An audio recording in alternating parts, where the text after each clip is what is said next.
Hello, everyone. Welcome to Mandela Effects After Dark Reacts. I am your host, Sandy Diva, and joining me, as always, is Splatter 420. How are you tonight, Splatter? Loud? Okay, I'm okay. Loud? Loud? You know, everything was loud. I had to turn it down. Yes, everything was loud. Sound always changes when I hit that go live button. I don't understand Yeah. why. How's everyone in the chat doing tonight? So Loud? far, in the chat, like they're doing loud. I only see a few people. First in the chat tonight was Astral Fugitive, followed by Lil Cam 51. Mr. Super Sidewinder is here in third place. Then we had Kitty Cattywhack, Splatter, of course, and Ken Raz. Hey guys. Sorry for the last minute. Hey, a show is coming. I forgot to make a post to let you guys know ahead of time. And I forgot to let someone else know we're live. So I'm going to do that right now.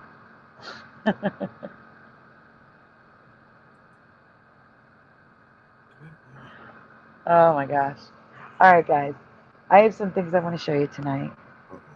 And really quickly, we're going to start off by showing you something that was sent in by WHOCAIRS. And I need to ask you guys if you've ever heard of this. Because this sounds like a excuse, a Mandela Effect rolled into one. I had to ask you. I had to ask you. Hey, Mustard Seed of Faith, Merry Christmas Eve. Not quite yet for me, but well, actually, it is. It is Merry Christmas Eve for me. Not quite yet for Splatter, but Merry Christmas Eve. Oh, yeah. Humbug. That's awesome. Mustard Seed of Faith is having a Merry Christmas dinner at Lone Star right now. That's good. That's nice. I am writing Mustard Seed down right now. All right. I just Okay, gotta try to so make it out sometime tomorrow or the next day. Maybe I'll get some gifts off the street. there you go. Well, not off the street, off people that stop. You know what I mean? Give people to. You know what I mean? Yeah. So, guys, let me know if this is a Mandela for you, or if you think it's a man's excuse to explain away elves, little people. Gerald Neal, hello, I missed you. Last year Got you now, though. I I got got this Gerald water Neal. last year. Yeah, neither am I, Gerald Neal. That's why I'm doing this. Yeah, that last year I got a nice Yeti thermos that I still use for water every day. Hoping I get something good like that again this year. Super Karoom, it's good to see you. Yetis are good stuff. Hey, Pushin'. Right? Yeah. Well, Sai could be here, Pushin'. Somebody else could be. It's just us. Yeah.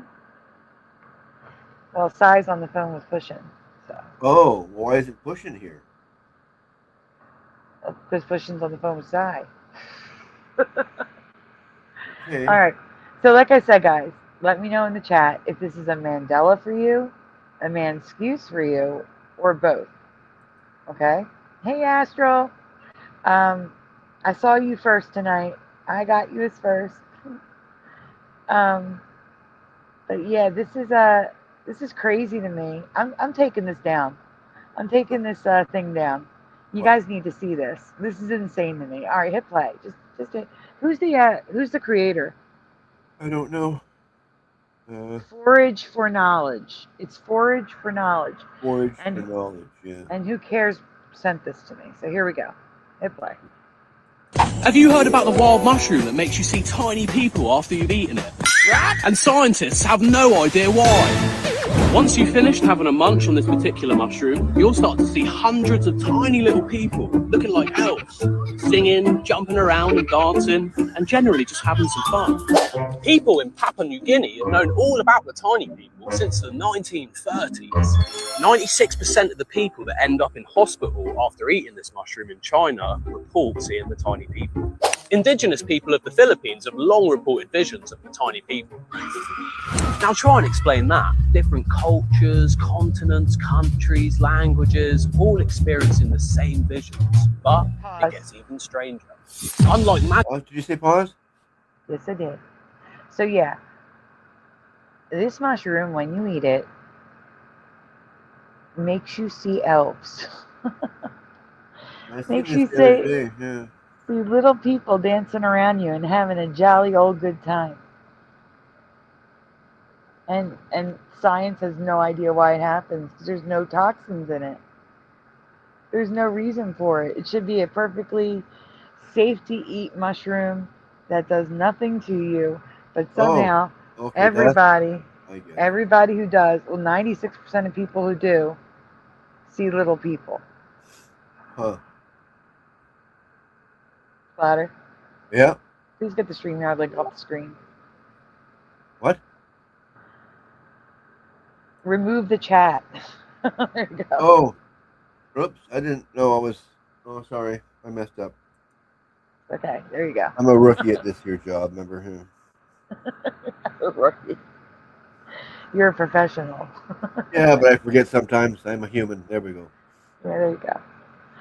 But yeah, so there's more. He's going to tell you about it. But tell me, see, this would be like a Mandela effect. I don't recall ever there being mushrooms that make you see little people specifically.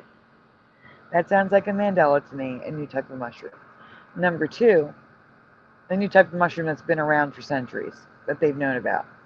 But number two, it also explains away elves. Like, oh, elves were only seen throughout history because of this mushroom. See what I'm saying? So for me, it's both. But that works continue. for me. He's going to tell you about the mushroom. Go ahead. Okay, continue. Yep. Magic mushrooms that scientists are familiar with, this mushroom contains no active psychedelic compounds. So the mushroom in question is called Lamona asiatica, and it translates to Asian mushroom. So whatever is causing this phenomenon and this mushroom mystery is unknown to science, along with 90% of the world's wild mushrooms. This is some exciting times that we're living in. There's some fascinating research coming out of the University of Utah. So he just said 90% of mushrooms is they're unknown to science. 90%. All right, go on. And I'll leave a link in the comments below for you to read further on that. Happy foraging. Have you heard about the wild mushroom? All right, whoa, that's it. Yeah. Oof. Man. All right, so I just thought it was strange that there was a mushroom that they've known about for centuries, that every time people eat them, they see little people dancing around them and having a jolly old good time. And also, like I said, it excuses away elves, little people. Gives us an excuse to say, oh, that's why. They're just hallucinations from a mushroom. You know? Well, maybe that's all they are. Maybe it is. I don't know, but if you can see them when they're on that mushroom, like, you know, interesting. So I forgot to do something, Splatter. Uh-oh. The banner? I forgot to switch my earbuds, and they're beeping already. Oh, you. I know. Well, I was doing a lot of things at once. That's usually what happens. I forget to do something. And that was what I forgot to do. But if I saw your message, which message? Oh, no, I didn't.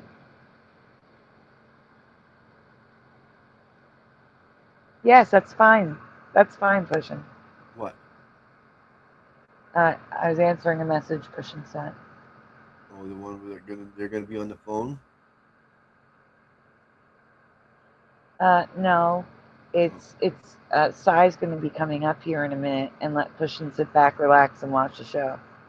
Oh, okay. Yeah. All right, guys. So here's the thing. I can't do that. I had a lot recently. I had a lot of videos pop up in my feed on YouTube of different people saying the same thing. The Mandela Effect Explained. Like they have all the answers, they know what's causing it. You know, all the research we've done, we don't know what's causing it. We have theories. They're going to explain it to us. Oh, really? Yeah, they're going to explain it to us. Oh, these smart-ass people, huh? Yes. Also, Being sarcastic.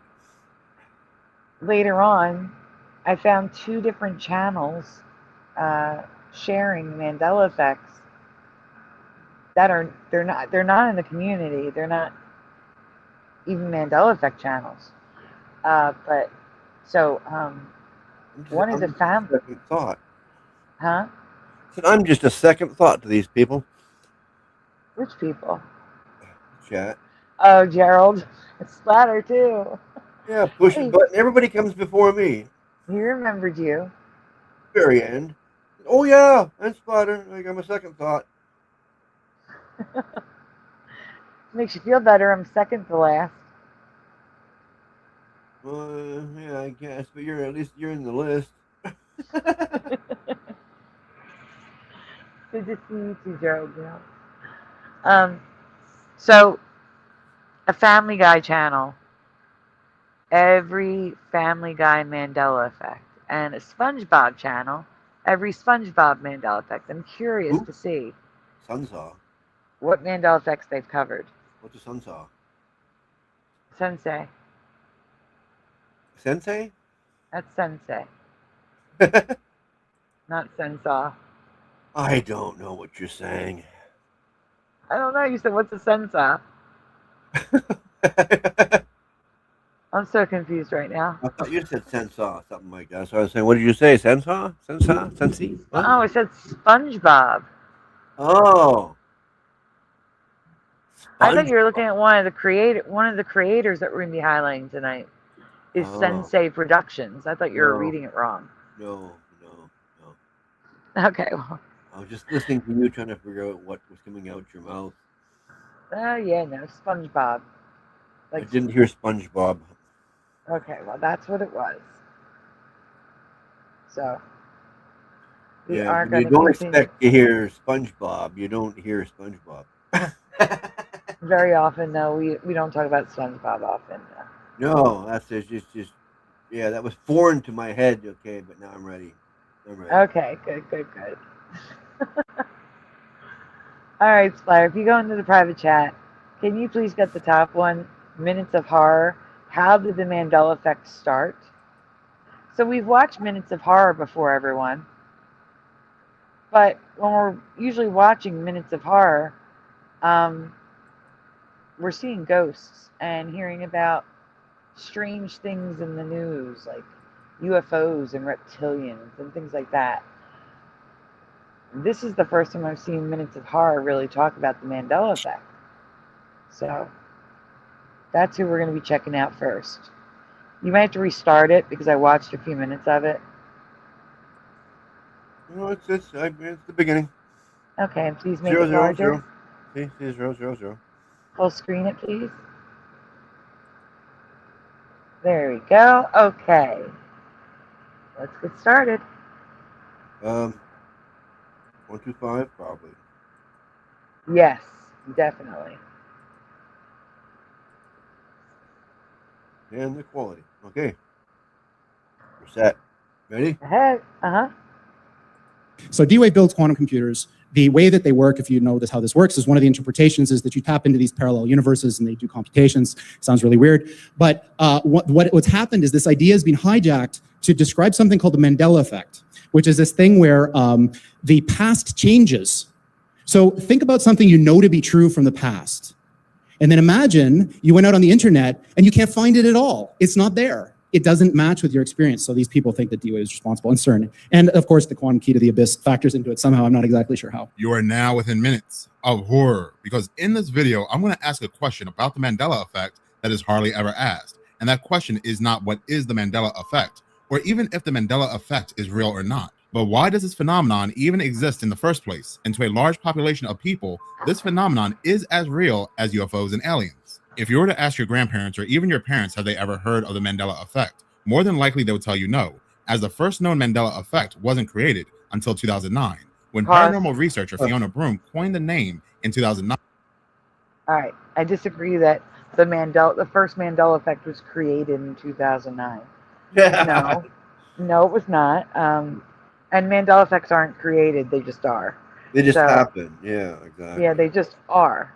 They just are. We've obviously found Mandela effects going back centuries. So, but the term was coined in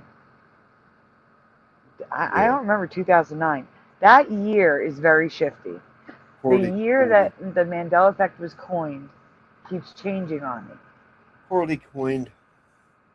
I have seen everything from 2002 to 2009 to 2015, not 15, 13. I've seen all different years. How about you guys? Do you remember 2009?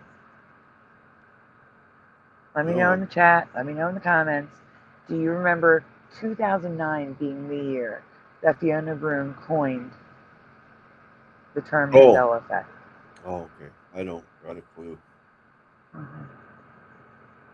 All right, we can continue. Oh, okay. I don't like that woman. Astral thought it was 2011. I could go with that too.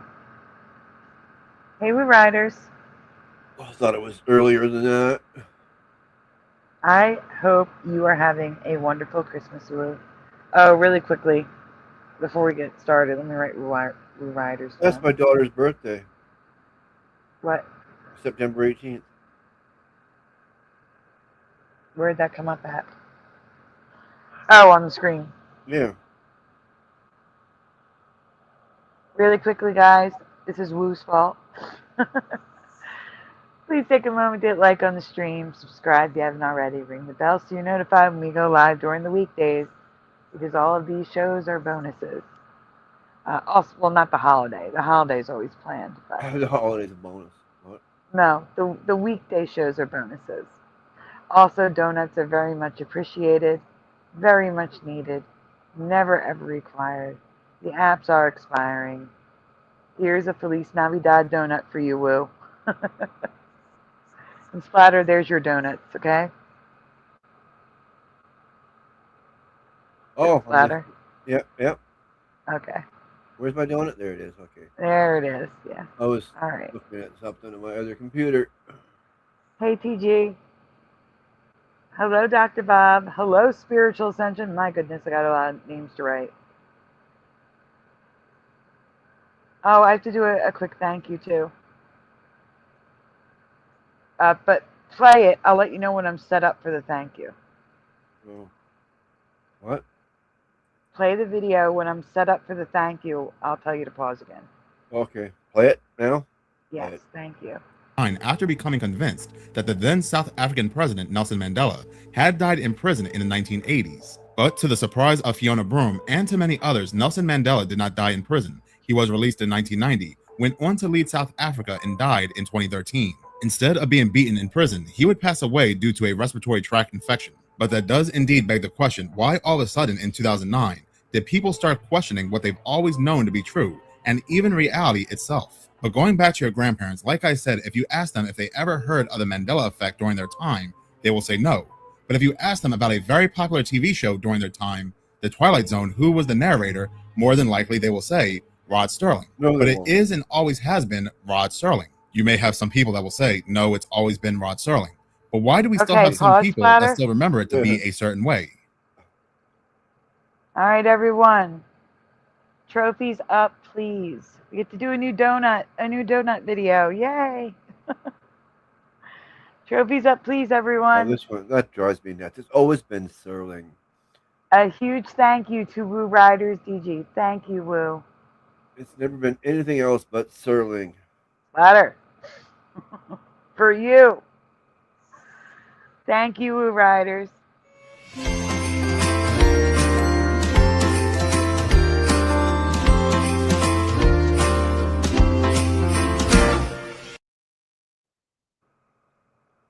What the heck happened there?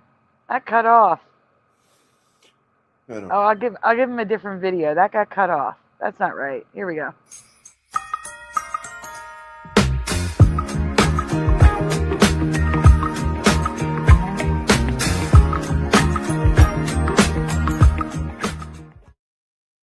Thank you, Woo Riders. Where's my thank you button? There we go. And here come the trophies. Thank you for the trophies, everyone. And thank you, Woo. That beat has some funk.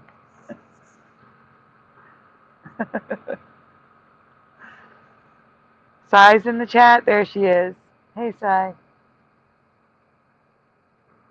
Give me a minute. Splat, are you there? Yeah. Oh, you were quiet. Okay. Yeah, because I disagree with this. That's why, totally.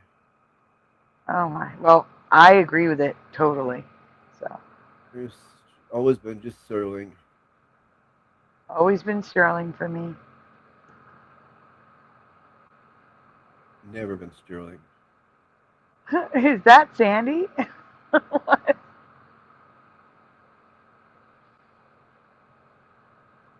There we go. All right, guys. Oh, Splatter, I'm sorry. Here's the I gotta put the banner back up. Okay, we're ready to go, Splatter. If you were to ask your parents, what did Darth Vader say to Luke Skywalker during their encounter in Empire Strikes Back during the final scene? More than likely they will say, Luke, I am your father. Some will even vividly remember the pause between Luke and I am your father. They will be shocked to know that it is and always has been, no, I am your father. On the dark side, Obi-Wan never told you what happened to your father. He told me enough. He told me you killed him. No. I am your father.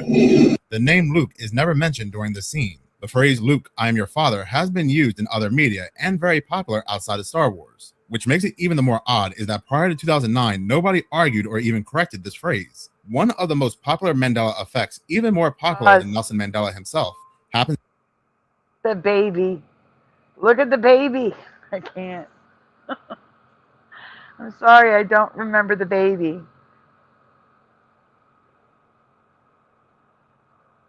All right, go ahead.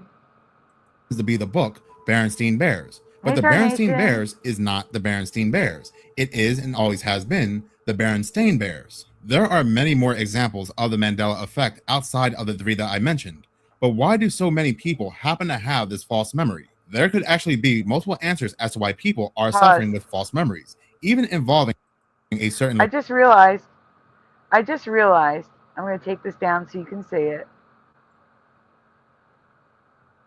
Whoever made this graphic did a great job because they also put Bugs Bunny with the white ears instead of the pink. Yeah. Just want to point that out. Okay, continue.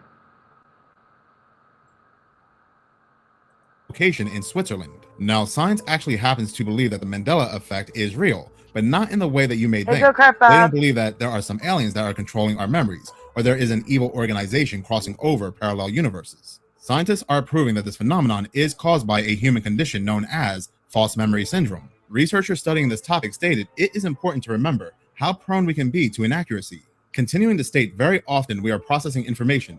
We see things as we think they are, rather than what they actually are. Attention is a very interesting phenomenon. With the Mandela effect, people are often remembering things the way they think they should be, rather than what they actually are, because we just process things very quickly in everyday life. Researchers would also conduct a false memory test in which people received a list of words to recall. For example, people were given sewing-related items.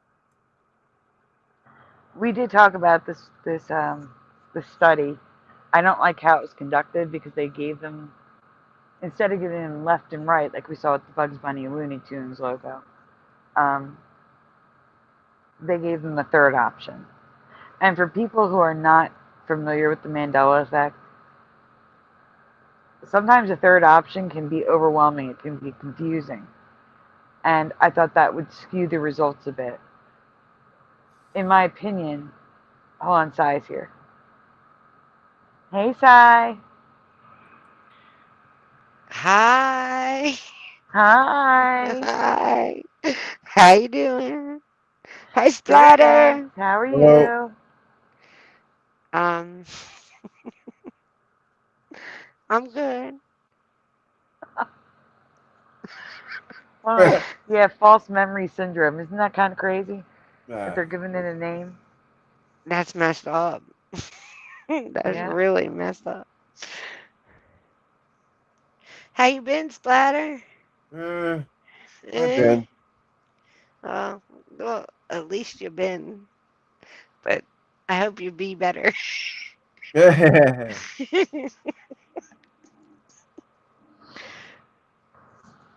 I'm sorry, go ahead. I'm good when I got company like now when you guys are here. Hello. No, I was going to say you guys should talk a minute while I go switch my earbuds. Oh my God. Okay. Oh yeah, Okay. that makes it so much harder, you know. No, it's not that. um, Just thrown in here. You guys talk now. I know, right? We just got thrown under the bus. Hey, doesn't that seem like a pattern? No. When the stream went down, it was just we had to talk. yeah. Cushion says sigh hi in the chat. Hello. Huh. Hi, Buttons. How high were you? I was sky high. So, Sai, while I'm gone, why don't you tell us how your Christmas is going so far? It's Like going all the stuff good. that you've baked. Yeah, it's been crazy. I baked a ricotta pie. I baked cherry pie. I baked another batch of cookies because everybody ate the one batch of cookies that I made. Oh, of course. They're not gonna And last long. no, they really didn't, but I have to give some to my dad. And my other nephews were requesting them, so we baked another batch of cookies to make that 10 and a half I baked so far this season. 2 pies. Sleepers. Um, yeah, that's pretty much that's pretty much all I baked. But It becomes baking See, cookies. you did Baking great. time. I'm back. I'm back. See, you did great. see, I did wonderful. Yes. Okay. Breathe. Yo, guess what happened today? I What gotta tell happened? you guys. What happened? I I cook. I almost, yeah, I did cook. Well, I cooked too, but Um, um, my sister. I had both my sister, two of my sisters here, and we were listening to Christmas music, and the Bing sock Bing Crosby song came on. came on. Yeah, thank you. And then that part where it says "chilling with rice." what? Chilling and rice. Chilling and Santa Claus rice. knows we're all God's chilling, and that makes everything rice. That came on, and my one sister caught it. She's like, "Did he just say chilling?" He did. I said, "He says rice too," and I started cracking up laughing. And I, and I couldn't stop laughing. It was funny. I don't know why rice makes me laugh, but it does. See, that's a great way to introduce someone to the Mandela effect when they notice something crazy like that. Yeah, she's like, he just said chilling. And I was like, yeah, and rice too. You need to play a Rudolph the Red-Nosed Reindeer.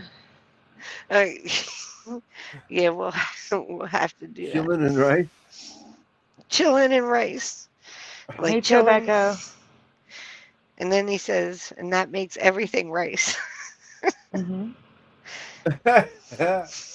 He does.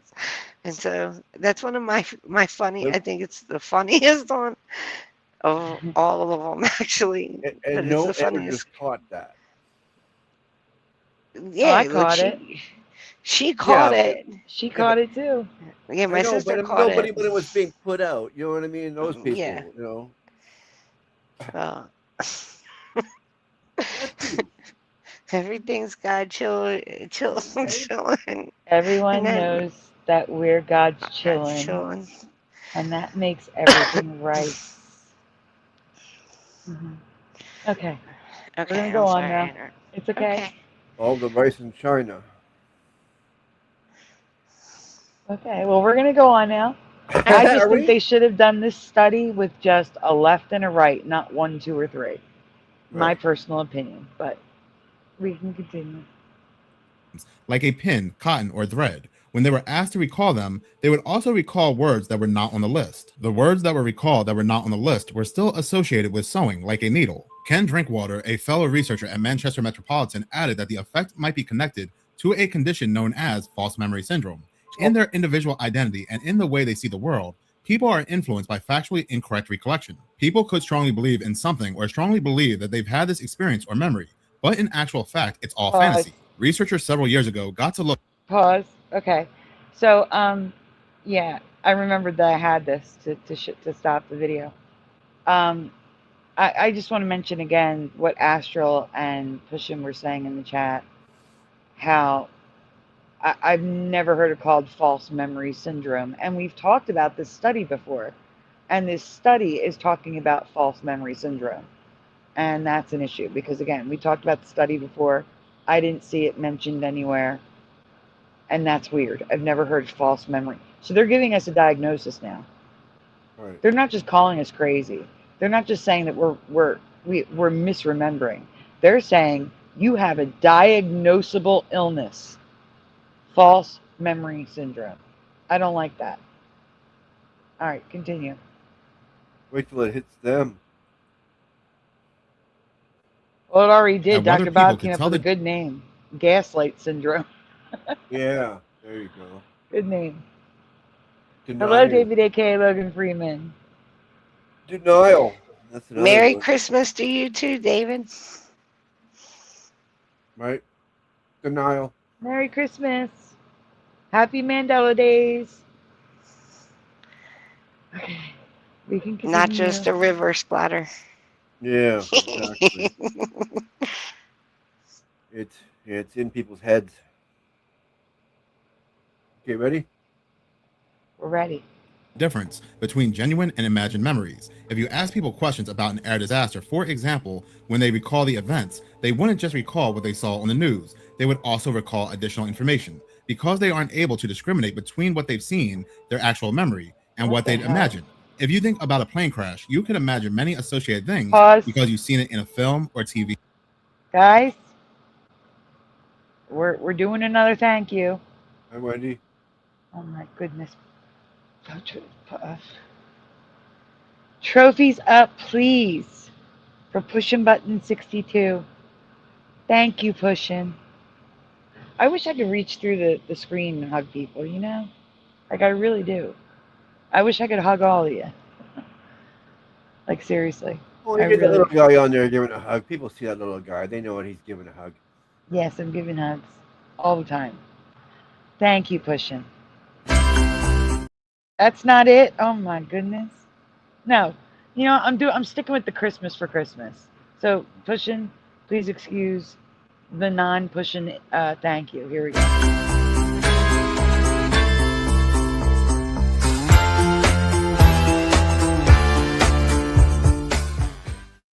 It's Christmas. Yeah, because we only have the Christmas ones for a short time. Right. Oh yeah, true. Yep. So I'm using the Christmas ones while I can. Yeah. Hey, Josh is in the chat. Hi, Josh. Hi, Josh. And thank you to pushing.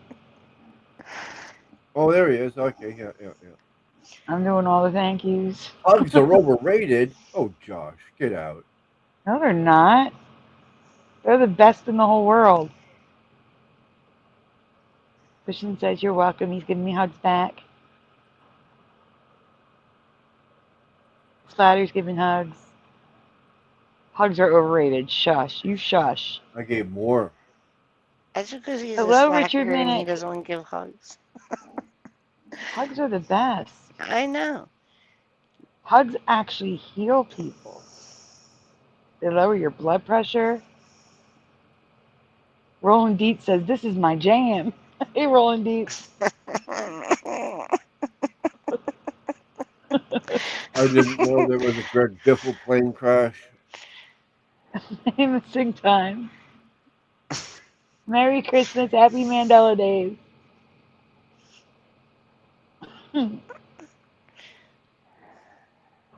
Greg Biffle. Who's Greg Biffle? See, David A.K. Logan Freeman agrees. Wait, where is it? Oh, it jumped. Hugs are great, Josh. You're wrong. There you go, Josh. Maybe Josh needs a hug. Probably. All right, everybody think about sending hugs to Josh. Christian said, I will allow it for the Christmas thank you video. Don't let it happen again.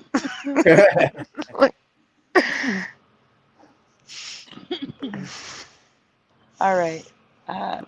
Thank you again, Pushin. All right, let's get through this video. It's only number 1. Oh my goodness. All right, come on. Oh my goodness. Oh my goodness. Or in the news. Scientists and researchers stated this is the answer to the very real Mandela effect, but this doesn't answer the question why this even became a topic, why this even started in 2009 and onward. False memory syndrome can be an answer for some, but for others, the answer is more mysterious, more sinister, and they say you can find the... I'm sorry. David A. K. Freeman says, Josh is in denial. And Josh says, I'm hugging myself right now. I feel nothing. Doesn't work that way. Hey, Wendy. Wendy's sending hugs to Josh, too. We're all sending hugs to Josh. Oh, yeah. Hug yourself. You'll end up with a sore shoulder. Oh, my gosh. Dave's not here, says Rolling Deets. Loads of hugs for Josh. This is David A.K. Logan Freeman. Oh, my. Uh-oh. And I was going to say something to this. For those of you that don't know, most of you do, but just in case there's someone listening who doesn't know. What's this? Moneybags, years ago, found footage from a documentary. He does say life was like a box of chocolates in this reality. But another take he did that they recorded says life is like a box of chocolates. It is clear to me that in another timeline, that clip was used instead of this one. They used the is instead of was. But in this timeline, they used was instead of is. So there is footage from the movie that they didn't use that you can still see in the documentary that Moneybag shared that says life is like a box of chocolates. So it's out there. Just wanted to share that. You just totally confused me. Okay. With the is you and know the how was.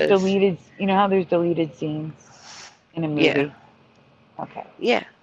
So when they film a movie, they usually film the same scene a few times to make sure everything is perfect.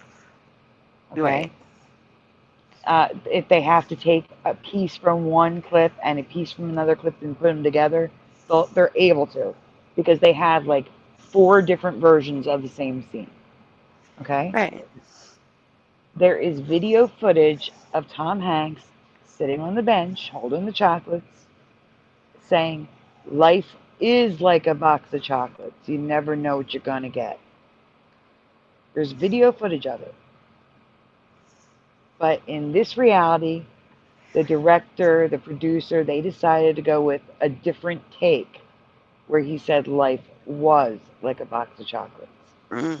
But there is video evidence that he said is like we remember. You understand now? Yeah, it was the is was thing He that was says, messing was me up. now, we remember is. I remember is life is like a box of chocolates.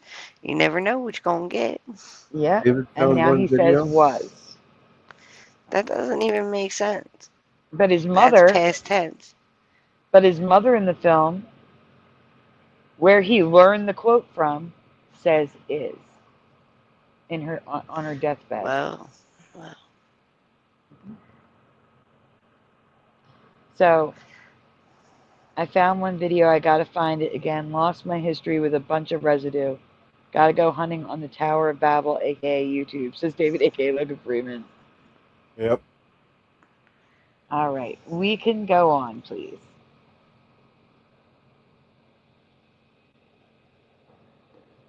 Oh yeah, good one. Sorry.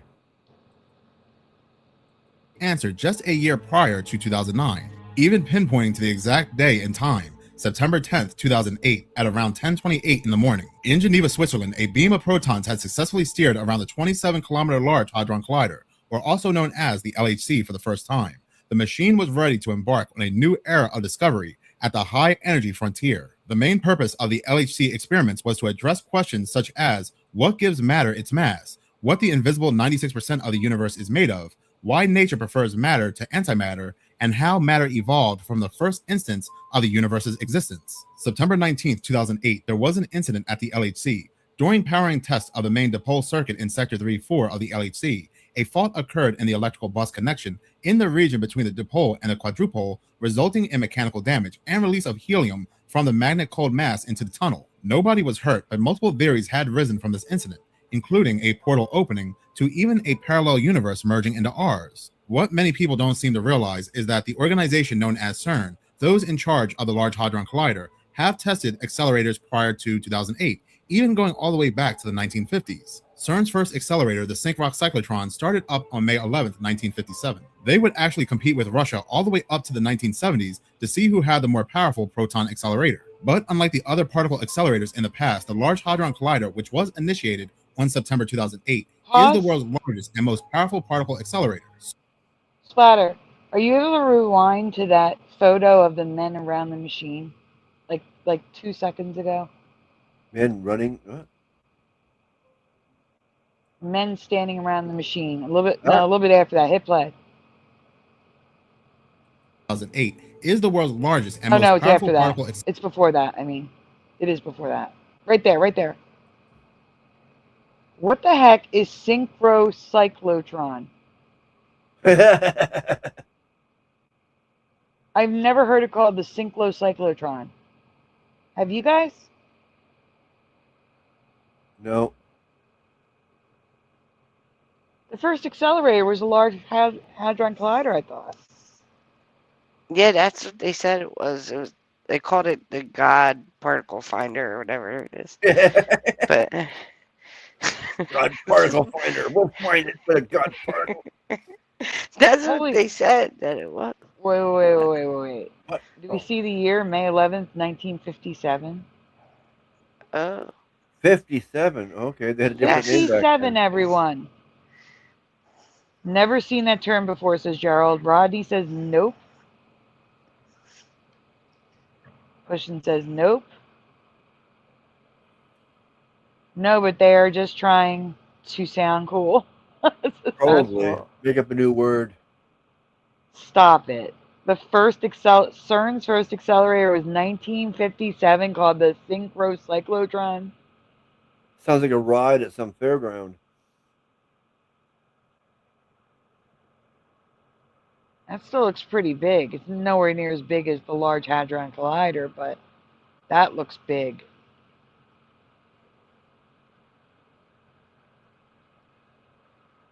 Tech before its time, I agree. Yeah. Pushing. Sounds like somebody has a case of false memory syndrome. No. Hello, Joe King. I've never heard that before. So who's that? Hold on, let me get back to my notes. I had Joe. Okay, let's see. Perpetual motion has residue and quit 6 years ago. Good to know. I'll check it out. I will check it out. Thank you very much. It's the IEEE band 802156 is a little cam.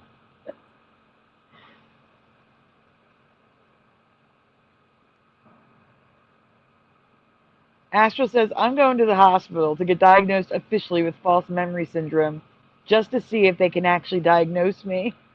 Don't do it. They can commit you. Committed. Pushing buttons. Sigh. Yeah. Look what he wrote. I can't say that out loud. I can't. What? Synchro cyclo suck my beep beep beep beep. Really? Really? Oh, buttons. Seriously, though? Oh, well. Seriously? Can't say that. Okay, we're going to continue. I just want to mention the synchro cyclotron. I don't want to know about that. Astral says pushing buttons is pushing the envelope tonight. Oh, shit. Sorry. I don't know. I did something. I don't know what I did. All right, hold on. I don't know what I did. It's okay. You can't do much. You're not the star of the show. Right? Oh, no. This chat is falling apart. Go-Kart Bob says, suck my collider. Oh, no. Stop it. All right, we can continue. Okay, what's that now? Continue. Accelerator. But unlike the other particle accelerators in the past, the Large Hadron Collider, which was initiated on September 2008, is the world's largest and most powerful particle accelerator. So powerful that it has left the door open for conspiracy theories that the LHC's true purpose is to open. He said it was turned on in 2008, and that's when the term, a year later, 2009, Fiona Broom coined the term Mandela Effect. So that's where he's coming up with this timeline. All right, here we go. Go ahead. And pathways to other realms, dimensions, and parallel universes. There is even a theory that the Large Hadron Collider is trying to open a gateway to hell itself. But no matter the theory and no matter the true purpose behind the collider, for many, the Large Hadron Collider and the Mandela Effect do go hand in hand. This theory is not too far off because scientists in Geneva who have been working closely with the LHC have stated parallel universes, unknown forms of matter, extra dimensions, these are not stuff of cheap science fiction, but very concrete physics theories that scientists are trying to confirm with the LHC and other experiments. So scientists have been playing around with the idea of parallel universes, even conducting experiments. What's to say, even unbeknownst to these scientists, that their experiment was a success, and they don't know that we have actually merged with another parallel universe. Because if parallel universes do exist, then there would be an infinite number of universes. With an infinite number of universes, it is very possible that we just merged with a universe. Splatter, there's a link in the chat from Little Cam. Can you grab that and put it into the group? Oh, okay. And Josh, if you can, I know you're working, but do a quick check of that link and let me know what it is, please.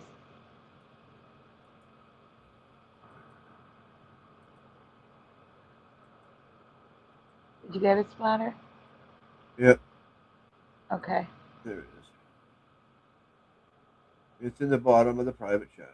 Should I look at it? No, I'm gonna have Josh look at it if he's available. I can. Yeah. New Facebook link. Why? No, we already looked at that. Don't worry about that. Oh, okay. All right, we can continue. Where their change is as something as simple as a name of a book. This could also explain why some people remember something one way and others remember it in another way. That many people do believe that Nelson Mandela did die in a prison in the 1980s, but also many people do remember Nelson Mandela becoming president and passing away in 2013. These people who remember two different things were from two different realities that are now merged into one. How some people believe that the Monopoly Man always wore a monocle, even though he never wore such an item. Or Tinkerbell writing the Disney logo in Disney movies, but she never did. You remembered it wrong. New Mandela effects happen to be born each day. Do you believe the Mandela Effect is real? If so, which Mandela Effect is your favorite? I believe Minutes of Horror is actually Mandela affected. I disagree that CERN is causing it, but I believe he's actually Mandela affected. What's that? I said I disagree that CERN is causing the Mandela effect. However, I do believe Minutes of Horror is Mandela affected.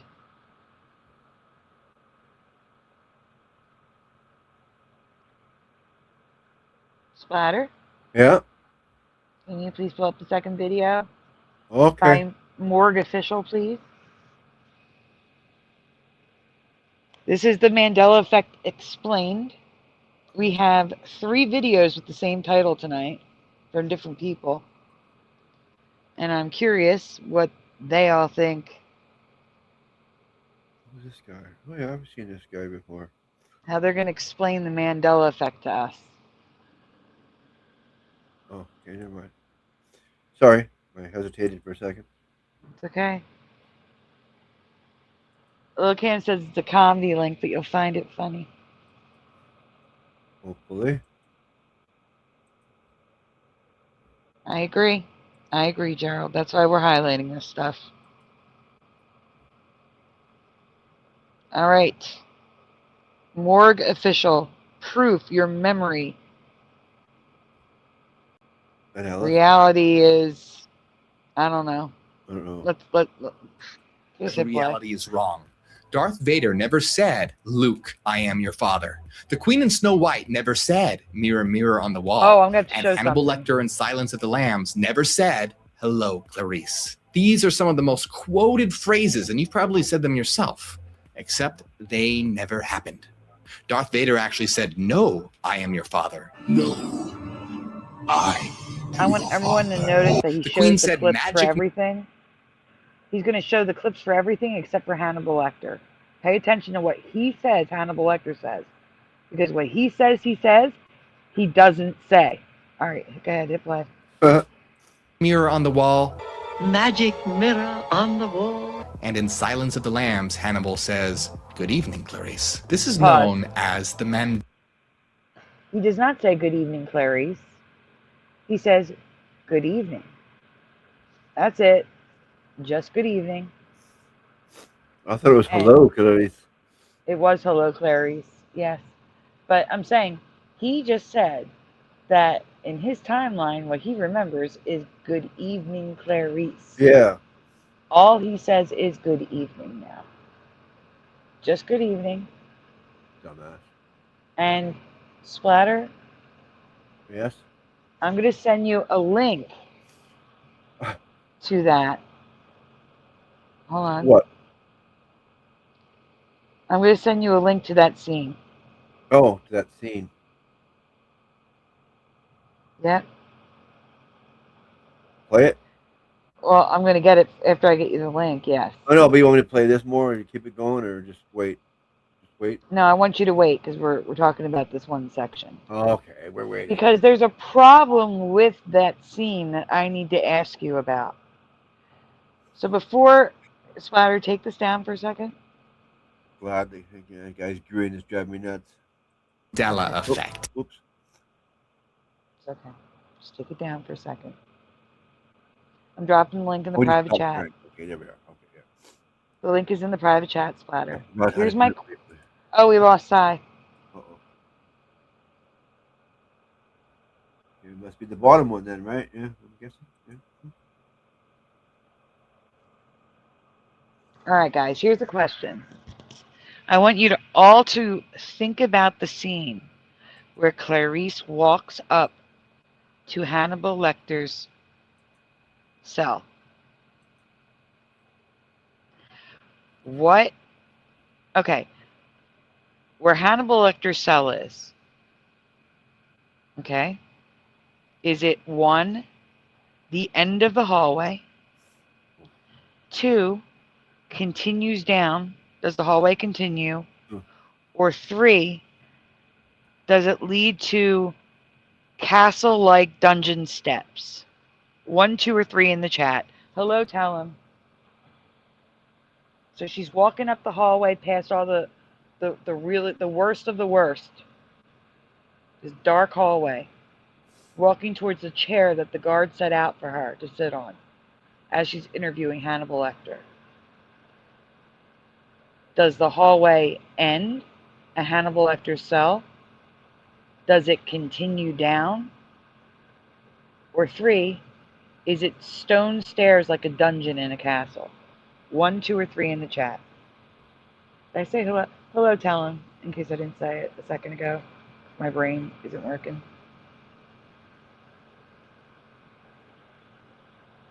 One, 2, or 3 in the chat. Did I leave? Yeah, we lost Sai. Pushin says 1, but not sure.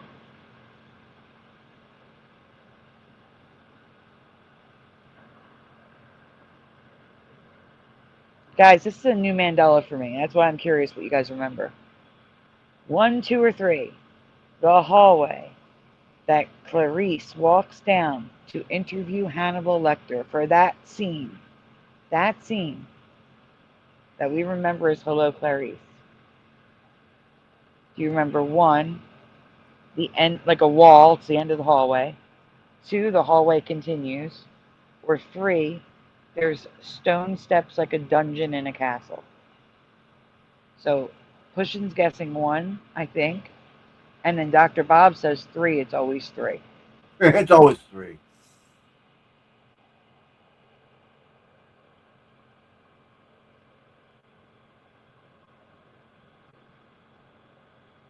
I don't know. I don't remember. Wendy says 1.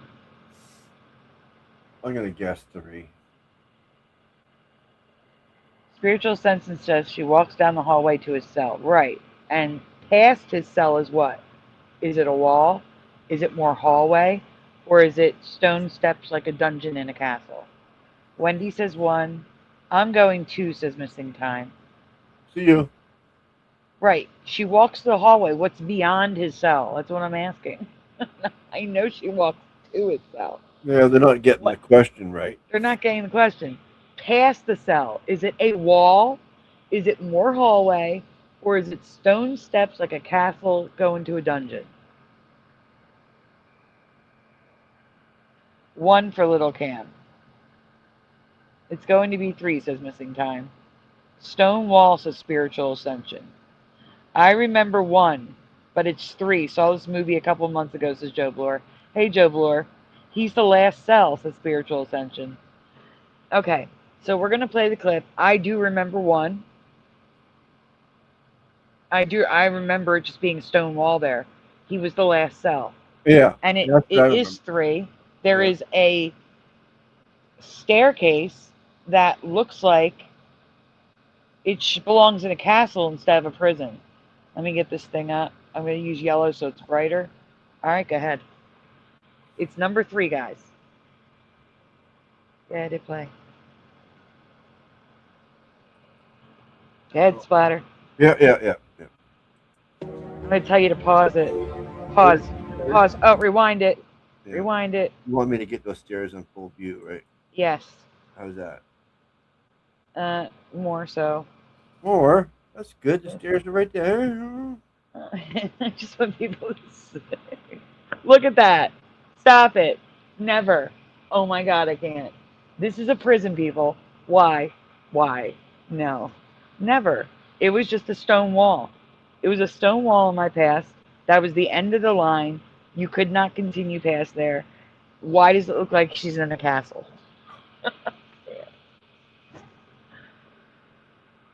Anyone? I don't know. Looks like she's in a castle now, right? Yeah. Oh my gosh, that's crazy to me.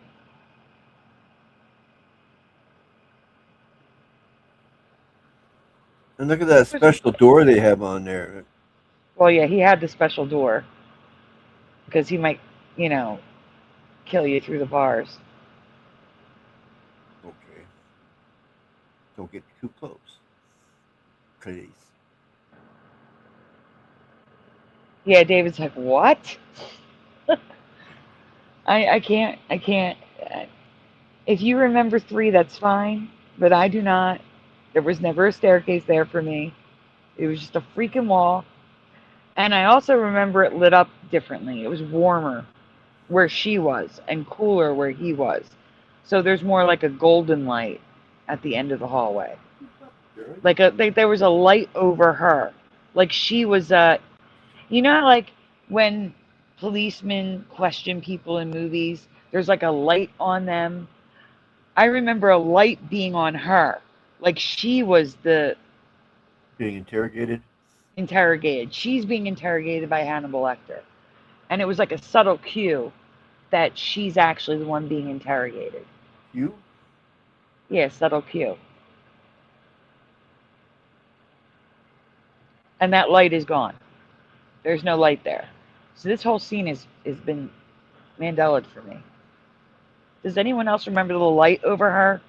Like that section of the right side of the screen being a warm color from the light shining down on her from the ceiling? Do you remember that? Does anyone else remember that? Because now there's no light there. It's gone. And it's all the same color. Yeah, I don't remember nothing. What about Stock? Welcome says, apparently I'm going crazy. So are we. It's okay. No, it's from 91. Your memory is just not like, ultra perfect. There was a dull light, says Spiritual Ascension. Pushing remembers it. Me, I got no clue. I could say, yeah, there was a big purple ball right above her head. I wouldn't know. I knew there was a folding chair, Gerald Neal, but I gotta agree, that kind of looks flimsy there. Absolutely, says Joe Bloor. Yeah, that's a really flimsy folding chair. That's even worse than the ones they use in wrestling for hitting each other over the head with. Mm-hmm. All right, let them hear what Hannibal says. He just says good evening. There's no Clarice at all. See, hey, Noise. See, he knew she was coming, and he researched her somehow without the internet.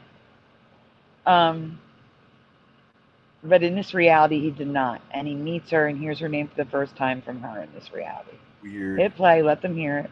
So how many different types of movies were there? Okay, I'm getting it.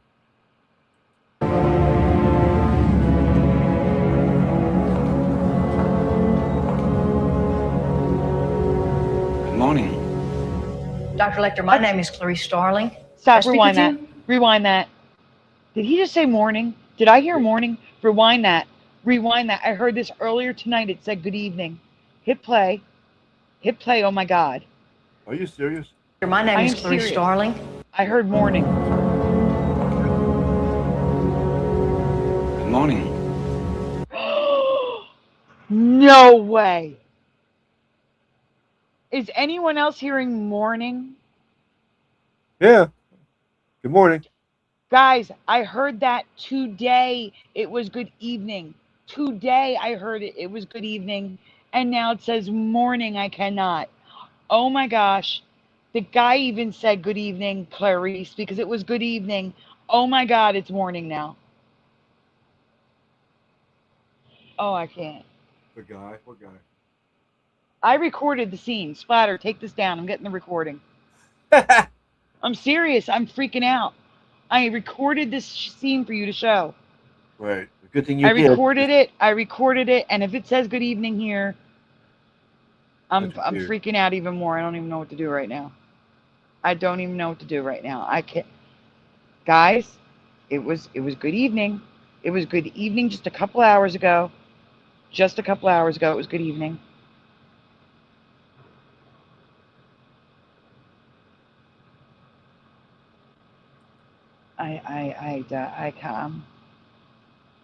I hate these. Okay, Astral. I'm sorry. I'm a little flustered because I heard good evening just a couple hours ago. Beyond a shadow of a doubt, it was good evening. And now I'm hearing morning, and I can't. And Josh is here. Josh, I can't. I can't, Josh. It was good. It was good evening. Where's the cat? Where's the cat? Oh my God, I can't. Oh my gosh.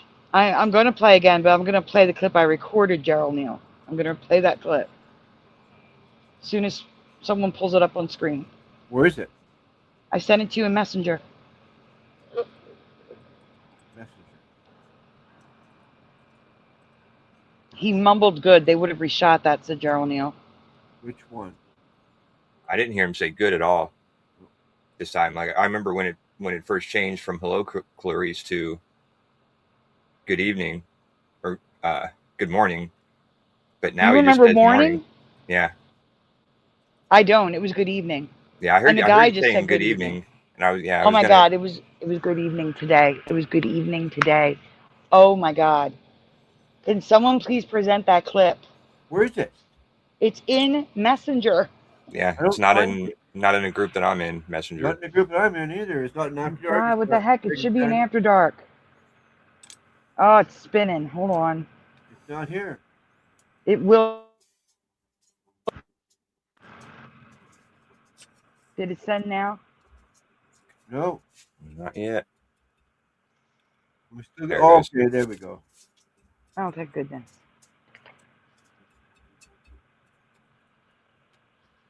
Okay, I think I got it. We'll see in a second. Guys, 4 hours ago, it was good evening. Clear as day. Okay. I bet you it says morning. And now all I'm hearing is morning. It's never been morning. I haven't heard this yet. I just got it ready to show right now. Ready? Good.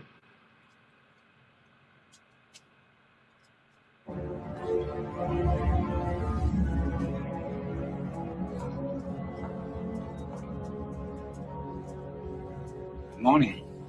Stop it. No way. I recorded good evening. Stop it. Stop. Stop. No, I recorded good evening. There's no way. I was going to prove that that guy remembers good evening, Clarice, and it's just good evening, and now it's morning. Stop it. Oh my God.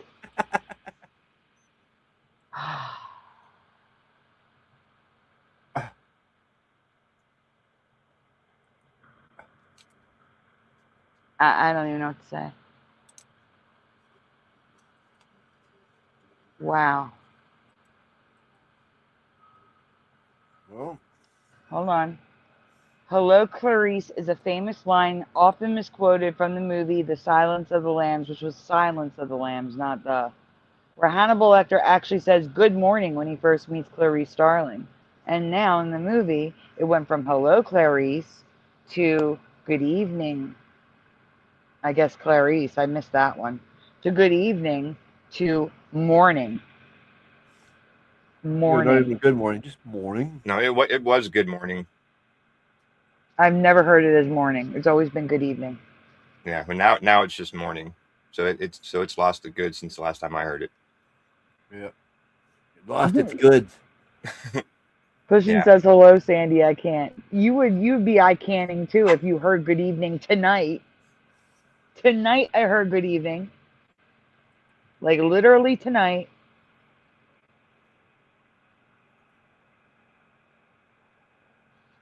Wow. I'm upset right now. Huh. Like I want to go over to the morgue, whatever his name is, channel, and be like, dude, it's morning now. Because he remembers the good evening.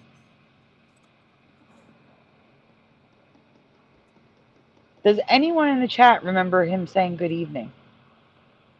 After the hello Clarice disappeared. I kind of want to go find Moneybag's video on this and hear what he says. As a matter of fact, I'm going to go do that. I'm going to go do. Actually, Josh, can you please go see if you can find Moneybag's video on this? It's old. Yep. Thank you. And Splatter, can you get the other video back up, please? By the morgue guy. Richard Minnick says, I think I do. Oh, the blonde, scary looking guy? Yeah, the blonde, scary looking guy. Making sure I didn't miss anyone in the chat.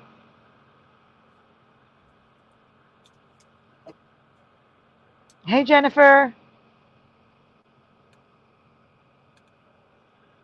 Jennifer, I just saw your emails. Oh my God. I have to go over them and I'll get back to you. I just saw your emails. Oh my God, I'm so sorry. I don't check my emails that often. I feel bad. I just saw them. I'm so sorry.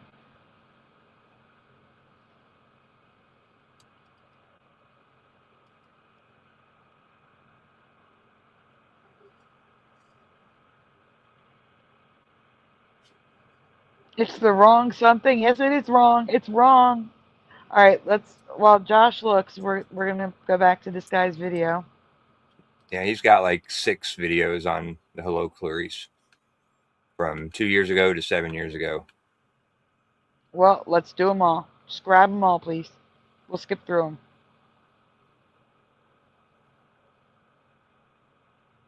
Merry Christmas. Happy Mandela Days. Splatter, can you turn closed captioning off, please? I don't know if he's going to be using that for important stuff or not. All right. Oh, well, my thing covers it up anyway. Doesn't matter.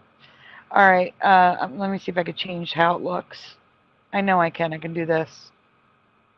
That still covers it up. All right. Let's go. Hey, Michael Fontaine.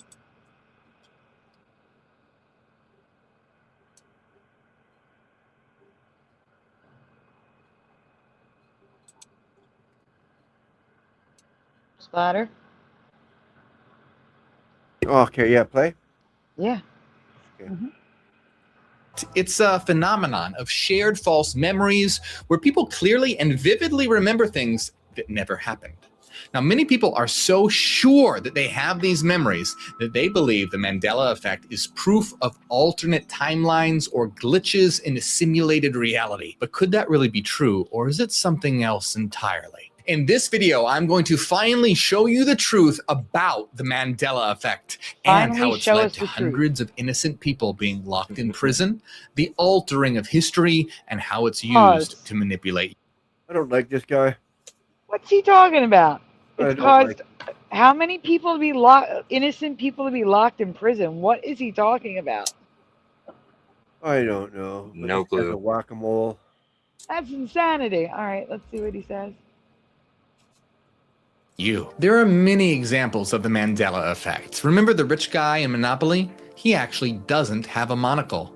Sex in the City is actually Sex and the City. The Fruit of the Loom logo doesn't and has never had a cornucopia. Pikachu's tail doesn't have a black stripe at the end. And the Berenstein Bears were never called the Berenstein Bears. They were called the Berenstain Bears. You remember a movie called Shazam starring Sinbad as a genie that grants wishes to 2 children? It doesn't exist. It was never made. People are so sure that this movie existed that even Sinbad himself tweeted about it, where he said, okay, for all you people who think I did a genie movie, well, I haven't done one yet, but I'm going to do one so we can close this chapter. Now, these are just a few examples of the Mandela effect. The one he did was the one for College Humor, which made fun of us by making a parody of what people believe. People remember. Not believe. Remember. So that's the movie he was referring to.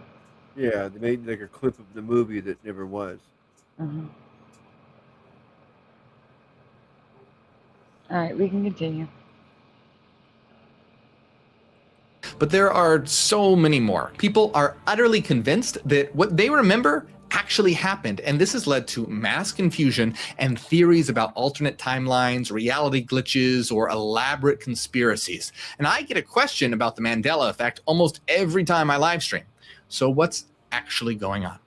Here's where things get even crazier. Now let me explain exactly what's happening. A project was conducted in the United States that gathered information on 300 innocent people that were wrongly convicted, some of them having spent 30 years in prison. Advances with DNA testing proved that they were actually totally innocent. It turned out that 3/4. Again, we've been through this. There's a difference between short-term and long-term memory. Do we misremember with short-term memory? Absolutely. It's short-term. It's not meant to be remembered. It's when something is repeatedly shown to us or we hear something repeatedly that we record it into long-term memory and can then recall it in better detail. A lot of these people that were wrongly convicted were based upon short interactions over time. So, for example, someone saw someone rob a store, someone running in, robbing a store, running out, they never saw the person again. That is short-term memory. Of course, the mistakes can be made. Of course, there can be some misremembering that gets people wrongly convicted, which is why they're not supposed to convict unless it's beyond a shadow of doubt. Anyhow, the Mandela effect is long-term memory, and it is not as fallible as they try to shove down our throats. All right, continue. That those innocent people were Merry convicted Christmas, because Joe of Bloor. faulty or false memories recounted by a witness. In some cases, the witness was absolutely sure they remembered the convicted person committing the crime when in reality it was an entirely different person. This happens because most people think that their memories are like cameras, recording everything they're experiencing exactly as it truly is. Decades of research in psychology has shown this is not true. Memory is constructive and reconstructive. And as cognitive psychologist Elizabeth Loftus points out, instead of memory being like a camera, it's more like a Wikipedia page where you can access the information, edit it, and change it, but so can other people. The problem is that you don't know that you or other people are changing it. Researcher of psychology Julian Jaynes provides a series of thought experiments you can do right now to prove to yourself how memory is constructive. So let's try it. Again, this is short-term memory, it's different. So, if you fail, remember it's short-term memory. All right, continue. This guy's a nut bar. I agree. Yeah, but he's repeating the science of why they say we're misremembering. So let's hear it. He's a real nut bar. Now pause the video and try to answer each question completely from memory. Ready? At a stoplight, is it the red or green light that's on top? How many teeth do you see when looking at yourself in the mirror while you brush your teeth, or when you smile for a selfie? Without looking, which one of your fingers is the second longest? If you're in a familiar room right now that you see every day, write down everything you remember about what's behind you, then turn around This and is see too what you fast. missed. Now think about this carefully. Oh my gosh. All right, so I know that the red is on top now. I do remember green. I would say 12 to 14 teeth are seen when you smile. My pointer finger is the second longest. And then I stopped listening because I was annoyed. Yeah. I was thinking about which finger I would like to show him, which is my second longest one. I want to show him the longest one. Your longest one is what you meant. Oh, yeah. Right. All right, continue. My second longest one is the one beside my pinky. Let me see. No, my pointer finger is slightly longer. Not mine. Nope. Okay. Well, let's continue.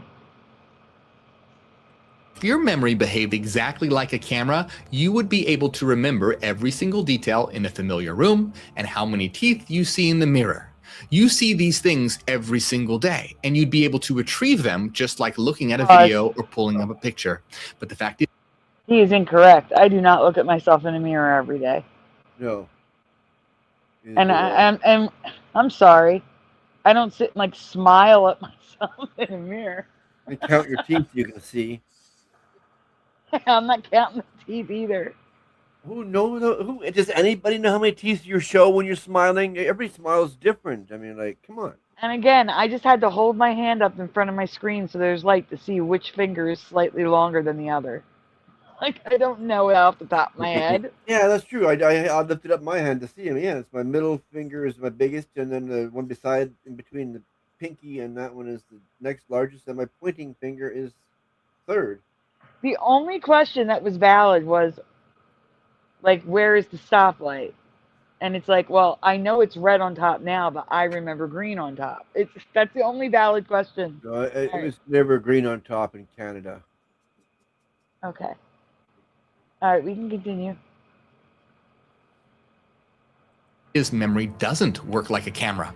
When you were trying to remember some of these things, you probably didn't even think of a specific memory. For example, when I asked you which of your fingers was the second longest, did you pick out a specific memory of looking at your hands? Odds are you just imagined your hands in general instead of imagining your hands that's actually tied to a specific memory. Again, there's a major difference between short-term and long-term memory. A lot of long-term memory, but not all, can have an anchor to it, a specific memory. But you can have long-term memory without that specific memory, like the lyrics of your favorite song. You may have an anchor memory for it, but you don't need to have an anchor memory. It could just be you hear it all the time, and you love it, and you know all the words. The fact that he's saying just because you didn't think of a specific time makes your memory fallible. If that's what they're going by, that nonsense he just spewed, they're even more full of shit than I thought they were to begin with. No, we don't, Dr. Bob. That's maybe the East Coast does, but not over here on the West Coast. We don't say a boot. Yeah, no, I would say it's more Midwestern North Canada. North Midwest United States and Canada, in that area. That drives me nuts when you think everybody in Canada says that. Get out of here. Well, it's like saying everybody in New Jersey says New Jersey. Exactly. Everyone in the United States says it like that. Yeah, everyone in the United States says New Jersey. Actually, ironically, everyone outside of New Jersey says New Jersey because they're all like, oh, you mean you're from New Jersey? No. They say it jokingly, yeah. I'm from New Jersey. Anyway. Yeah, but that's annoying. Yeah, just like, get your head a shake, dude. But regardless, not important. What's important I know, but it just irks me when they think the whole country says the same thing. Like, come on. Okay. Again, this is what I'm talking about. This is absolute BS, what he's saying here. All right, hit play. Absolute BS? Absolute BS. What does he think? He's in some sort of club? Look at that thing behind him, that red thing going, that thing on his chest. Like, what is this? I mean, that's probably his channel branding and stuff. That's his merch. I don't like it. I agree. I'm not telling you to like the guy. I just want to hear what he had to say. Yeah, okay. I want to slap his face now. Okay, let's go. And maybe you try to rationally work out which one should be the longest based on what you know about anatomy or other people's hands that you've seen. The fact is, memory isn't simply retrieving images. Far from it. It's about construction and reconstruction of information that might come from many different sources to create what should be there. So here's another example that Julian Jaynes gives. I want you to think right now about when you came into the room that you're in now and sat down and started watching this video. So go ahead. This is important. Pause the video if you need to and think about it. Imagine it in your mind now. Think about what... Again, short-term memory. You didn't come into the room 40 times and sit down and watch this video 40 times to start putting it into your long-term memory over the course of time. It's short-term memory, therefore this question is invalid. All right, continue. Hey, Roger. What you just imagined. Are the images that you brought into your mind when remembering exact copies of how it actually happened? Or did you imagine something like seeing yourself in the third person, walk in, sitting down, and watching the video? If it was an exact recording of what happened, of course you wouldn't be seeing yourself walk in the door. Did you remember all the sounds that you heard and the feeling of taking pressure off your feet as you sit down? Of course not. Oh. Now, if you wanted to, you could reimagine all that right now, and even from the first person perspective. But the critical point to understand is that when you're remembering, you're not retrieving exact images of what happened. Instead, your mind is creating imagery of what you think must have or should have happened, not exactly what actually did. Your mind is doing its best to recreate it, but it's creating creating a sort of visual simulation of the event and filling in the blanks with what you think should be there or must be there with the details that you didn't consciously pay attention to. Now, here's where the Mandela effect comes in, and it gets weird. No, it doesn't. Because it can lead to the altering of history and people manipulating your memories. Since something like the Mandela effect was causing the conviction of so many innocent people, psychologist Elizabeth Loftus, who I mentioned earlier, wanted to figure out what was going on. So she conducted a series of experiments to see if it was possible to plant false memories in people. In one study, she and those she was working with attempted to plant false memories in participants. The false memory was that when the participant was a child, 5 or 6, they were lost in a shopping mall, crying and scared, but ultimately some elderly person found them and returned them to their family. Now, they were successful in implanting this false memory in a quarter of the participants. Some of the participants even adding details and describing the incident in vivid detail, even though it never happened. In another study, participants were shown a series of random... Okay. I do not dispute that false memory can be implanted or that your short-term memory is infallible. I believe all of that is possible with short-term memory. But I do not believe you can insert a false memory into a long-term memory that you have. And I do not believe that your long-term memory is fallible like he is claiming, and like the studies have claimed. I think that is ridiculous. Because again, I can rattle off phone numbers from when I was a kid, addresses. I remember how to get to places that I've only been to a few times. It doesn't make sense to me that all of a sudden I would forget those things. Because they're long-term memory. They're things that have been repeated over and over and over again. So those details, those blanks that he's talking about that we fill in the gaps, they're filled in with subsequent remembering. So you may listen to a song 10 times, right? But you don't know all the words yet. So you just, there's blanks. There's blanks in those words because you don't know them yet. But you listen to the song another 50 times, and now those blanks start getting filled in. And it's reinforcing that long-term memory. They just totally, people, your memory's fallible. We're going to give you tons of examples. It's all short-term memory. Don't pay attention to the fact that it's short-term memory. This just pisses me off. Long-term memory is nowhere near as fallible. No, Jennifer, we're having a show tomorrow night and Thursday night. Tomorrow night, we're going to finish off the volume 2 of the music Mandelas from Christmas Past. And Thursday night, Christmas night, we're going to have the Christmas show.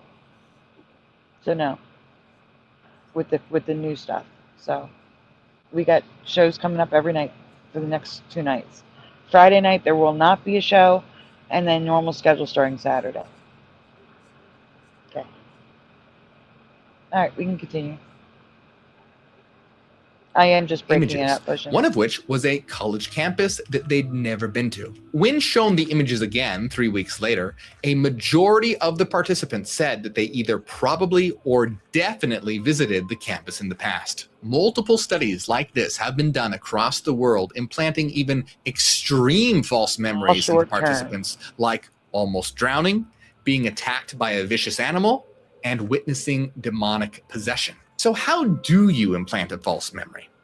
Explained simply, to implant a false memory, you suggest that it might have happened to the participant, and then ask them if they remember it happening. If it's framed in the right way, the mind will edit your memory to form what it thinks should have happened rather than what actually happened. So here's how the Mandela effect works when it comes to Darth Vader, the Berenstain Bears, and everything else you might have heard about. First, someone somewhere starts describing whatever it is wrong. For example, when Star Wars first came out, it wasn't as widespread as it is today. So to say, Luke, I am your father, provides a lot more context rather than just no. He said, but to say, Luke, I am your father. Okay, well, where did they get the idea to say that? Where did the first person who started saying, Luke, I am your father, What made them say, Luke, I am your father? Because I think that's what he's saying, is they want to give it more context. So they just say someone just added Luke. No, that makes no sense. Yeah, that's what he said. That's just what he said, yeah. I know, that makes no sense. This guy doesn't make any sense. That is just mumbo jumbo that they're throwing out there. That's what I was thinking, go-kart. Splatter and go-kart agree. Mm-mm.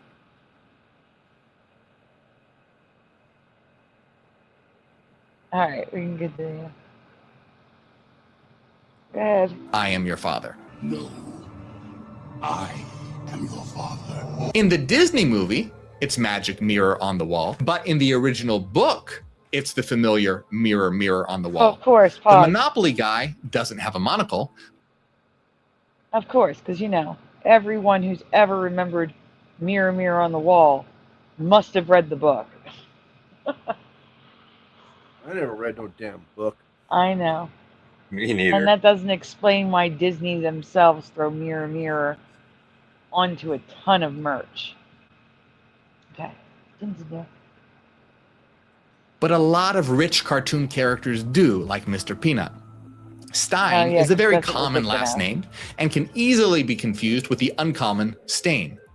Sinbad Pause. never starred in a Pause. genie movie called Stein is not what it was. It was Steen. Berenstain, not Stein.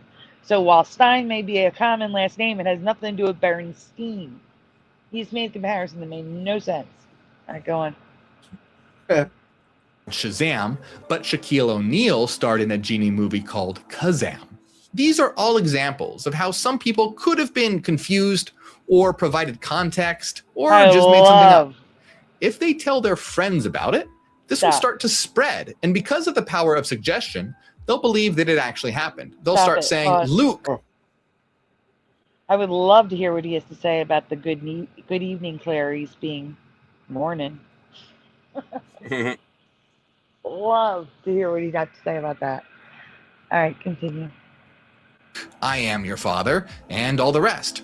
Now, if you flash forward to today, the era of YouTube, and if someone decides to make a YouTube video about the Mandela effect, now you have a viral video that is perfectly replicating the psychological technique of implanting false memories. Think about it. You start watching a video, and this video suggests something to you by saying something like, thousands of people Does this guy say anything without moving his hand? Probably not. And here he's going to say something that's going to support why AI is a problem. It just puts out slop. Anyway, go on. This guy's a joke. Monopoly guy wearing a monocle. Do you? That's all it takes, because what that has And that's why done we don't is, ask it that one, way. provided a reason to believe it could be true, because thousands of other people believe the same thing. Two, implants the suggestion, in this case, the Monopoly guy wearing a monocle. And three, asks you if you remember it, which triggers your mind to reconstruct your memory based on what it thinks should be true rather than what actually is true. Your mind thinks it should be true because the suggestion was implanted, and apparently thousands of other people believe it's true as well, providing evidence for its truth. But now, this video, it starts to go viral, and millions of people are seeing it. Now, millions of people start to believe in these suggestions, which even further psychologically reinforces its apparent truth. Mandela Effect. It'll never happen. People don't wake up in waves like that. It'd be great if they did, but they don't. But again, it's all short term. This is irrelevant. All right, go ahead, Splatter. Videos are the perfect vehicle for a worldwide viral suggestive technique for implanting false memories.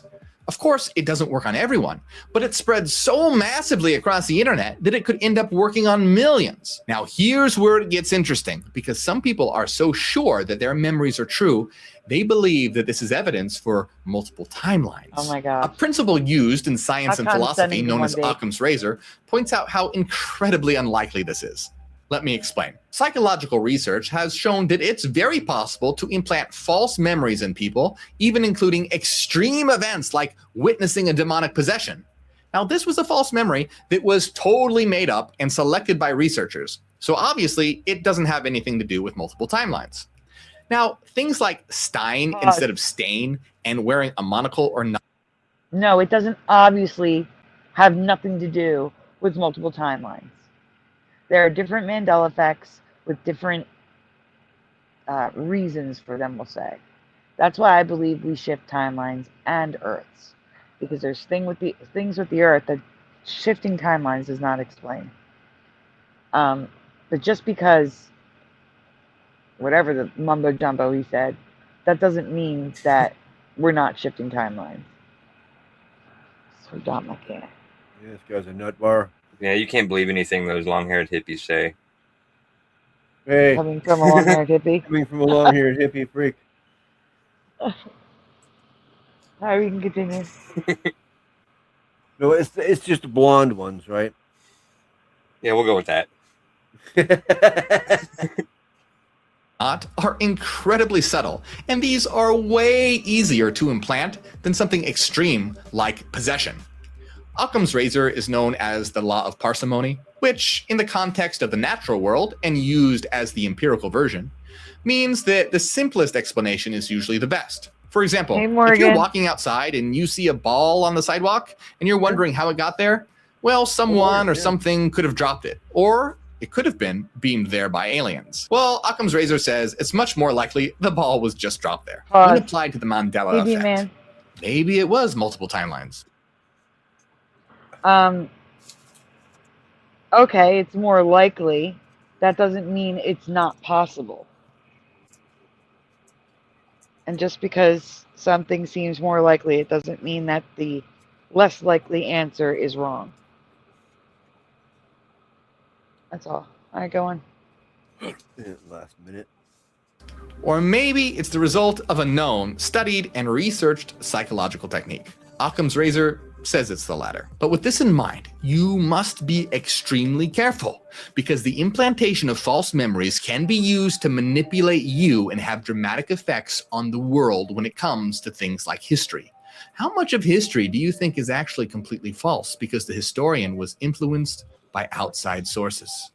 Always be on guard. If people can be so easily convinced of something like multiple timelines with false memories, imagine how easily this world can be manipulated, and it is.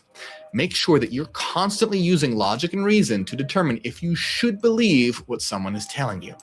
Don't rely on your memories alone. Now, the truth is that even though this isn't evidence for multiple timelines, reality is drastically different than how you imagine it to be. You can check out my other videos to discover glitches in reality all around you right now. Make sure you like and subscribe, and if you ever feel like you've gotten or learned something from my videos, consider Okay, we can stop this crap. Oh, I did. All right, did you get the videos from Moneybags? Josh? Yep. All right, let me get a banner up from Moneybags. Okay, Josh is taking over for now. Yeah, he's going to show Moneybag stuff. If you can, Splatter, get the next video ready for when we're done. Okay. Thank you. All right. So, for those of you just joining us, because a couple of you did, earlier tonight, about 4 or 5 hours ago, I recorded a clip when Clarice meets Hannibal Lecter. Now, I do remember Hello, Clarice. I'm not saying I don't. But after the Mandela, it was good evening. That's what I remember him saying after it was Mandela. 4 hours ago, 5 hours ago, I recorded the clip, and he said, good evening. And now, during the show, he doesn't say good evening anymore. He now says morning. Morning. And Josh remembers a reality that I definitely wasn't in, because 4 hours ago it was good evening, where he said good morning. I was not in that reality. I went from good evening to morning in the last 4 to 5 hours. I cannot right now. It's crazy. So we're going to see what Moneybag says as opposed to this video, because there's always a possibility, because it just happened, that his commentary is not going to match up. Similar to when we had the clip from about where we are in the galaxy with Carl Sagan. His commentary did not match up with what was on the video. So I want to see if it's going on here. All right. From 1991. I have just one question for you. What does Hannibal say? Full size His it, first please. meeting here with Clarice. That's his. How does he greet her? Do you remember? Pause. What did you say? That's his video. Mine's on full Oh, screen. his video, he always does that. All right. He's recording somebody else's, yeah. Okay, I got you. Go ahead.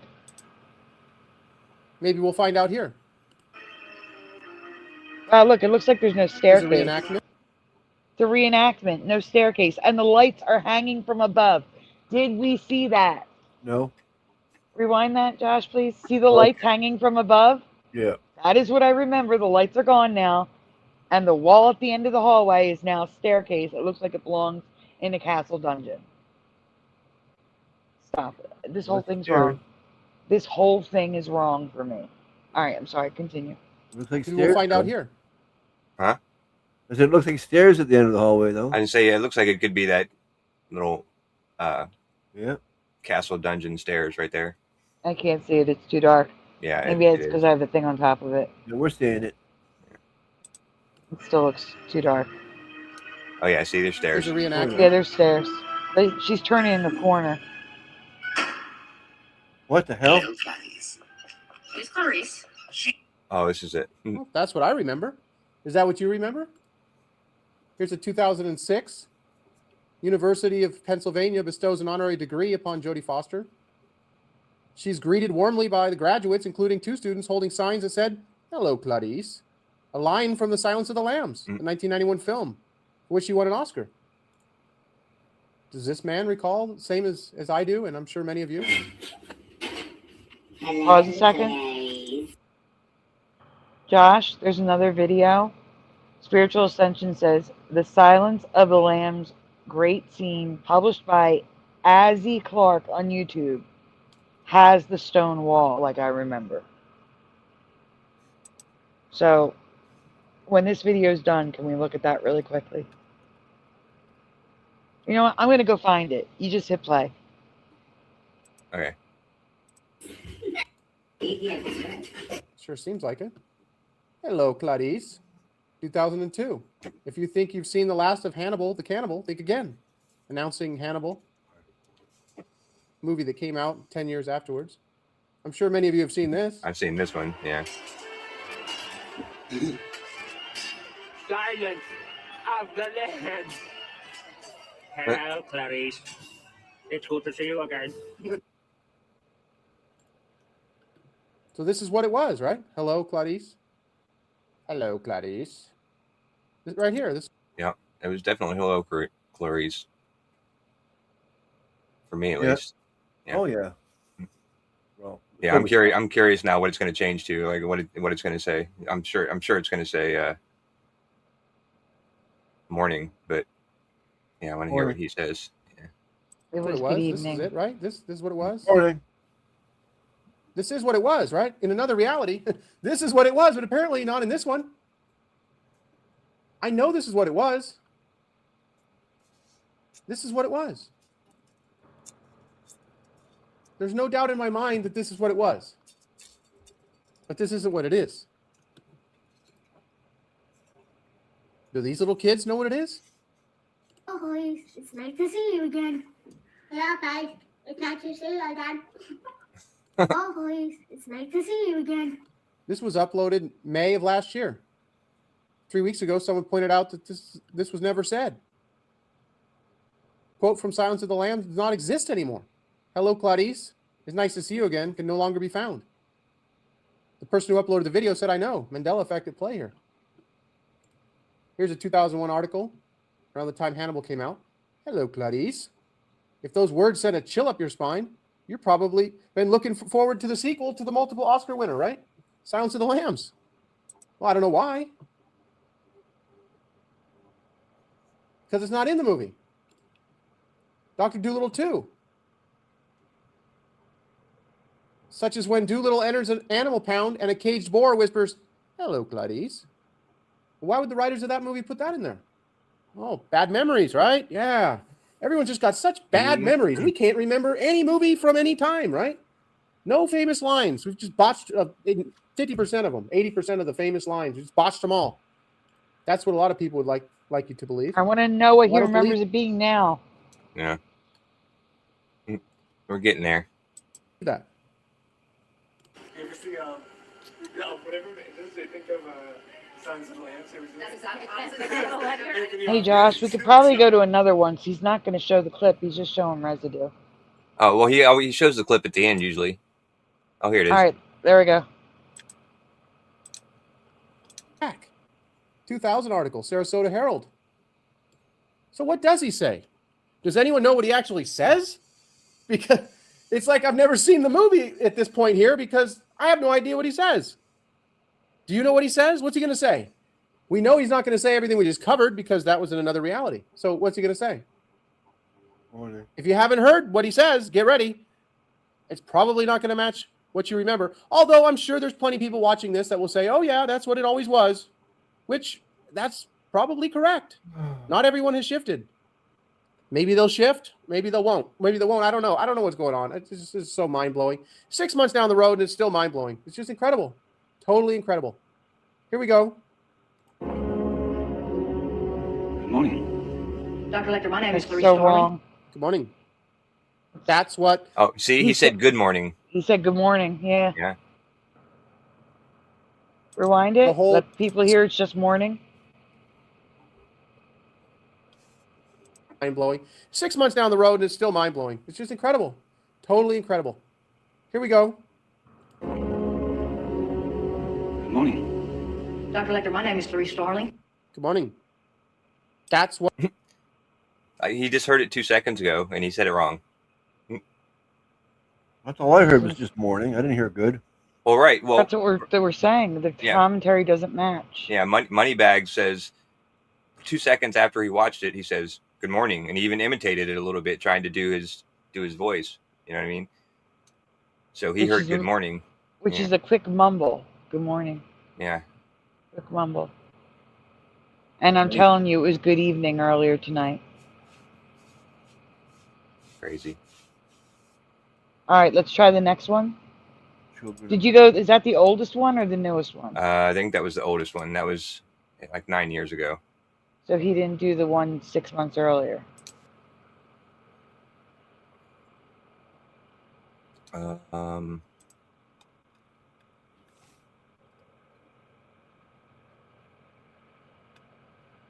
Nope, that was the oldest one. Okay.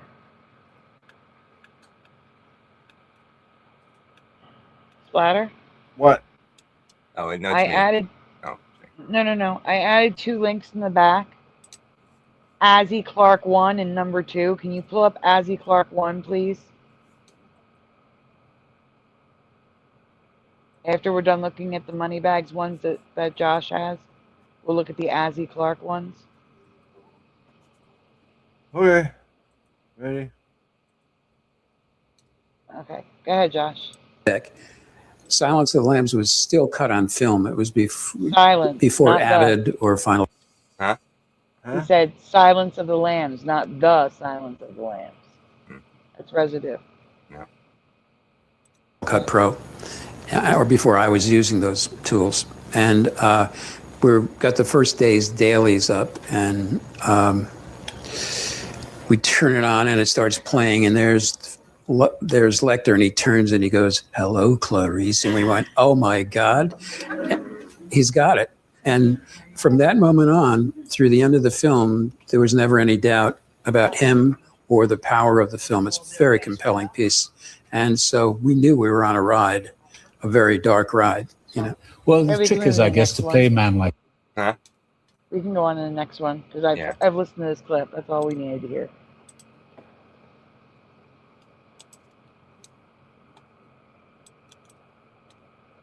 Good night, Gerald. Thank you for being here. If we don't see you, happy Mandela Days. Merry Christmas. Hey, for Liminal. Clarice, Silence of the Lambs. Oof, that's a classic Mandela. Most folks remember Hannibal Lecter purring, "Hello, Clarice," when she first steps into his cell. But the actual line is just, "Good evening, Clarice." There it is. Hello, Yes. just that. Good evening. Amazing. Mm. Oh, it's fantastic. No, it's not. It's morning. Oh my God, it was good evening 4 hours ago. Oh my gosh, I can't stress to you how crazy it is that it says morning right now. It was good evening 4 hours ago for me. Oh yeah, this one was 2 months ago. It was 2 months ago. See, good evening. I wish Moneybag said something to it though. Does he go see her twice? Maybe he goes to see her in the morning and then in the evening. I don't know. No, it was the first meeting. It was the same scene.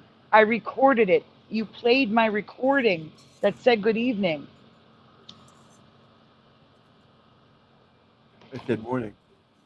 And it said morning, exactly. It's wrong. It's Mandela. I want to know if there's one where Moneybag says something though. Are there any others or is that it? There's a couple more. All right, let's see. How the hell did you get arrested? When the first day's dailies came in, we put it up on a Steam Deck. Silence of the Lambs was still cut on film. It was before Avid. Gary saw this. Pro. It's the same one. Hey, Anorexic.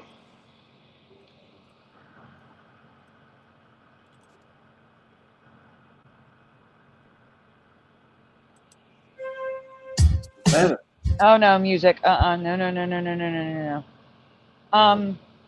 Does he have any other videos or are they all shorts? Because he's not talking in the shorts.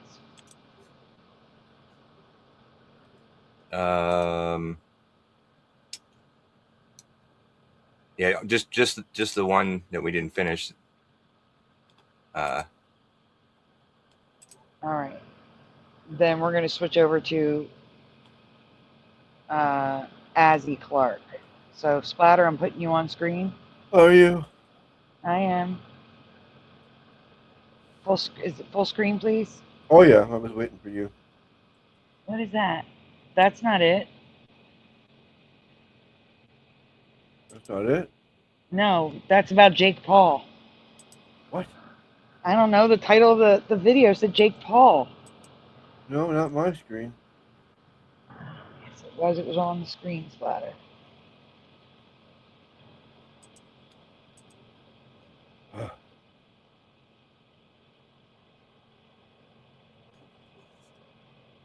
I don't know what I want to do now. What do you want me to do? I want you to share link number 1 and Josh link number 2, please, in the private chat. Okay, that was Joe. Okay, never mind. I see where I messed up. It's okay.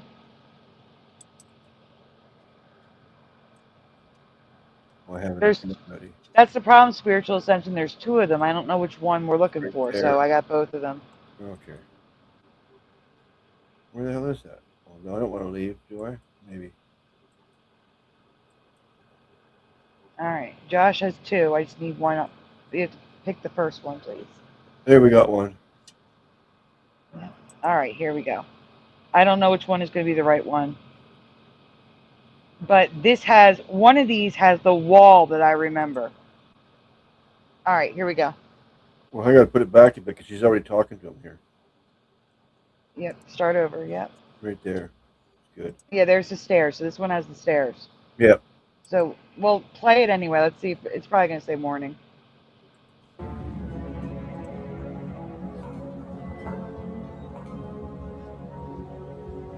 Good morning. Yep, morning. Dr. Lecter. Okay. So switching to Josh. Go ahead, Josh. He's past the others. The last cell you keep to the right. I put out a chair for you. Oh, yes, that's very good. Thank you. I'll be watching. You'll do fine.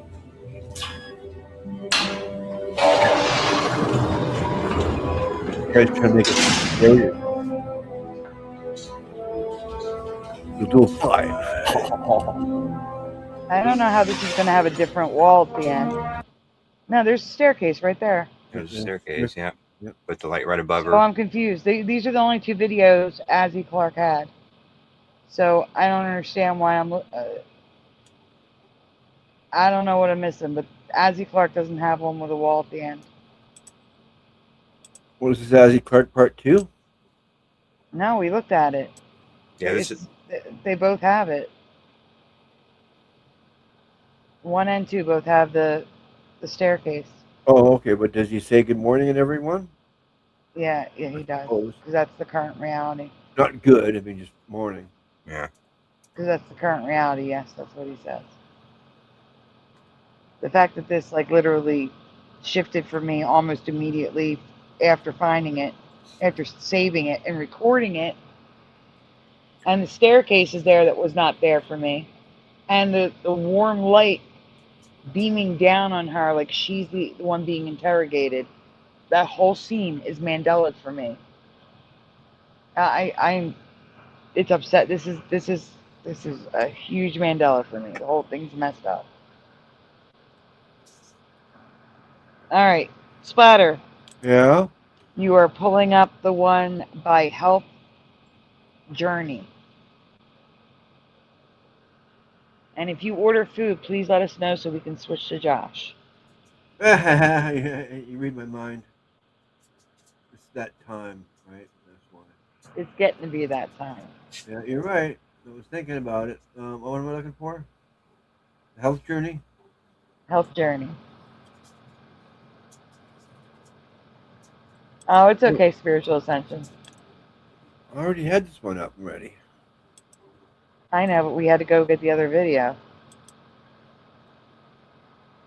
You're still presenting. There you go. Hey, Josh. Yep. If you can, please get the one by Sensei Productions up, since most likely Spatter will be ordering food by then. Yeah, I don't have anything but the 2 Azzy Clarks. Oh, I'm sorry. I'll get them for you. This guy playing with his nose. Snacker. Snacker. Yeah, you're the slacker. I'm the snacker. Okay, here's the links. Gosh. All right. Here we go. So once again, the title of this is The Mandela Effect Explained. Again. Oh, again. Different person. Mandela Yeah, Effect people think they're Explained. so smart. Come on. Yeah, well, let's see. Maybe they have something to offer us. Oh, he's not. If not, I doubt it. He's I picking. doubt it as well, but give them a chance. And if not, we'll rebut what they're saying. That's I all. did give him a chance. I put a thumbs down on it. Ready? Oh, you already watched it. Yeah, remember you sent me these, and I said they're all good except for one. Like there's one, and you're like, well, we can watch it and just make fun of him. Okay. Critique it. Yeah. That's this guy. All right. This is the one that. All right. You didn't like this guy? You did like this guy? No, You did no, not. This guy's a moron. Okay, he's a moron. In my opinion. Okay. But it's More like 9 or- years ago. He was young. He looks kind of young. I'll give him a break. Yeah, more or less of a moron than the last guy? Probably more. Okay. Oh, wow. That's a feat. Okay. Ready? Let's hear it. Yeah. So in today's video, I thought that I would talk about something called the Mandela Effect. Now, some of you probably have heard of the Mandela Effect. Others of you probably have never even heard of such a thing. I didn't know about it until quite a while ago. Somebody asked me about it. I'm like, no, I've never heard of that before. basically what it is in a nutshell is where a bunch of people remember something in the past, but now is different.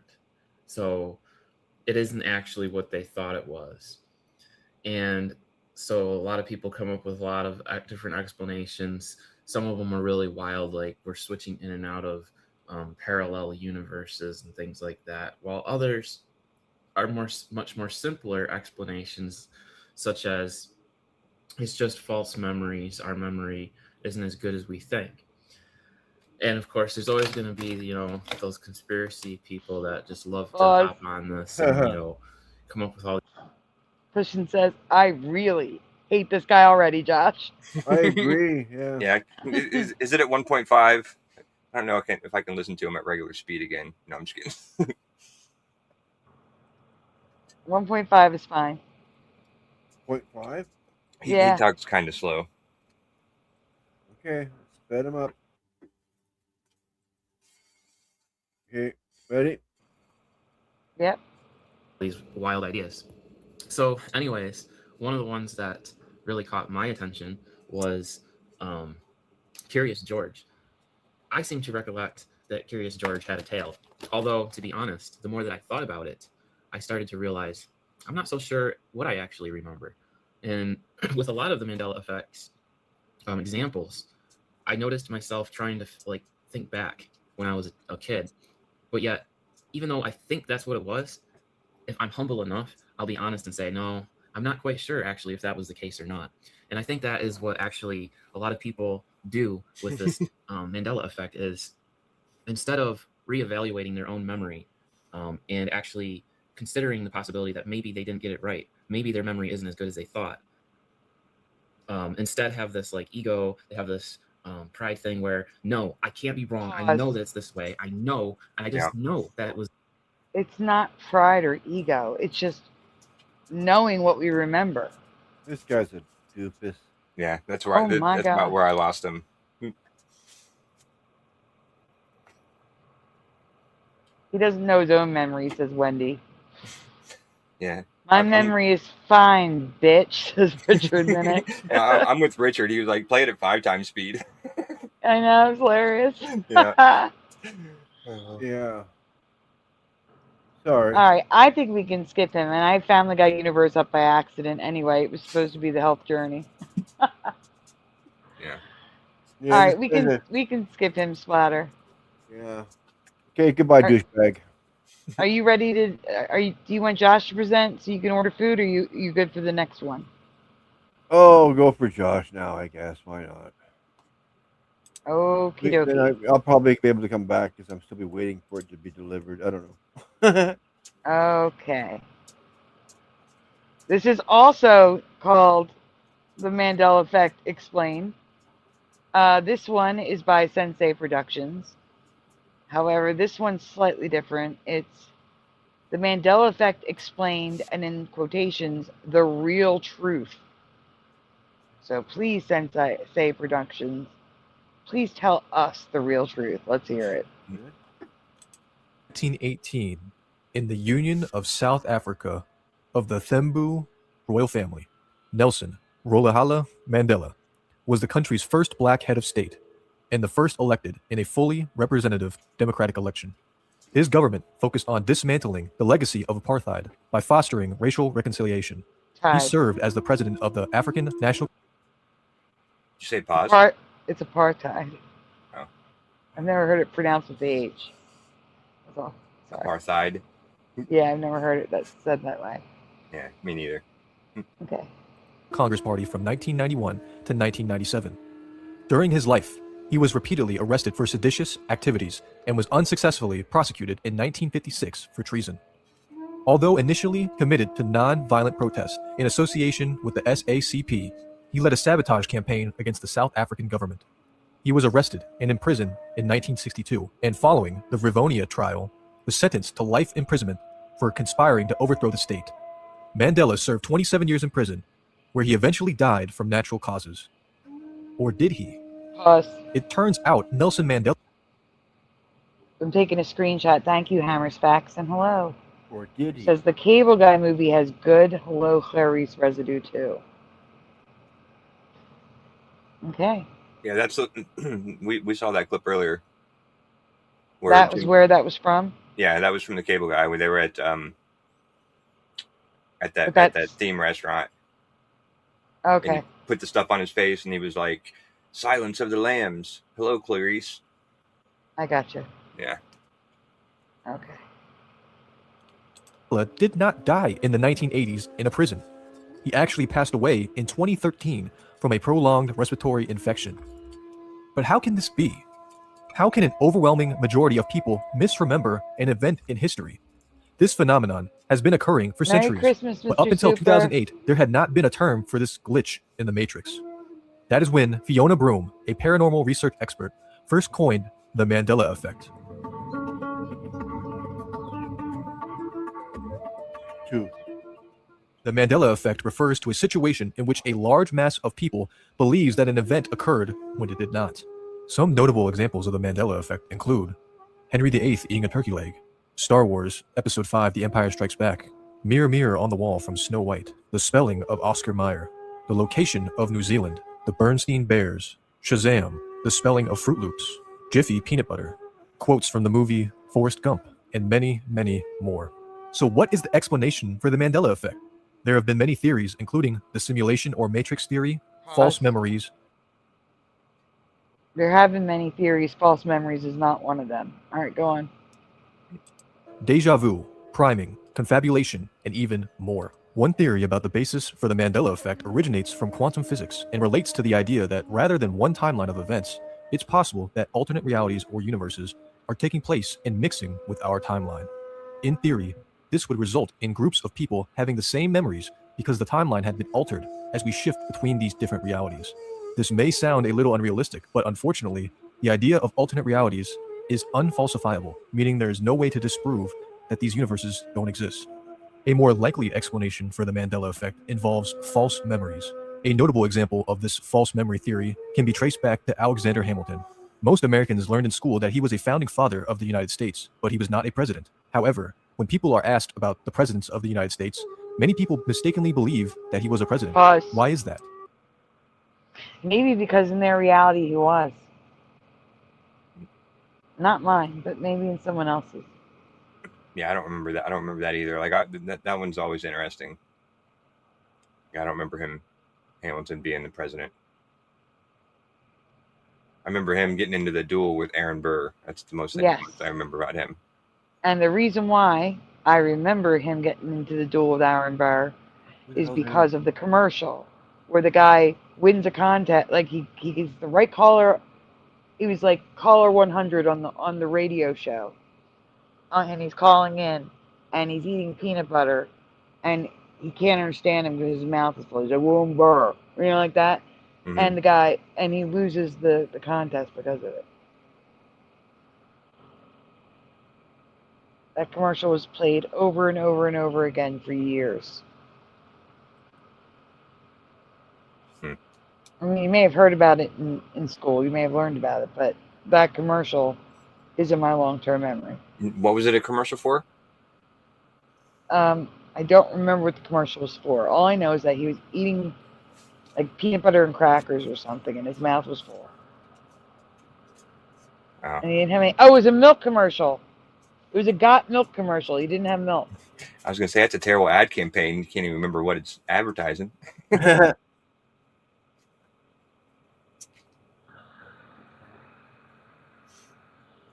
All right, we ready? Yeah, it was Got Milk because he didn't have milk. He was running around like he ran to the fridge to grab milk to drink, and the guy hung up on him. So, I'll see if I can find the commercial to play it for you guys in case you know what I'm talking about. All right, yes, go ahead. We should consider a simple neuroscience explanation. The memory for Alexander Hamilton is encoded in an area of the brain where the memories for the presidents of the United States are stored. The means by which memory traces are stored is called the engram, and the framework in which similar memories are associated with each other is called the schema. So when people try to recall Alexander Hamilton, this sets off the neurons in close connection with each other, bringing with it the memory of the presidents. Essentially, when memories are recalled, rather than remembered perfectly, they are influenced to the point that they can eventually become incorrect. This results in past memories sometimes being unreliable and infallible. This leads to the likelihood that problems with memory and not alternate universes are the explanation for the Mandela effect. In fact, there are a number of subtopics related to memory that may play a role in this phenomenon. One example is confabulation, which involves your brain filling in the gaps that are missing in your memories to make more sense of them. Confabulation isn't considered... Well, that's a bunch of crap. That was one of the first terms I ever heard was confabulation. Like that was the very first excuse that I ever heard. Yep. And like I thought it was a made up term just for us, but I guess not. I just never heard of it before. There's no worse feeling than a warm toilet seat. Oh, and yeah. then pushing ads in Harry. Oh, God, stop. Oh, Harry. I was going to say wet. Oh, or wet. That's not good either. Oh, yeah, those are all bad. All of them. Richard Minnick says, another idiot, and Mr. Super throws in the wet toilet seat. Dan said that word all the time, says pushing. Yes, he did. That guy belongs in a wet toilet seat. I'm dropping that link, Splatter. What? Can you present this link, please? The one at the bottom. Okay, 1 second. I'm trying to get my Ford order. It's okay. How long is this video, by the way? This is 11 minutes. We're halfway through. We're halfway through. Just play it. Right. Lying, but rather remembering details that never happened. Confabulation tends to increase with age. There's also misleading post-event information. Information that you learn after... Confabulation does not increase with age. I believe confabulation might be a thing, again, with short-term memory, not long-term memory. And that is what the Mandela effect is based off of, our long-term, permanent memories. And by the way, the reason why we watch these horrible videos is so that someone comes to the channel who doesn't know about the Mandela effect, they can hear the rebuttals to it. That's why we do that. We sit through the hard ones to get through the good ones. Get to the good ones. All right. It's like watching CNN. Somebody's got to do it. Somebody's got to do it, right. An event can change your memory of that event. This includes subtle information and helps to explain why eyewitness testimony can be unreliable. And lastly, priming. Priming describes the factors leading up to an event that affects our perception of it, also called suggestibility. And presupposition, priming is the difference between asking how short a person is versus how tall a person is. In essence, memories are vulnerable bits of information stored in the brain that can be changed over time. While we assume that our memories are accurate, this is not necessarily the case. The role of the internet in influencing the memories of the masses should not be underestimated. It's probably no coincidence that consideration of the Mandela effect has grown in this digital age. The internet is a powerful way to spread information, and with this spreading of information comes the potential of misconceptions and falsehoods to gain traction. People then begin to create communities based around these falsehoods, and what was once in the imagination starts to seem factual. In a large study of over 100,000 news stories discussed across Twitter, conducted over a period of 10 years, evidence showed that hoaxes and rumors won out over the truth by... Priming for what? That's exactly what I was going to ask. Missing Time says, wait, so what the hell is priming still? And then Spiritual Ascension says, priming for what?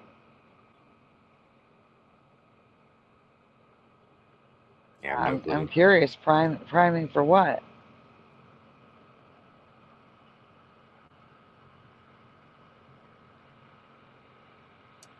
I guess we'll find out. Hopefully. Over 70%. As each person chimes in with their own experience or memory of an event, those false memories could affect the memories of other people, thus coloring them to remember the events in the same way. A popular example of this is Sinbad, who did star in other movies in the 1990s and appeared in a movie poster for the film House Guest, coming out of a mailbox, which looked very similar to a genie, and that could explain the association with the movie Shazam. Sinbad also dressed up like a genie for an event that he hosted in the 1990s. That's gonna be the One worst person man mentioned this I've movie. ever heard. So I guess we've all seen that other thing. That I'm not affected. Huh?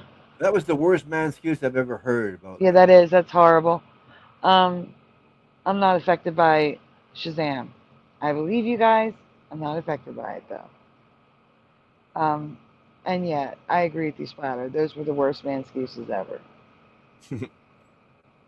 Hammersback says, I wouldn't care about Mandela effect if there weren't so many of them that people agree with me about, and yet nobody cares. That's why I'm here.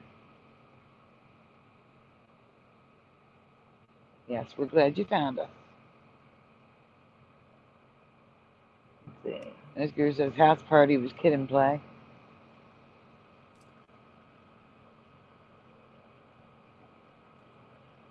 Why, did something happen with House Party? I haven't seen. It's been years. I haven't seen a Mandela about House Party yet. I love that movie.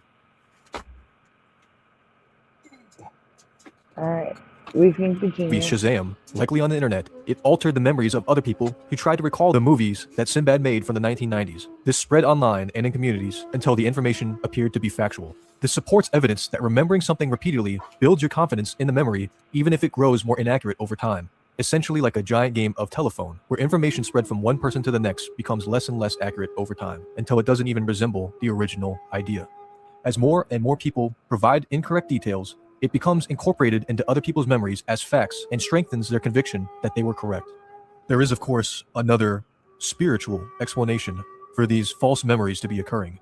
That is the basis for the simulation or matrix theory, which states that there are things occurring behind the scenes that can explain why multiple people misremember similar situations, controlling everything that is happening through our eyes, and that there are multiple timelines or dimensions occurring simultaneously. These glitches in the matrix, often described as deja vu, can blur these facts.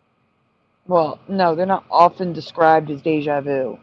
Deja vu is a phenomenon that's different, where people remember something happening usually seconds earlier. Like literal seconds. Like you felt it's a phenomenon where you feel like you've done this before. Yeah.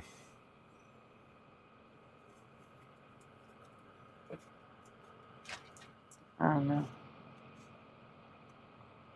Just almost done? Yep, 2 minutes. Okay, thank you. In our history. In fact, I have a whole separate video on this simulation and matrix theory. If you want to watch that video, a link is provided in the description below. But what do you think? Is there a simple scientific explanation for this Mandela effect? Is it as simple as false memories and misinformation that is adopted by the masses spread through the internet?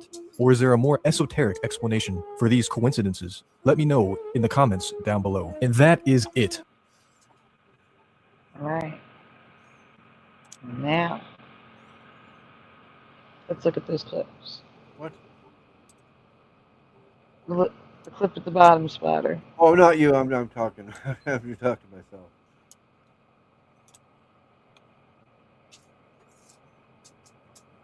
Okay, you want me to do something from the bottom? What? The link at the bottom, I asked you to present it. Oh, okay, yeah, I got it ready here, I do believe. You're just not presenting? Yeah. Which one is and, it? And Josh, can you please get the Family Guy Universe one up? I got it. Thank you. Shut up. While we wait for Splatter, guys, please take a moment to hit like on the stream. Subscribe if you haven't already. Ring the bell so you're notified when we go live on the weekdays. Also, donuts are very much appreciated, very much needed, never ever required. And Miss Santa with the donut. I made the weekly engagement list. I don't care. We're still waiting for Splatter to present. I know, I can't find it. What am I looking for? The link at the bottom in the private chat. Right. Okay. Jeez, I am so befuddled. I had it and I lost it. I had it and I lost it. You know, one of those things. Okay. Lift and separate. Still not presenting. I'm coming. Okay. I finally figured it out. I'm just saying it because sometimes you think you're presenting when you're not. No, I'll say when I think I am or not. Okay, I think I am. You are. So let me get this banner down. All right, this is the commercial I was referring to in case you haven't seen it before. This is where a lot of people learn about Aaron Burr if they didn't learn about it in school. Okay.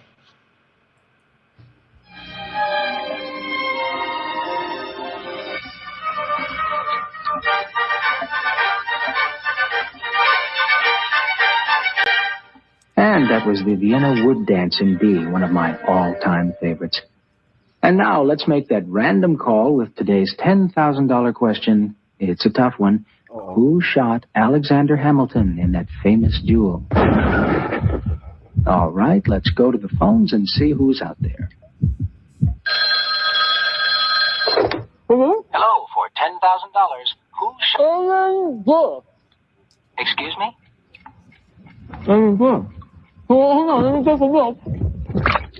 That's enough. That's enough milk. I'm afraid the time is almost up. I'm sorry. Maybe next time. Put it out. That's dumb. So that's the commercial. Team Associated 10, welcome. That's dumb. Why didn't you just spit it out if he was that important, you know? Mm-hmm. Dumbass. Like I said, that amount of milk was funny. There should have been enough to get that, yeah. Yeah, I don't know. What was the prize? $10,000. Yeah, see, that'd be worth spitting out the peanut butter sandwich. Yes, but it's a commercial for milk. I know. I think in reality. If it was 10,000 bucks, that'd be out of my mouth so quick. All right, we are changing gears here. This video is every Family Guy Mandela Effect. Oh, wow. That's gotta be And good. I'm curious, and this is, for, like I said, from a non-Mandela channel. The channel name is Family Guy Universe. So I'm curious to see if there's anything new here. Well, he There doesn't might be even know the something new. Mandela effects. He just got my Family Guy stuff. Yeah, it's a Yep. brand new channel. It just started a couple months ago. I was Yep. his first subscriber. Oh, Yeah. does So, he but know he's doing Mandelas, or just is it just supposed to be Family Guy? well, there's one video about the Mandela, and the rest are like, it's all Family Guy stuff. Like, so if you like Family Guy, it looks like it's fairly well produced. Like he's had other channels maybe, and he's just starting a new one. So if you like Family Guy, I'd go check him out. But I'm interested to see, because he must be into the Mandela effect too, or it was like his third video. Yeah. So, yeah. There are scenes The in Swear. pause. The fourth Wiseman says, "I don't get the commercial meaning." The meaning is, he knew the answer. He's an expert in the Alexander Hamilton and William Burr Aaron. duel, and the radio station calls random people to answer the question. If they can answer the question, it's $10,000. So he's eating a peanut butter sandwich, and they call him with the one thing he is an expert on, and he's answering it, but the host can't hear him. The DJ can't hear him. Understand him. And he pours out the milk. There's no milk, and the guy hangs up on him, and he loses the $10,000 because he doesn't got milk, because it's a got milk ad. All right, we can continue. Yeah, it's silly. That never actually aired, quotes that don't exist, character details that were never canon. Today, we're breaking down every major Mandela effect in Family Guy that has fans questioning their own memories. Shut up, Meg was never a catchphrase. This is the big one. Go ask any casual Family Guy fan what Peter's most famous line is, and they'll say, "Shut up, Meg." Here's the problem. Peter almost never says it. Seriously. If you go back and watch the show, Peter rarely tells Meg to shut up. Other characters say it occasionally, and the sentiment is there. Yeah, no, this is new for me, and I completely remember him saying "Shut up, Meg" like all the time. Oh, me too. Yeah. Yeah. That's wrong. I agree. Do you guys? Is this an old Mandela? Do you guys remember this being covered? I don't remember ever seeing this now. But I haven't watched Family Guy for a long time. But yeah, and all the Mandela stuff I've ever watched, I've never seen anybody talk about this. Okay, this might be a new one. That's his main character. Yeah, he always says "Shut up, Meg." Hammerspacks is new for me as well. Hello, General Sorrow. If he doesn't, that's new. That's for sure. Thank you for the like. I appreciate it. Merry Christmas. Happy Mandela Days. Tomorrow night, I may be starting earlier. Because Jeff wants to make an appearance on the show. Ooh. So, Splatter, if you can't be there earlier, just join us when you wake up, Yeah. But, Depends on how early you're talking, that's all. like 7 p.m. your time. Oh, that should be no problem. Okay. No problem. All right. Let's hear what this guy has to tell us. And how the family treats her, but it's not a recurring catchphrase. Fans have Mandela effected this into existence because it perfectly captures the family's dynamic with Meg. The phrase appears so infrequently that when it does show up, it's actually notable. But because the internet memed it into oblivion, everyone remembers it as something Peter says constantly. He doesn't. No, it's not because the internet memed it into oblivion. No, it's because I remember him saying it all the time in the series. That's why it's a meme. Exactly. Yes. Exactly. Not right. the other way around. Not the other way around. Not a chance. No, this guy's got nuts and bolts. Is he saying that that's the reason, or is he saying that that's the excuse that people are saying? Like, I didn't catch. You know what I mean? Like, he turned it around. He said the reason why people remember it is because it was memed into oblivion. Yeah. All right, so he's already shown his cards. He's already backwards. Yeah. Hey, Logie, Merry Christmas. Just how could it work that way? I mean, obviously people hear the phrase a lot, so they make a meme about it. They don't like go the other way around. Yeah. Well, I'm curious about the chicken. I remember this. I remember the chicken fight. That went on forever. That went on forever and ever and ever. Yeah, that was the longest fight scene. Like, that was longer than They Live. It went on for a couple episodes, as far as I know. Oh yeah, it kept on going back, but the original one I think just lasted for way too long. But yeah, it was funny. Yeah, let's see. Chicken's name isn't the giant chicken. Everyone calls him the giant chicken. Forums, wikis, YouTube videos, everyone uses that name. But in the show, he's actually named Ernie. His full name is Ernie the Giant Chicken, but the show almost always just calls him Ernie. The giant chicken part is a descriptor that fans turned into his entire identity. If you watch the episodes where he appears, characters refer to him as Ernie. They refer to him as Ernie. I never knew his name was Ernie. I'd never heard Ernie before. It was just a giant chicken. Yeah. Never heard Ernie. Oh, that's weird. That's weird. No, that's a Mandela for me. I never knew his name. He was just a giant chicken. Yep.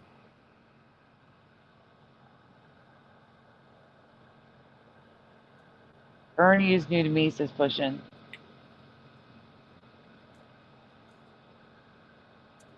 Is he talking about the busted, the nose that I covered several years ago?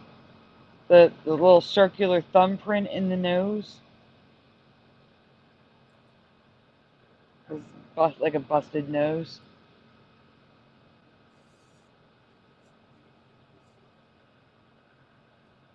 I'm just curious.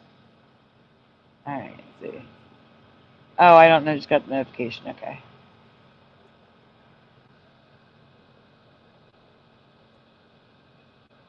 Missing Time says, why does Family Guy make me so mad, but American Dad brings me joy?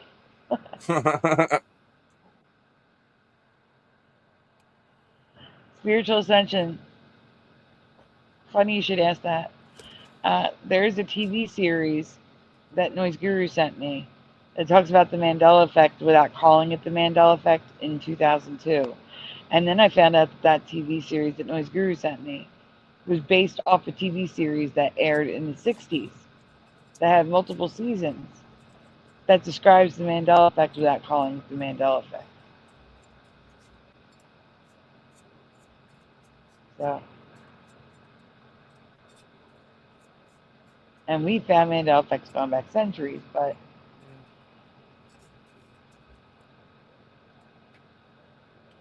I don't know. I think an event happened at some point to kick it off, but the internet is why we are all talking about it, because we could share our memories with one another. But that's just my opinion.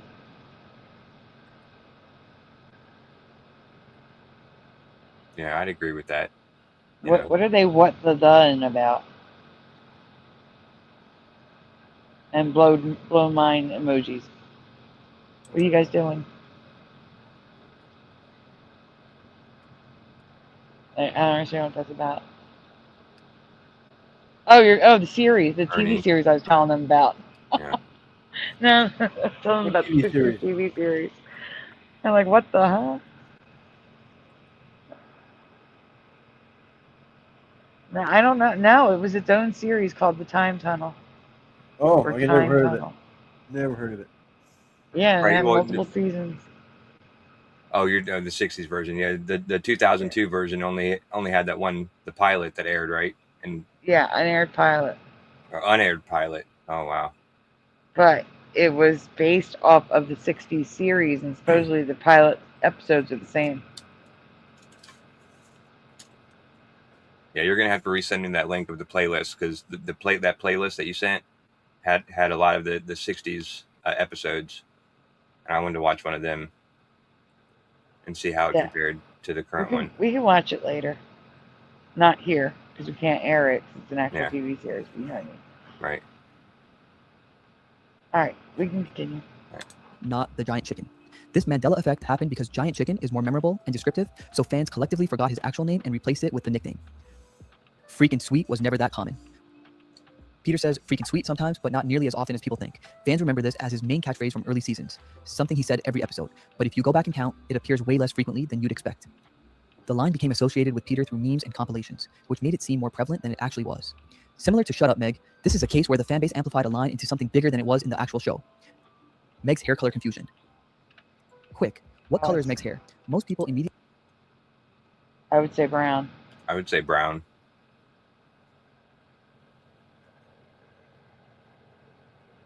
Does anyone remember Meg's hair being different from the way it is on the screen? You say it's No. red or something now. No, it's brown. I mean, yeah, it looks brown to That's me. it right there. If it looks any, or it's black. Did you go black maybe? I'll take black, but no, brown. I remember the way it is. Yeah, right there in that picture. Hey, PG2424. Cushions says flesh.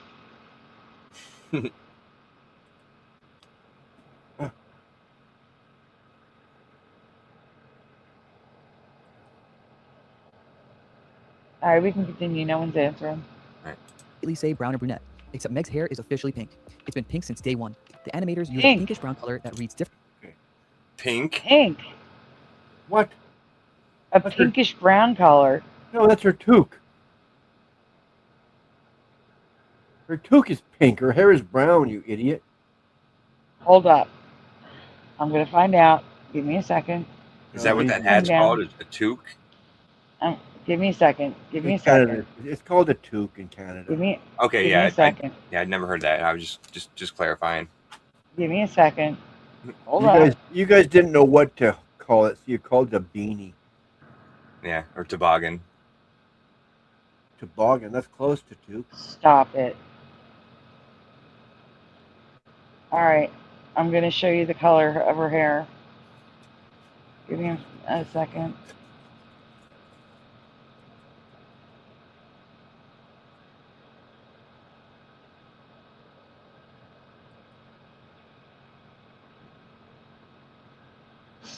Oh my gosh, I can't.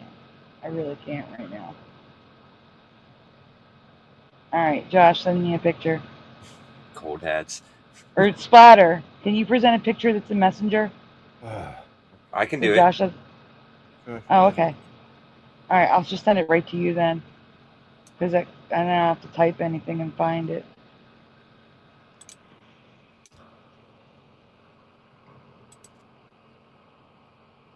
So, not that one, the next one. So there you can see it's in the red. See the circle in the red right there? Mm-hmm. I used the dropper, picked the hair, and it's in the red. Not pink. Pink's down there. Yeah, right. It's on the warm end of orange-red. That's weird. I see brown. I see red lips, brown, pink hat.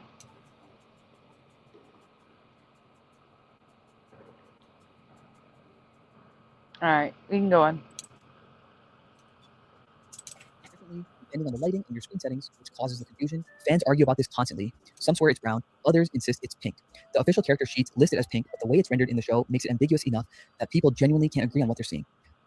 The Conway Twitty cutaways weren't in that many episodes. Pink? Yeah, it's not pink. It's not Oh, pink no. at all. No. Like, factually, it's not pink. That's her toque or beanie, whatever you want to call it. Yeah. See, to get the color brown, okay, Brown is based off of red, yellow, or orange, depending on the tone you want. So as you go darker in the color, it will turn brown. I mean, there's a maroon and there's different shades of red, and you know what I'm saying. But to get brown, you got to go deeper in yellow, orange, or red. It's not pink. I don't know what the heck they're talking about. I just checked. Maybe it's changed since he made this video. Maybe, or they're going by the hat, which is dumb. Yeah, because he said hair, not hat. So Right.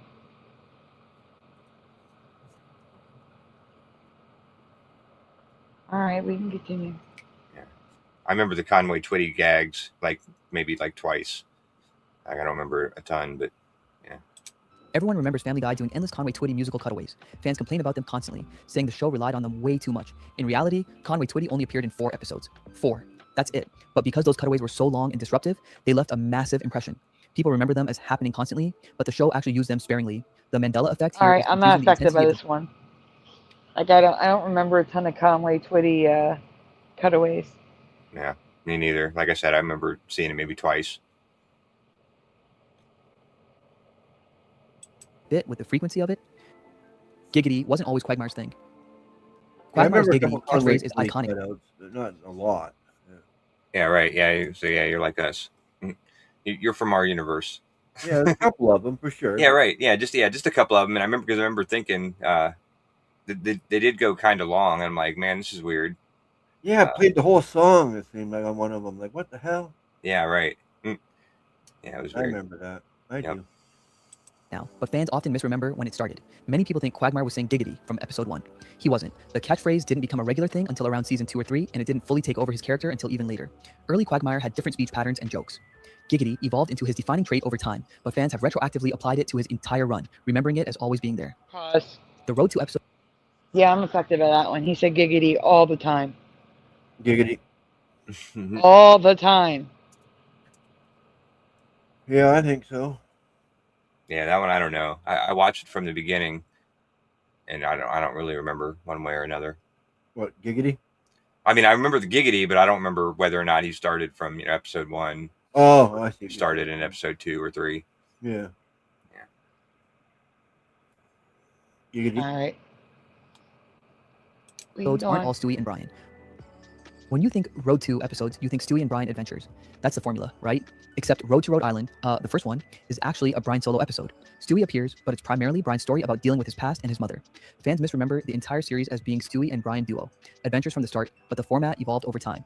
The first Road to episode doesn't match the template that came later. James Woods, the character, appears way less than you think. James Woods became such an iconic recurring character that fans remember. It was named, the high school was named James Woods High School. Yep. But I only remember James Woods in about 5-6 episodes, to be honest with you. Yeah. Like, it's not like he was there all the time. No, he was there a couple of times. That's it, yeah. This is just... I mean, does anyone remember him there all the time? No. Oh, I don't know. I remember him being like a random, character that, a reoccurring. Oh, yeah, good. But yeah, I don't know. Yeah, I would say 5 or 6 maybe sounds about right. Like I said, I only watched probably through season 10. So,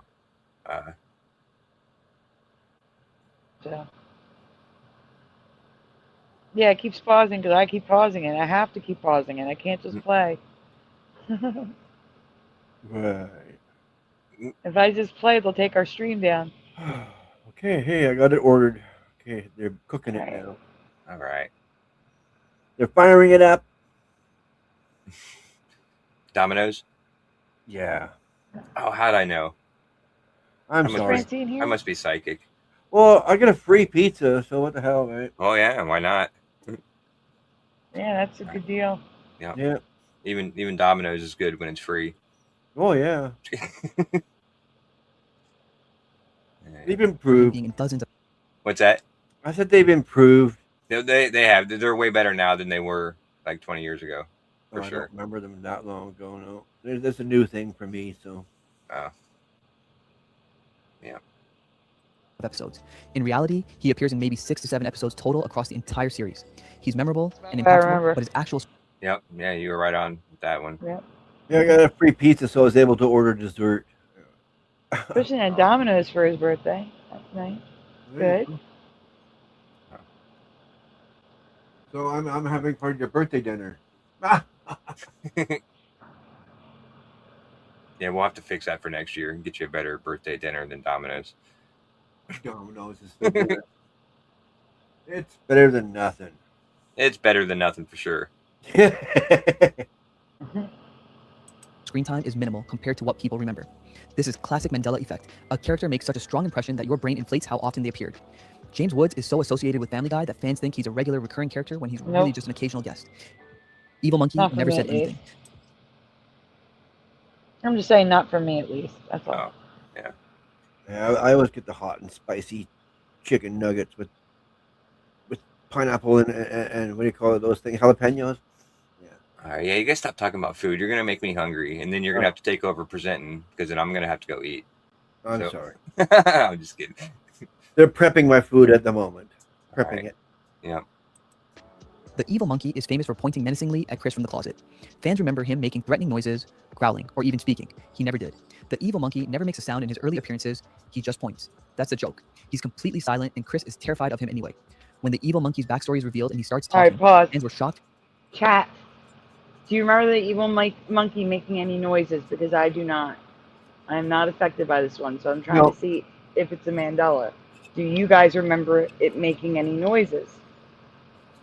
Because for me, it was just a stare with the pointing finger. Yeah, he just points with an evil stare. Oh! Yep, pushing button says no. No says He PG2424. doesn't say a word. Not a word. Noise Guru says it growled. I don't think it even growled. I think it just like makes a face. Yeah. I remember turning the channel. I know, it just popped up. No sound, just climatic music. I agree with that. Yeah, and him pointing his finger with that. Yeah. With that grimacing look on his face.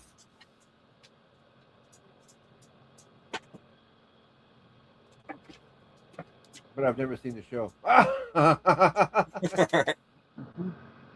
Sure.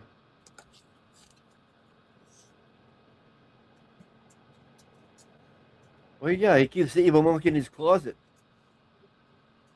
Mm-hmm. It's amazing the It's evil just one of monkey's those still weird alive. things that Family Guy threw in. Yep. Evil monkey. Noise Guru said, okay, Noise Guru says it growled, but I've never seen the show, so there you go. All right, so You would think it growls, but no, it just makes that growling face and points. Yeah. Mhm.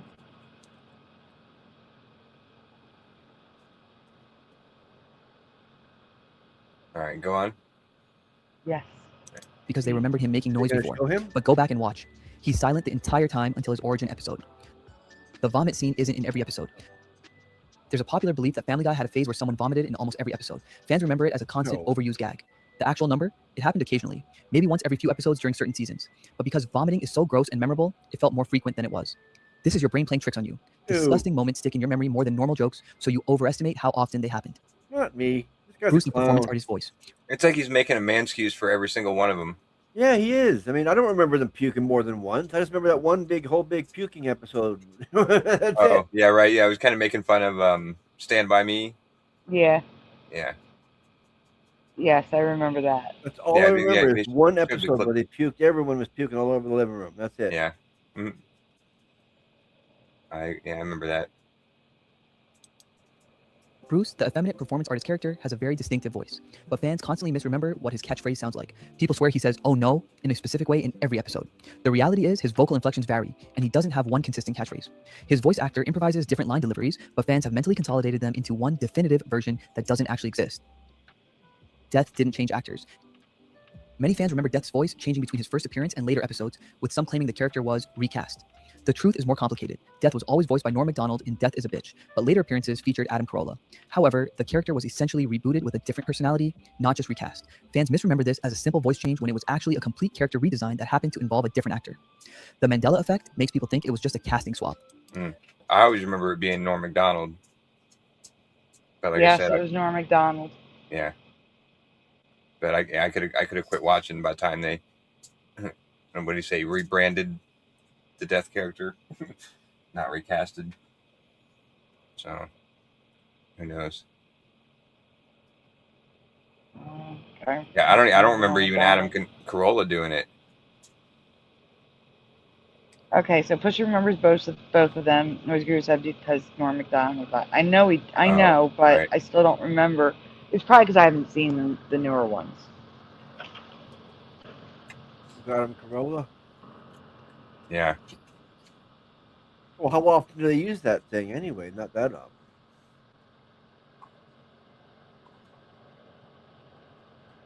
I mean, they do use him a bit more than other characters, but you know, it's a recurring character. I know, but he's not there that often.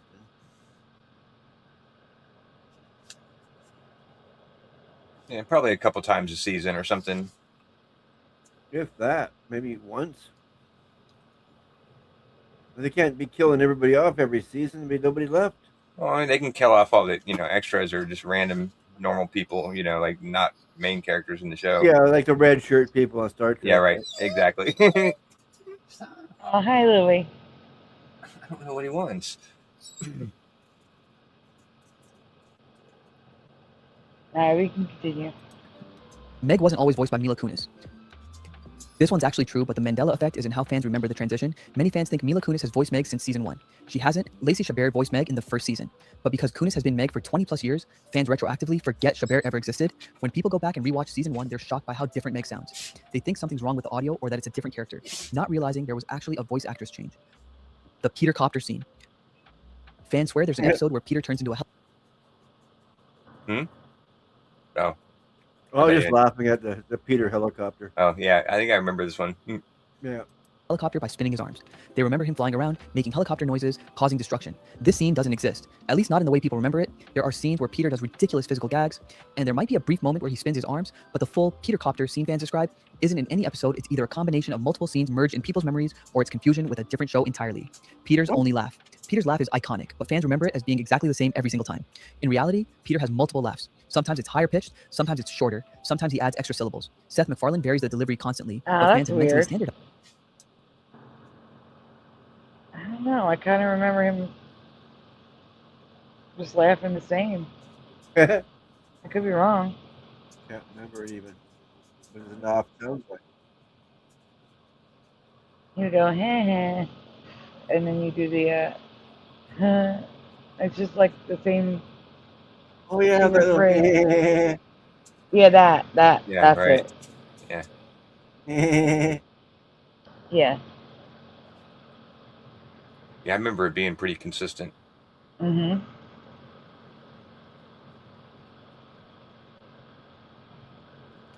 It into one specific sound.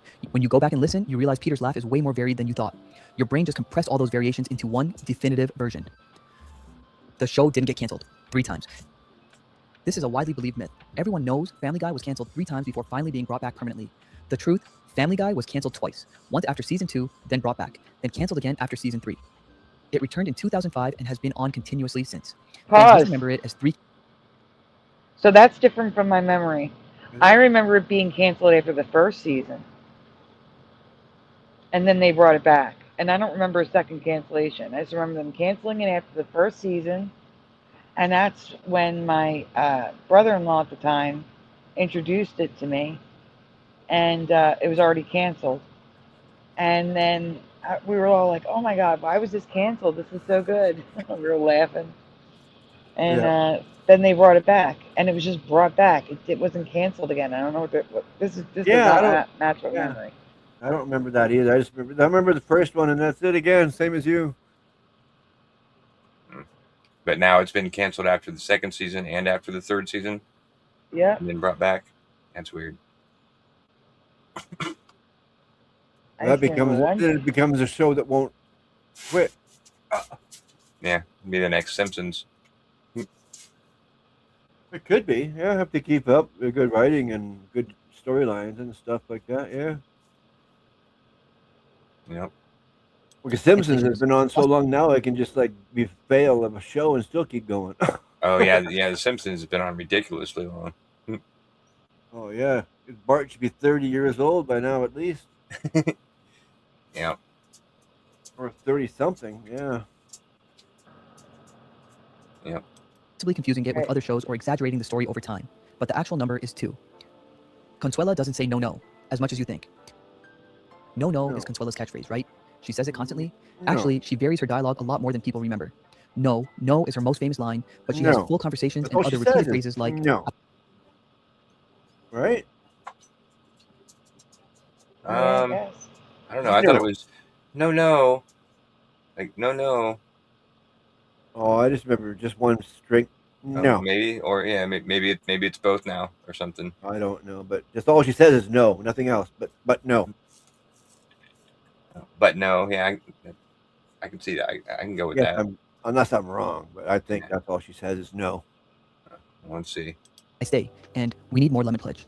The Mandela Effect turned no into her only characteristic when she's actually a more developed, recurring character. Fans just remember the meme version of her, not the actual character. The theme song, lyrics changed. Some fans swear the Family Guy theme song had different lyrics in early seasons. They remember alternate versions or... Huh?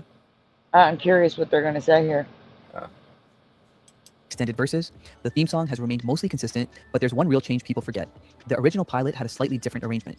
However, fans often misattribute other changes that never happened, thinking they remember alternate lyrics that don't exist. This is compounded by the fact that some international versions do have different lyrics, creating false memories for people who might have heard those versions once. Some of these are harmless, misremembering a catchphrase or a character's name. Others completely change how you remember the show, but they all prove that memory is way less reliable than we think. Okay. So the first one's really a Mandela for me, and definitely in my reality, it was canceled after the first season, and then like a couple of years later, they brought it back, and there was no other cancellations after that. Yeah.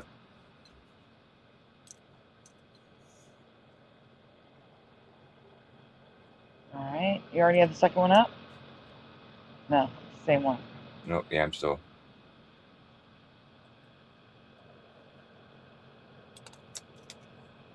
All right. And this one's Harry from Ends, right? Harry from Ends, yes.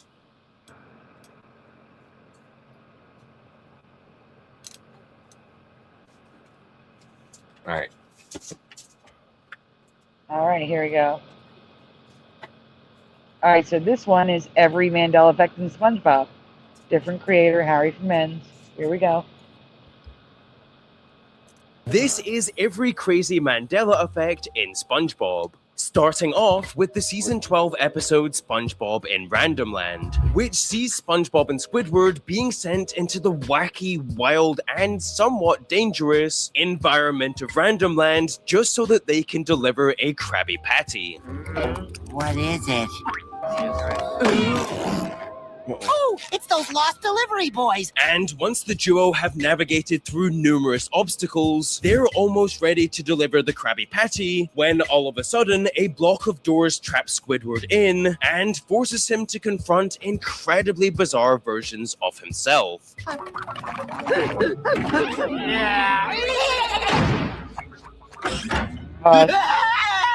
What the hell? I've never seen this episode. Has anyone ever seen this? I don't watch this show. Maybe I should. Well, I used to watch it when my stepson was watching it. Yeah, I never watched it much. I've never watched Square. It just sounded too childish to me. Wait, Joe Bloor remembers Family Guy being canceled once in 2003. And 2003 was when it was introduced to me. And brought back in 2005. Largely because of how popular it was on Adult Swim on Cartoon Network. Exactly. Yes, that is what I remember, Joe Bloor, exactly. Yeah, precisely.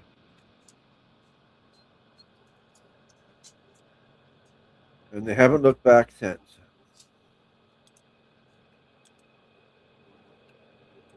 Oh, even more so. Okay. Uh-oh. Yeah, they have not canceled it since then for me. No, I don't see it being canceled now. It's just too popular. Yep. No, I just didn't see this episode. All right, let's go. And it's here that we have our first Mandela Effect, as for years, SpongeBob fans have been claiming that they saw the Red Mist creepypasta of Squidward in this scene, with many viewers saying that this was a direct callback to the tragic lost episode of SpongeBob where Squidward unalives himself. Although many people said that when they went back to watch the episode even a few days later, that this scene was completely removed and replaced with a baby squid, which of course then caused a massive debate within the SpongeBob community, with some people swearing that they've seen the Red Mist Squidward and, well, others just calling them crazy. However, thankfully SpongeBob showrunner Vincent Waller would state in 2019 that there was actually a version of the episode that had the creepypasta version of Squidward, but that it had to be removed only days after because the people at Nickelodeon said that it violated standards and practices. So yeah, I guess the people that saw Violates standards and practices. So weird. Nickelodeon. Yeah. Hey, Matt been crazy.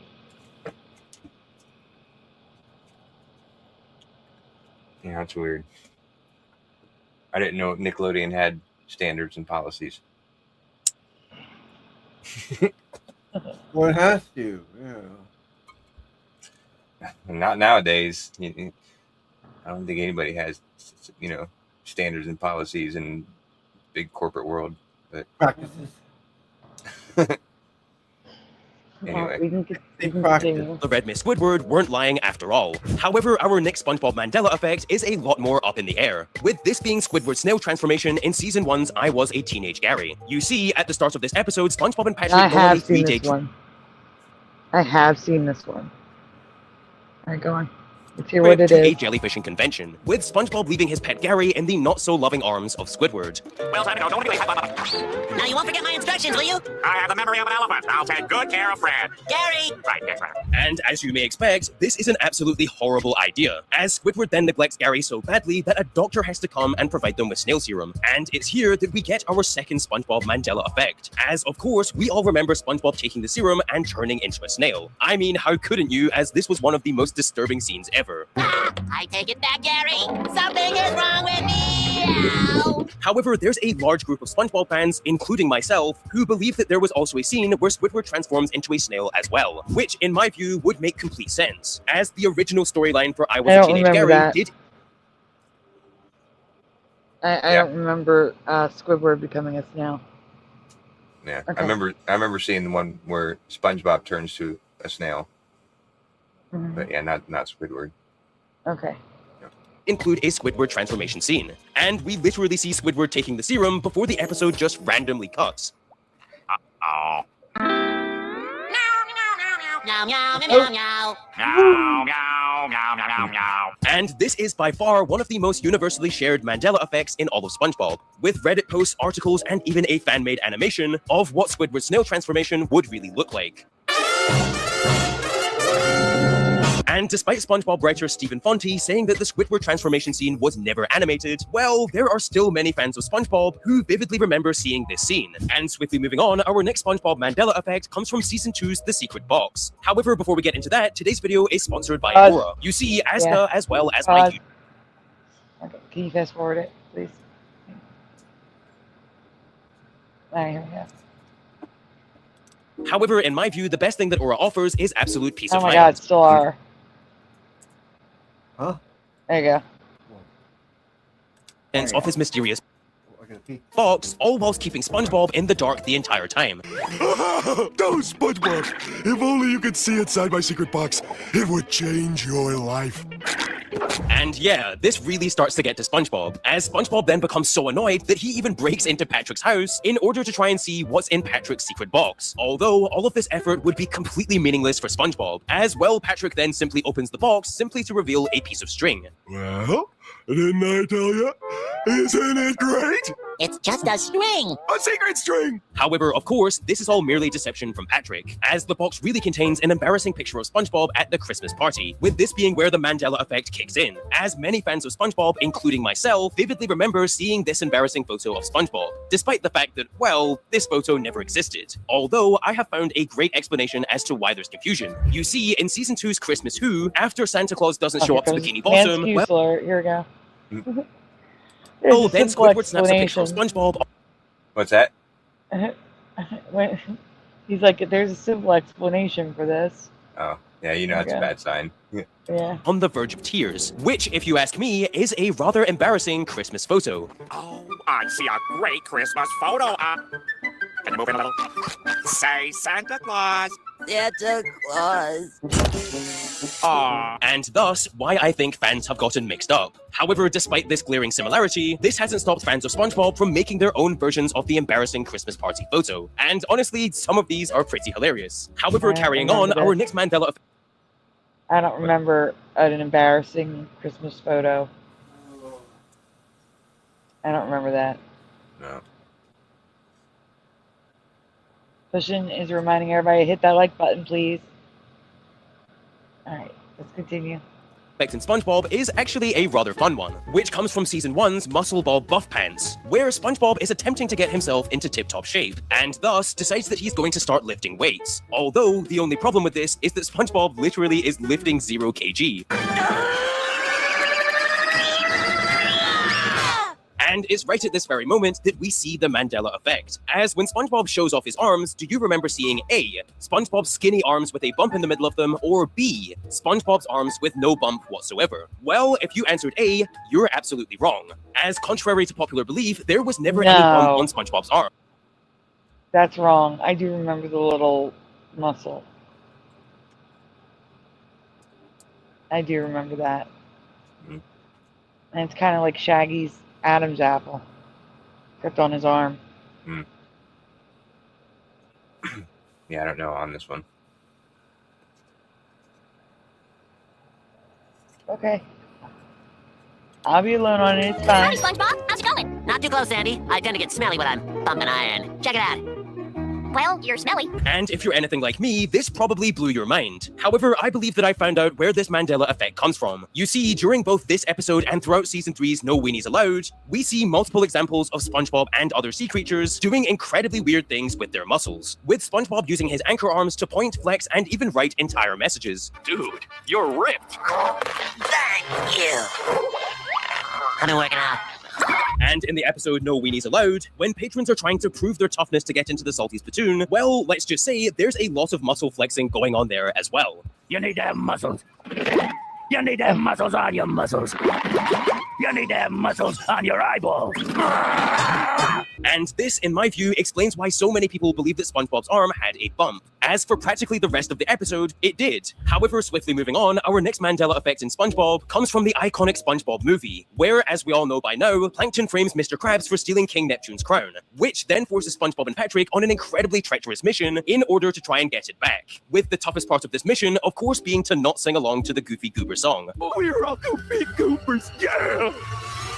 Goofy, Goofy, Goober, Goobers, yeah! However, right at the end of the movie, SpongeBob has to restore order to the Bikini Bottom that Plankton has enslaved. And he does this by blasting off all of the Chum Bucket mind control devices with his iconic guitar. But this is where the Mandela effect comes into play, as just like many others all throughout my life, I always remembered SpongeBob rocking out with a white V-shaped guitar. Or perhaps it was a purple V-shaped. Does anyone remember a guitar? I don't remember this episode. Oh, this is from the movie, I think. Okay. I don't remember. I didn't see it. Isn't now like a double guitar or something?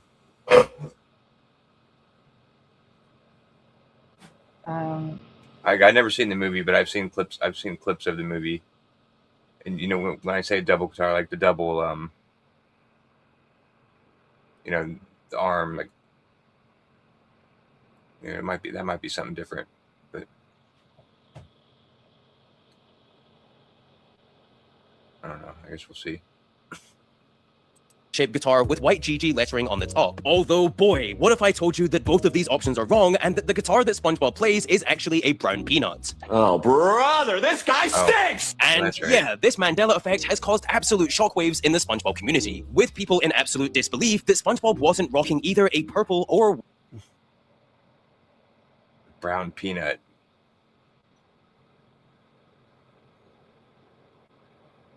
What does the GG stand for? What are you looking at? Huh? What are you looking at? The GG on the end of the guitar. Oh, the GG on the end of the guitar. I don't know. I don't know. Have a good night, Noise Guru. white V-shaped guitar, to the point where they feel like the entirety of the internet is simply just gaslighting them. However, once more, I believe that I've cracked the secret to this Mandela effect. As you see, I believe that this unanimous lapse in memory is caused by the iconic Season 1 episode, Band Geeks, where after Squidward finally has enough of Squilliam talking down to him, I knew it! You don't even have a band! Well, I'll just let you get back to the service industry now. well, then Squidward pulls off the unthinkable, as he manages to get the ragtag band of Bikini Bottom all the way to the lofty heights of the Bubble Bowl, which is where we see Sandy playing with, you guessed it, a V-shaped guitar, just like the one that people remember SpongeBob having. And so, I believe that this explains this Mandela effect. But of course, let me know, do you think there's something deeper going on here? And what color do you remember SpongeBob's guitar being? Anyway, moving on, our next SpongeBob Mandela effect is actually one of the strangest out there, as in the Season 3 episode Clams, Mr. Krabs celebrates earning his $1 millionth by taking SpongeBob and Squidward out on a clam fishing trip, which, of course, Squidward is more than thrilled to be attending. Clam fishing. This is the reward we get for all our hard work. Fishing for stinky clams in a smelly old boat on a filthy lagoon? You call this fun? And once the pair lose Mr. Krabs' $1 millionth, they then decide to simply replace this dollar with a new one, which sounds like a good idea, but of course, being as money hungry as he is, well, then Mr. Krabs is able to tell that it was a fake, and that it was kissed with a certain kind. Yeah, go on.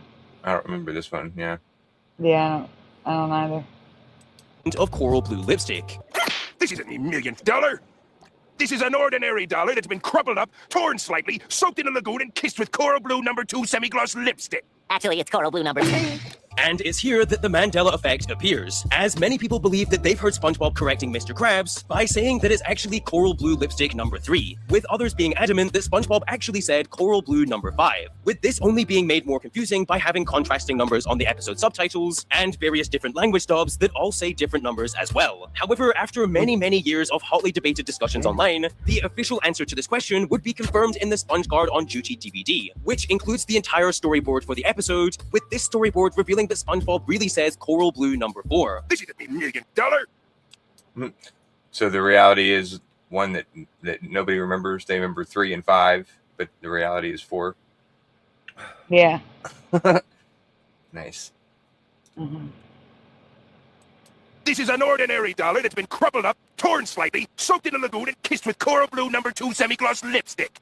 Actually, it's coral blue #4. Which honestly blew my mind when I first saw this, as I always thought that it was coral blue lipstick #3. But of course, let me know in the comments which number did you think SpongeBob said. And carrying on, our next Mandela effect in SpongeBob My God, how is many actually more are about there? My God. I don't know, 3 more minutes. Okay. So probably All 2 right, minutes go of it's the outro. So it's probably almost over. Okay. Krabby Patty's secret formula, which, of course, as you all know, has been the source of discussion among fan theories for many, many years. However, the Krabby Patty secret formula has also become a widely agreed upon Mandela effect in SpongeBob. And this is because in Season 3's Krusty Krab training video, after the narrator details all of the required steps to make a Krabby Patty, well, then a lot of fans remember there being a bit at the end of the episode where the narrator lists off the ingredients of a Krabby Patty incredibly quickly, with all of this also very briefly being shown on screen. However, apparently this never existed, and instead, the episode simply ends in a cliffhanger. Are you sure? Okay, the secret formula is... Yeah, no, I remember just like that. I remember it ending just like that. Quantum Effects is in the chat and says the guitar used to be white V-shaped. Now peanut. So he remembers the white V-shape. Yeah.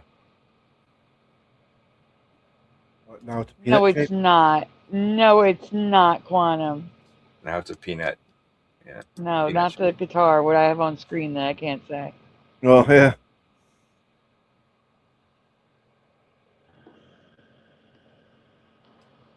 Sure it is.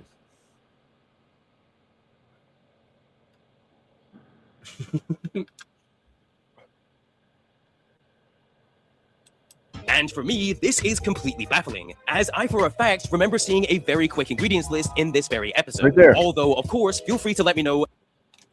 Yeah, that was like the files. But Fact, remember seeing a very okay. The different buns, lettuce, tomato, Yeah. onion, pickle. I mean, it is ingredients. Yeah. Yeah. It is, but that's not the secret formula on a piece of paper. Yeah. Right. Oh. Okay, fine. very quick ingredients list in this very episode. Although, of course, feel free to let me know if I'm just losing my mind in the comments. I think it's However, over. our final Mandela Oh, no, there's one more.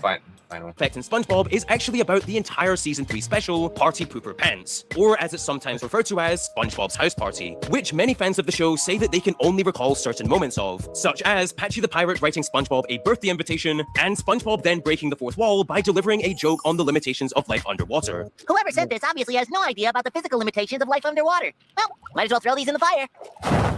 Although, after this point, most fans of SpongeBob don't even remember this episode existing at all, with key events in this episode such as SpongeBob being arrested, and even the Underwater Sun song washing right over most viewers' heads. And I believe that I have a great explanation as to why. As you see, the Party Pooper Pants episode was originally only available as a special on the Tales from the Deep and Season 3 DVDs, and when this episode did eventually air on television, well, it wasn't exactly well received. And so, for the next 20 years or so afterwards, this episode was very rarely ever aired on mainstream television, which of course would explain why very few people have ever seen it. But of course, let me know in the comments, do you ever remember seeing... Well, that could be a Mandela, or that could just be true, that they rarely aired it. All right, and the last one is in the private chat. I forgot to include it. I gotta put it in the description. All right, this is one of those 10, what's the title? Scientists uncover. I doubt that. 10 strangest Mandela Effect mysteries ever that will creep you out, from the Matthews fan. Oh, Matthews. Scientists discover. Okay. You got that, Josh? I hope. Cause I got I got it. Yeah, I got it. My food's gonna be showing up any minute now. Yeah, no. Yeah, it's all good. Okay, that's good. Where did that go? Oh my god, what just happened? What? It deleted my banner. I gotta make a whole new one.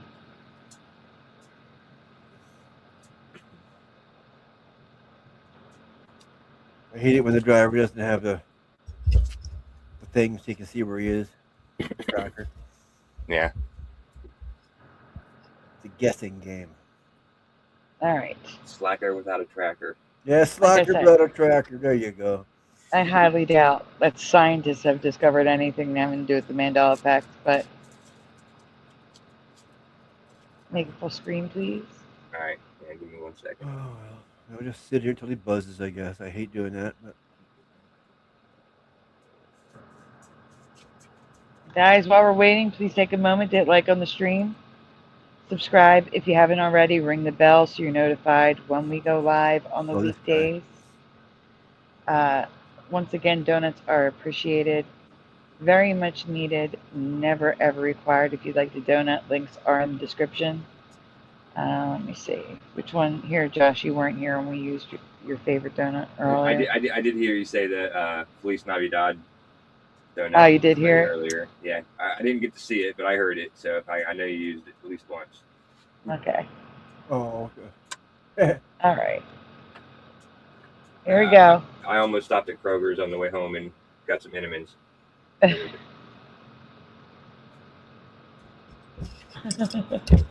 All right, ready? Yeah. So these unsolved and unexplained mysteries are freaking everybody out. This video is titled 10 of the strangest Mandela Effect mysteries ever. So we're reacting to a reaction of it. Great. In recent times, more and more people have started to believe that the Mandela Effect is real, as they've started noticing that they share false memories with large Although, groups of people. pause. This top 5 channel, I do like them. I believe they are actually Mandela affected. All right. Yeah, I like both these channels, the top 5 and the Matthews family. So yeah. Same. Some are adamant that their favorite song lyrics have been changed, lines in movies have been altered, or the history books no longer contain the same information that they did a few years ago.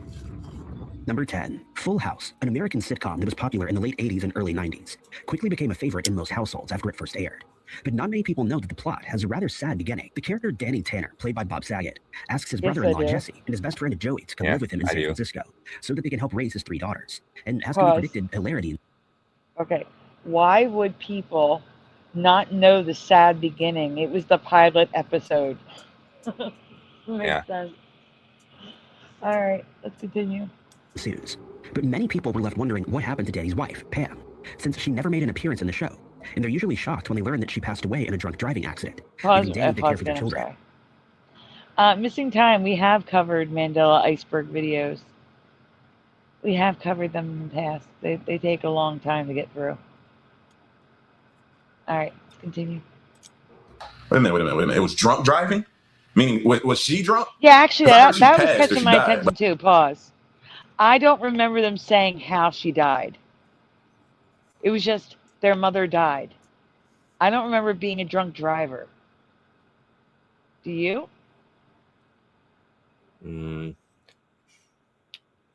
I can't say I specifically remember being a drunk driver, but I can't remember it not being either. You know what I mean? Yeah, I just remember that. That she died.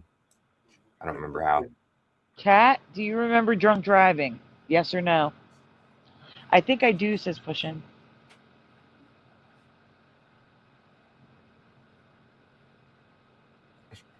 Never got the backstory, says Missing Time. Morgan's got a donut in the chat. 1 second. 1 second.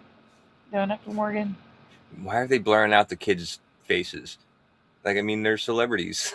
I mean, I know they're kids, but I think that's... Yeah, it's weird. I agree with you. It's 100% silly. It may have been mentioned once, the spiritual ascension. Kinda, says Joe Bloor. Not for me. For me, she just died. No one said that, what, like how, in my past. There was no reason given. As a matter of fact, I assumed it was an illness of some sort. Like my brain just assumed, oh, she got sick or something.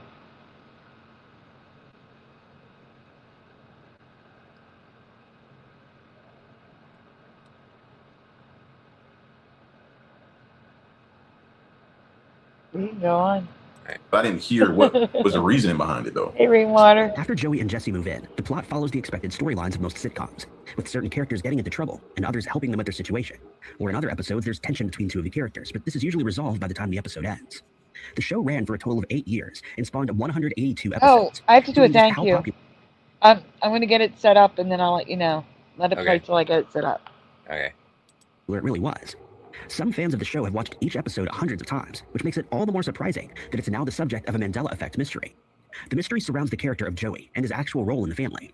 When 2 of the show's stars, Jodie Sweetin and Andrea Barber, started a podcast about the show, they revealed that it's the subject of a Mandela Effect mystery, in which many people are convinced that Joey was the girl's uncle. Many people have stated that they were under this impression because he's always referred to in the show as Uncle Joey. But the co-stars then revealed that this isn't the case, since he's Danny's best friend. No, it was Uncle Jesse, not Uncle Joey. For me. I don't remember Uncle Joey, but yeah. And therefore not part of the family.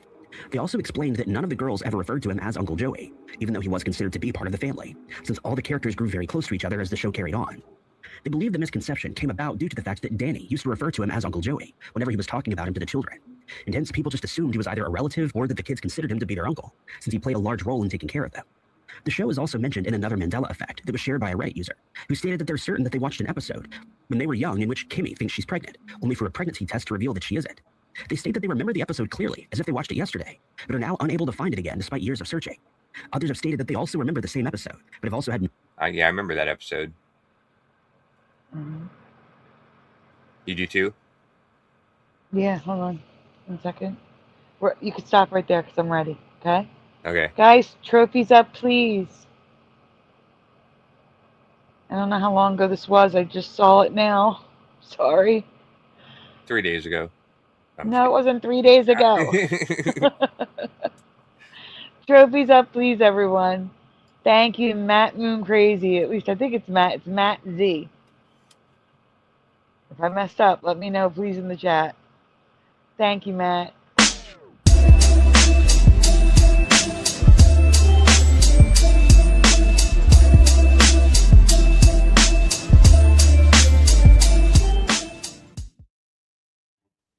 Thank you, Matt.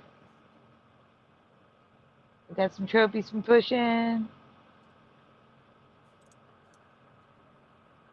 And Hammer's facts. And I thought she got sick or something, but it was vague, says David A.K. Logan Freeman. And Joe Bloor says, Uncle Joey, absolutely. He was their mom's brother, WTF. What? I'm reading comments. Oh, you know, that was Uncle Jesse.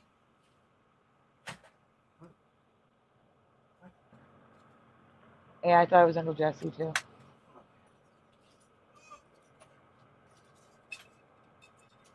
I don't watch your show. Yes, working 9 to 5. Hello. Oh, right. Bob Saget passed away from a blow to the head, apparently. Oh, right. That's what they told us. Oh, I'm going to throw in some trophies. Oh, thank you, Morgan. I'm What? just throwing in some trophies, too. Oh. Someone donated? Yes.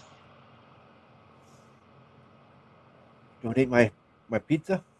You want to donate your pizza? No, my pizza was donated. Oh. All I had to pay for was the mushrooms.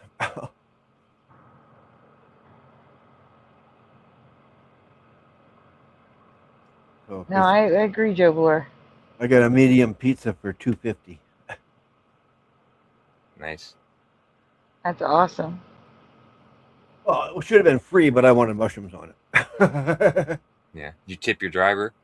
Yes, I did. Okay. Just I didn't know. I honestly didn't know, like, if tipping was a thing in Canada, because I know it's not in Europe and England and stuff like that. I guess I'd never. Yeah, well, when you pay by Canada. card, the tip thing is there in your face before you pay for your. So it says tip first and then pay. So it kind of tricks you into it. So okay, whatever. I did it anyway. Just to get Right, because if you don't tip, the driver's going to see that when he goes to pick up your food. Be like, I'm not getting a tip on this one, and then you never know what he's going to do. Well, he was good. We talked for a minute down there. Yeah, that's cool. He says, "You're the furthest delivery, and I came to you first." Well, that's good. That was nice. And he was telling me how thin crust pizzas get cold really quickly in this weather. But I can't help it. I'd like to get my thin crust with extra cheese. It looks like it's got so much more on it that way. Yeah. All right, we ready? Yeah. No luck in tracking it down.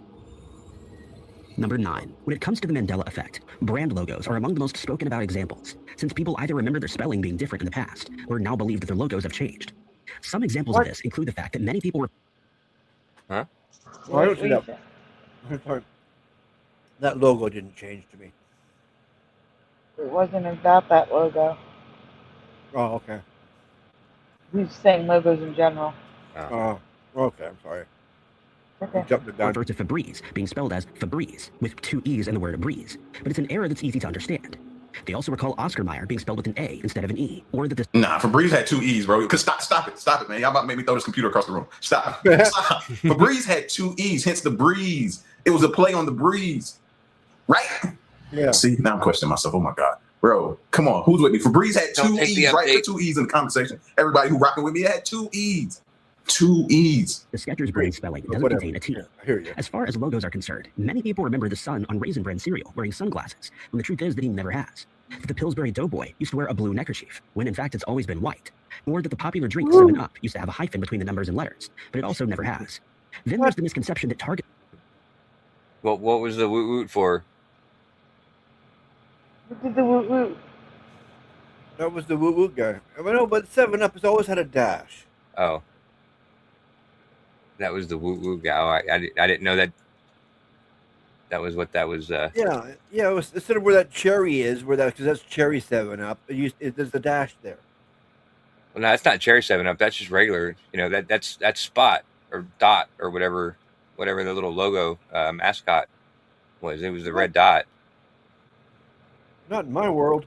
Huh? Yeah, that's weird. Popular drink 7-Up used to have a hyphen between the numbers and letters, but it also never has. Then there's the misconception that Target stores logos used to have as many as 5 rings, when it actually only has the one red dot in the center with 2 rings around it, the first being white and the second being red. The same can be said about many other logos that have remained unchanged for decades, despite thousands of people agreeing that they used to look different. Some believe that this is due to a shift in our reality that brought about the Mandela Effect, while others assume that they just have a bad memory. One such logo that's being spoken about on Mandela Effect forums and other websites is the Ford company's logo. We're all familiar with the white writing of Ford on a blue background, and that the word is contained in a white oval. But thousands of people disagree. They've now noticed that the F in Ford contains a curl at the end of the line that passes through the F. By Brian McFarlane. What about him? It's his name's right there on the screen. He's stealing his clips. Oh, he's got Brian up there. It's so weird. Yeah. Oh, that's weird. Oh, is that him there in the corner? I don't know if I've ever seen him. That is him in the corner. That is. Oh, wow. Yep. I just seen his name. I didn't even see the picture. That's him in like 2016. That's wild. It wasn't even like that. The Ford it was like a knife never used to be edge or edge or ribbon at the end of it. Yeah. Sorry. Yeah. You know what I mean? On the cross, on the F. Yeah. The thing was like, yeah. It used to be like the end of a ribbon or. Oh. You know what I mean? Yeah. Well, yeah. I know what you mean. Oh, yeah. You're right. Yeah. Here it's just straight up and down. I'm so confused what you're talking about. I think he's talking about this little tip right here. It's like it came out like longer in the bottom than it did on the top, so it looked like it was like like a ribbon or a knife edge or yeah. Wait, what came out differently? Right here on the little line going across the bottom, going across the F. Across on the F, yeah. Yeah. Oh, okay. Like a little more defined, like the bottom of it went out further than the top. You know what I mean? So it looked like a blade edge or a. That's right. Like a ribbon cut at an angle. Okay. Yeah. Okay. Thank you for explaining. Mm-hmm.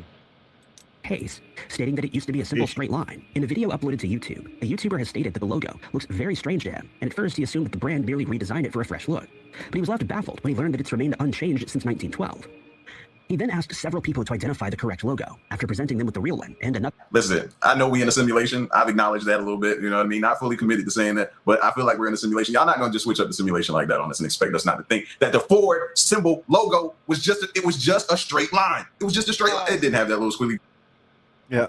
Yeah, and I know we've mentioned this before, but it literally says FEOXD right now. So FEOXD, because the R didn't look like that either. The R is so messed up. I remember a cursive R, a standard cursive R. I remember the F straight, not that making that little curly Q that makes it a letter E, or a fjord, however you want to pronounce it. Yeah, that's horrible. That's not. Wait, that's not. Yeah, that's just wrecked my memory. That's not right. I don't believe we're in a simulation, but I do believe we switched timelines. Something happened because that was never away from me on the Ford. No. It was like a knife edge or ribbon or, Well, yeah, at least here on the top one and this one, you can see a little bit better kind of what you were talking about. Like it's yeah, there we go. Yeah. Up on there. Yeah. Yes. Yeah. Yeah. All right, thinking that? Huh?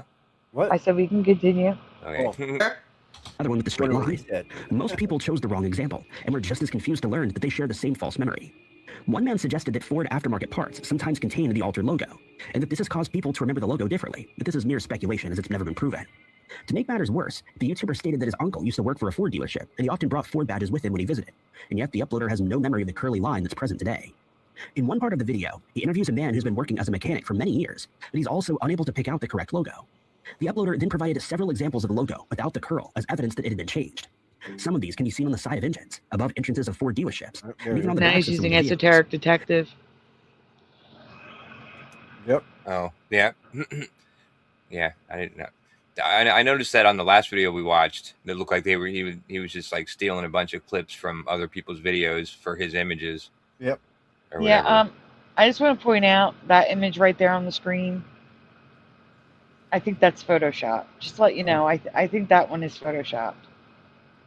I really do. Huh. Because if you zoom in on the white part, there's a repeating pattern of pixels that I don't like. So it might be Photoshopped. I mean, it's the exact same logo. It's just the F that's different. And the R wasn't like that. No. It's the exact same logo. So I think it's Photoshopped. Yeah, the R should be different too. Yeah. Right. I do think that one's Photoshopped. I didn't say, he didn't do it. I'm just saying that's been circulating for years, and I think it's Photoshopped.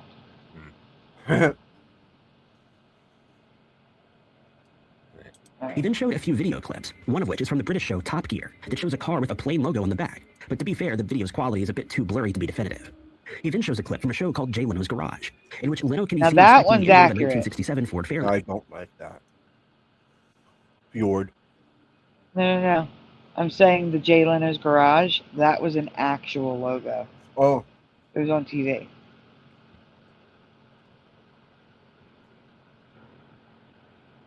I missed that. Yeah, I never watched that show. I'll try to find the clip. Yeah, I've seen it once or twice, and it was cool. But you've seen one episode, you've seen them all. Yeah, I mean, yeah, we're looking at a different part today. Oh, okay. He does have a shit ton of super nice old cars and stuff. So, Yeah.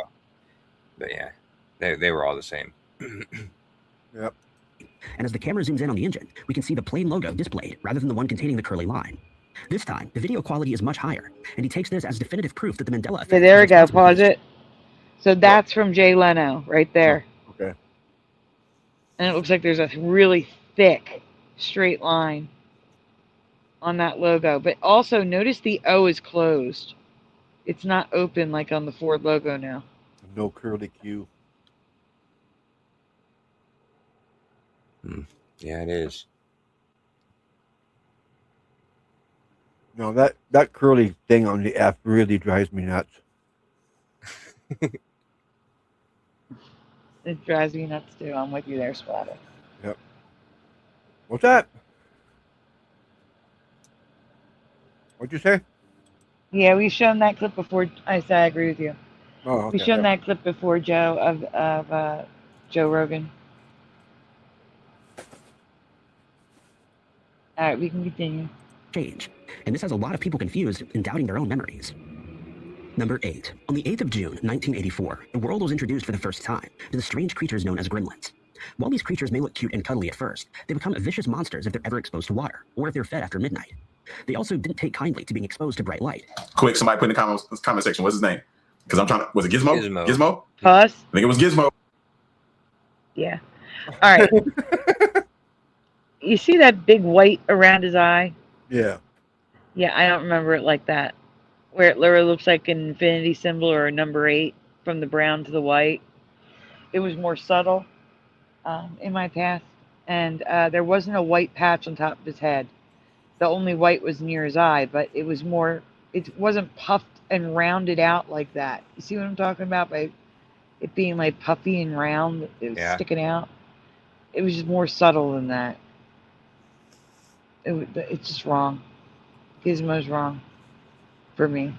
Also looks like he's wearing a brown jacket because he's got a white patch on his belly. Don't diss on Gizmo. Gizmo was awesome. What movie? Oh, I Gremlins? like Gizmo. Gremlins, yeah. Come on, where my fellow Gremlin movie lovers at? That was my movie when I was little. Especially sunlight, since it had an adverse effect on them. These were the 3 main rules that anyone who owned a gremlin had to follow. But if these rules were kept, it wouldn't have been much of a movie. Therefore, it only takes a short while for someone to break the rules, and soon the gremlins are on a rampage that resulted in one of the most famous horror movies to be released during the 1980s. It's said that the term gremlin originated during the Second World War, when pilots used to refer to the problems with their planes' engines as gremlins. This inspired the author Roald Dahl, who served in the Royal Air Force, to write a book called The Gremlins, and soon the phrase was being used by people everywhere. Not many people know that the script's writer, Chris Columbus, was inspired to write the story while he was living in a loft that was infested with mice. He would often wake up in the night to the sound of mice running around, and he thought that this would be a good premise for a horror movie. He wanted to prove to the world that he was a good writer after a movie named Reckless, which was based on one of his scripts, bombed at the box office. But when director Steven Spielberg read the script for Gremlins, he decided to buy it, and even served as the movie's producer. But Columbus could never have foreseen that decades after the movie's release, it will be discussed as being part of the Mandela Effect phenomenon. The mystery involves one of the creatures whose name is misremembered by many people who have seen the movie many times. The mystery was revealed when a Reddit user posted to the site, saying that he had an argument with a friend about one of the gremlins' names. The creature in question had white hair and is referred to as Mohawk. The poster I mean, we have to pause it. I don't know how he's getting away just sitting there watching it. It hasn't been that long. Yeah, it has. It's been like 2 or 3 minutes. No. All right, I want everyone to pay attention to the teeth on his face. I don't remember the teeth on his face. It looks like teeth. I'm calling them teeth. I don't recall that. That looks creepy as hell. The little things up here under his eyes. Yeah, around his eyes, yep. There's 2 on his cheek, and then there's the 2 lines above his eyes. Yeah. I don't remember that. I do not remember that. I covered that a while ago. All right, we can continue. I remember Stripe. So I don't know what it is now, but that he remembers the creature being called Spike, but his best friend insisted that he was actually called a Stripe. To I end the remember argument, Spike. they did a Google search. So it is Stripe. It is Stripe. Yeah. No, Spike. It was Spike for me. Yeah, Spike sounds right. It sounds good to me. Like, I just remember Stripe. Yeah, something's wrong there because it was Spike. I agree, 100%. Huh. And we're surprised to find that his friend was correct, and its name really is Stripe. This led to a slew of comments from people who remember the same thing, and once again, blame was placed firmly on the Mandela Effect, though some commenters added that they probably just misheard or misremembered the correct name. Others suggested that the confusion is likely a result of the gremlin's spiky hairstyle, leading people to assume that he's called a Spike rather than Stripe. Number 7. Fender guitars are among the most famous in the world. They're known to be the guitar of choice for some very famous musicians, including Eric Clapton, Jimi Hendrix, Jeff Beck, Richie Blackmore, David Gilmour, and George Harrison, to name but a few.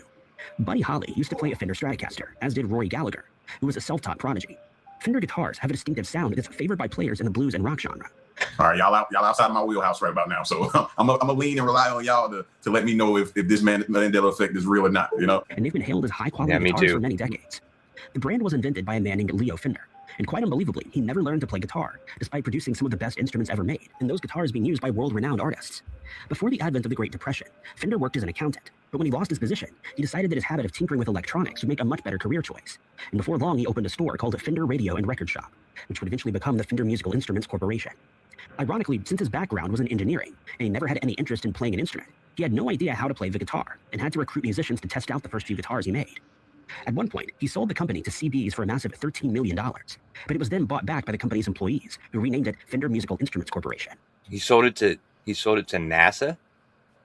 Is that what he said? I think that's what he said. It was fast. I wasn't sure. Yeah.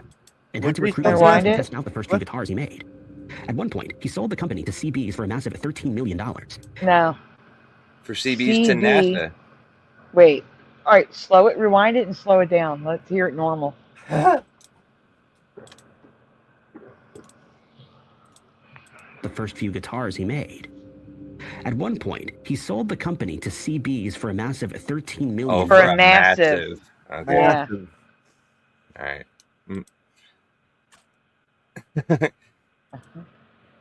I was like, I don't know. I It was heard then bought back by the company's NASA. employees, who renamed it Fender Musical Instruments Corporation. In modern times, many musicians consider the Fender Stratocaster to be one of the best guitars ever made, and it remains the most copied guitar of all time. While the Stratocaster and Telecaster are undoubtedly the most famous Fender guitars out there, the brand has also produced other models, like the Acoustasonic, the Jazzmaster, Mustang, Lead, and Jaguar. But the most famous of these is a model that's used by many guitarists who are looking for a more affordable Fender to play, and its name has now become part of Mandela Effect history, since many users have noticed that the spelling of the name is different from what they recall. One guitarist who's been playing one of these guitars stated online that he was completely dumbstruck when he noticed one day that the brand is spelled S-Q-U-I-E-R rather than S-Q-U-I-R-E, as he remembers it. This took many other people by surprise, as they had the same spelling in their minds, and they immediately took to the internet to find examples of the name being spelled the way they remember. But they were unable to find any proof that the name had been changed. Hence, they've blamed the change on the Mandela effect, since they refuse to admit that they might simply be That's new misremembering for the me. spelling. Yeah, they just blame the Mandela effect because it's ridiculous. Yeah, I remember the IRE, like Squire. Not like that. That looks weird. And I mean, I'm not a big musician, or I'm not a musician at all. But I remember It looks like Billy Squire. Yeah, I don't know how his name was spelled. Like that. Like this. Yep. All right, we can continue. Or that they never took the time to look at the spelling properly. Many others have stated that they remember the spelling as it is today, and doubted claims that it had somehow been altered, but this did little to stem the flow of comments from people who agreed with the original poster. One commenter suggested that people are merely confusing the word Squire, a man with a high social standing who lives on an estate, with the founder of VC Squire Company's name, which is Victor Carroll Squire. It's often the case when dealing with the Mandela effect that people unknowingly associate a word with something that's spelled similarly, and hence are surprised to find that they've had a false memory for years. Number 6. As children, many of us would have been enthralled by a tale called Around the World. Idiot. Huh? How can you not mention Billy Squire when you're talking about Squire guitars? I mean, even if they're you talking didn't about the invent Mandela effect. Yeah. That's why, because they're just talking about the Mandela effect. Okay. I mean, you could look up the name, and then I would find residue of the name too, not just the speaker. You know what I'm saying? Like the speakers, the amps. Yeah. Wow. Yeah. Amps Brain. and guitars. Yeah. Well, Billy Squire was big. He might have had his own name on him. You never know, right? So. Right, but Billy Squire is not really related to the Squire of the guitar. So No, I guess not. Oh, So yeah, then why would I look it up? Yeah. Oh. Whatever. All in 80 days, in which a man set out to do just that after making a £20,000 bet with a group of friends at the Reform Club in London. What follows is a story of unparalleled adventure as we follow him on his journey while he's accompanied by his valet, a man named Jean Passepartout. The novel was written by Jules Verne and first published in 1872, and today it's still considered to be one of his most accomplished books. In the book, the wager comes about after Phileas Fogg reads an article in a newspaper regarding a section of railway. Lil Cam says, everyone look at rainwater. LOL. Exact same comment for a year on every video. Now that's savage dedication. What? I can't go back that far. Yeah, rainwater. Exact same. Well, like hello when they come in the chat. Like if you go back and look at their right here. The exact same order of emojis. Savage dedication. That's what we like to see around here, is savage dedication. to hanging out with us. It's good. That's been built in India, which now allowed people to travel around the world in just 8 days. But the journey is far from a peaceful one, as a detective called Fix starts to pursue the pair since Fogg closely resembles a man who's wanted for bank robbery. He fails to secure a search warrant and so decides to follow Fogg on his travels, all the while searching for proof that he's the wanted criminal. He befriends Passepartout under false pretenses to remain close to the pair. During the journey, they struggle to keep their intended schedule and are forced to come up with inventive plans to make up as much time as possible. But they manage to make it to Ireland in time, and from there, they board a ferry back to England, only for Fogg to be arrested upon his arrival. Fix is then informed that the actual robber has already been caught and Fogg is released, but he arrives 5 minutes too late, losing the wager in the process. Passepartout then realizes that they got the dates wrong since they traveled east for some distance, causing each day to be shortened by 4 minutes, and they were in fact a day early. The novel proved so popular that it's been adapted into movies and TV series over the years, all of which were also very successful. But despite its popularity, one of the main aspects of the tale is now considered to be a Mandela Effect mystery that's left many people doubting their own memories. Most people remember the protagonist's name as being Phineas, when it's actually Phileas. But this is not the first time that this discrepancy has reared its head. In an article published in the Brooklyn Daily Eagle newspaper in September of 1947, a journalist states that he received a letter from a reader correcting his spelling of Fogg's name in an earlier article. He did some research and realized his mistake, after which he informed his editor, but he could not have been prepared for what happened next. He was told by a colleague who'd spoken to 6 other people, all of whom had read the book several times, and they all remembered Fogg's name as being Phineas. The journalist then consulted with an English scholar, who also made the same mistake. I have no idea with this one. Yeah, me neither. Like, I didn't read the book or see the movie or anything. So what book? What movie? What's this? I don't know. Around the World in 80 Days. Oh. Yeah, I'd have no clue on this one at all. I think I did cover something about it, but for Teresa, I don't know. Yeah, I think you've covered something about this before, I'm sure. Yeah, it was for Teresa. Mhm.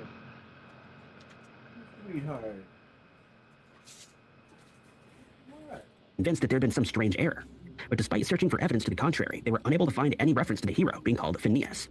77 years later, the same false memory is still plaguing people who have read the book. But this clearly can't be blamed on the Mandela effect, since the same problem has existed for nearly 3/4 of a century.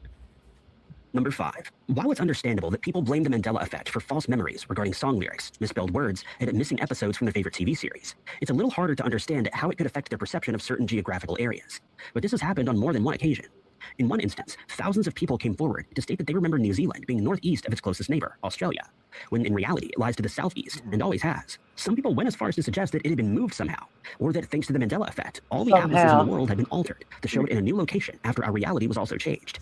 In another case, people were stunned to learn the actual location of South America on the world map, as they believed that it had always been located further to the west. Many people chimed in on this mystery, stating that they had clear memories of the continent being positioned directly under North America, since they've looked at atlases on many occasions in the past and always saw it in that position. This is one of the most discussed Mandela effect mysteries at one point, since thousands of people were disillusioned by the revelation that it's always been in its current position. But many refuse to accept this as fact, and surprisingly, many of these people actually live on the continent and have done so for their entire lives. One Redditor took a closer look at a map after learning of this case, and he was of the opinion that Central America had also shifted along with South America. And this led him to Google Maps, where he zoomed in to find the Panama Canal, but he was unable to locate it. He was stunned to find that in his opinion, it had moved from its original area on the map, and now flowed from north to south, when he always had been taught in school that it flowed from the east to the west. And this is why people have so many theories about maps and original maps and the maps today, how they contrast and what's wrong with it. Yeah, I agree. Yeah, I'm Me glad too. Yeah. I think most of us, a lot of us in the community agree. The maps are getting messed with. Not that they're getting messed with, but they're Mandela. Yeah, well, most people don't, like, when they say the South America shift, they don't ever, like, bring up the Panama Canal, which I think is directly related, so I'm glad he did. Yeah. No, oh yeah, you mean in the videos, yeah. In this video, yeah, in the videos, when people are talking about, South America shifting, they hardly ever mention the Panama Canal in addition with it, so, yeah. I just thought that was good. Yeah, it was. That's why this guy's good. He fills in all the blanks. Like we do. Yeah. And what they don't include, or what was included in the past that's not there now. Like if you go to, that's a rabbit hole too with the maps. Trust me, I've only scratched the surface of it, and your mind will be blown to see the theories that people talk about and the supporting facts that they give towards trying to support their theories. Oh my God. Oh my God. Bro. Trust me, I'm telling you, maps, I have you sitting there looking like, what? It even suggested that he may be confusing the canal with a river that he'd read about at some stage, but the poster was adamant that his memory was correct and that something sinister was going on in the world. Now, a new Mandela effect case has emerged concerning the location of a specific country. In this case, the positioning of Sri Lanka in relation to India. A Redditor posted to the site stating that they remember the country being positioned directly under the tip of India, but that it's now moved to the east and slightly north. As with most Mandela effect posts, many people agreed with him, with one commenter adding that they believe India is now smaller than it used to be, and that the country's shape has been changed from an inverted triangle to a more curved shape. Another added that they remember several small islands being present between the two countries, and when he did a survey, he found that as many as 98% of people who he interviewed agreed that Sri Lanka has shifted in the last few years, and they could find no explanation other than the Mandela effect. Unsurprisingly, one commenter who worked as a navigator in the past stated that he's picked up on several discrepancies in modern maps. Firstly, he's adamant that Sri Lanka was indeed situated beneath India until 2014, when he believes it suddenly changed. He also noticed that New Zealand is now suddenly made up of two parts rather than one, that Indonesia used to be further away from Australia, and that Alaska used to be much bigger than it is today. He agrees that South America has moved to the right on the world map, and further added that the angle between Italy and the island of Sicily has been altered. Others also pointed out that Cuba has suddenly become much bigger than it used to be, and that it's shifted to the west in recent years. Yeah. Number 4. It comes as no surprise that the Disney movie Alice in Wonderland is on the list of Mandela effect mysteries, since it contains many small intricate details that are easy to either forget or misremember. In one internet post, someone asked whether anyone else... We are not misremembering this. Absolutely not. Okay, sorry, go on. Eat that word. Yeah, I do too. That is a word that the top 5 uses often. Yeah. But I agree. Misremember? Yeah, people misremember whatever. remembers a scene in the movie during which Alice and the Duchess have an interaction, since they have a clear memory of it and have searched for it on several occasions, only to find that it doesn't exist.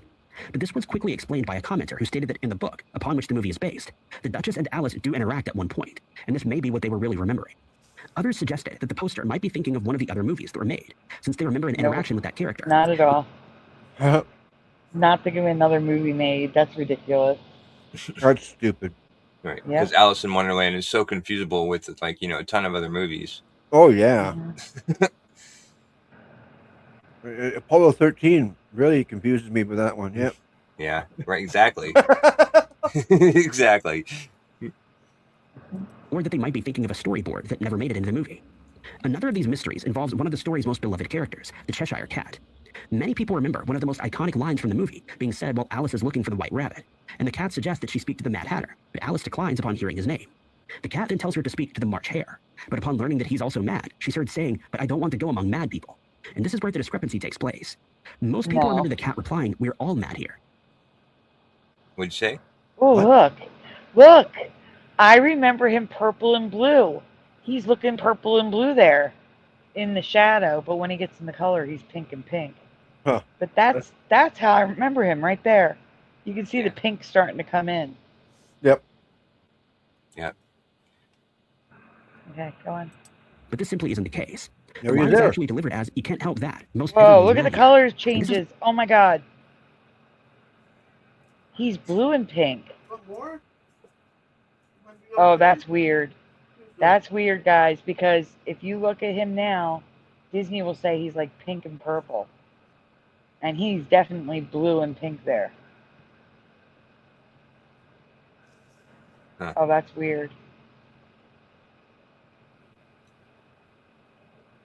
We'll have to show some pictures of the Cheshire Cat. Let me take a screenshot.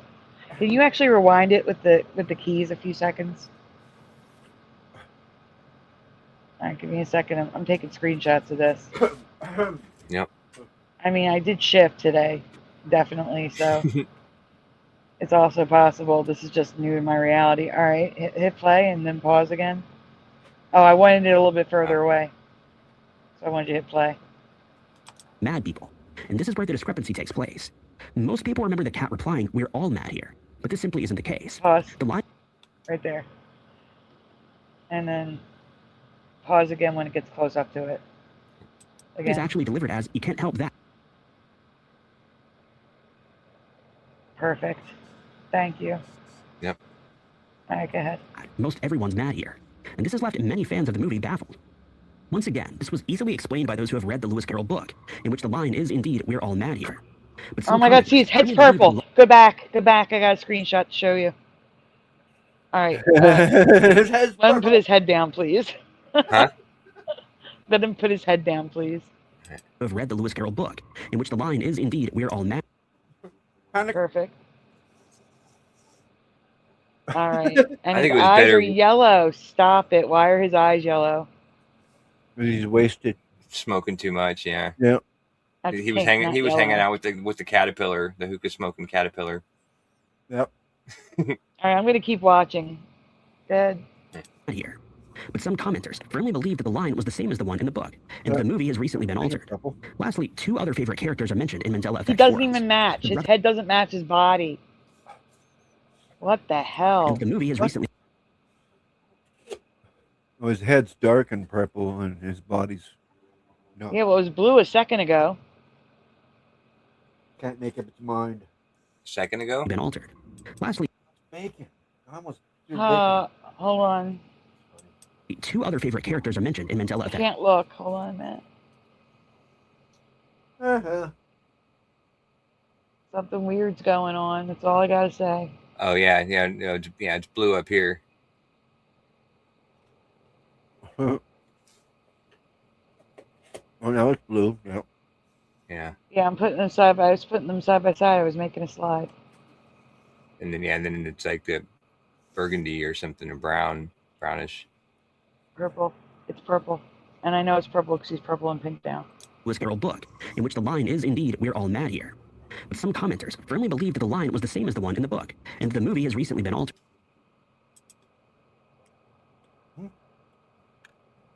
Sorry, I heard the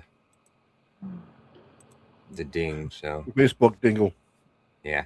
The Facebook dingle. Oh yeah, 2 different colors there. Look at that. Yeah, like 5 seconds apart, even, or 10 seconds. Yeah. Okay. His head doesn't match his body anymore, though. Like, even in the parks, his head doesn't match his body anymore. This is new. Oh, we got a new Mandela.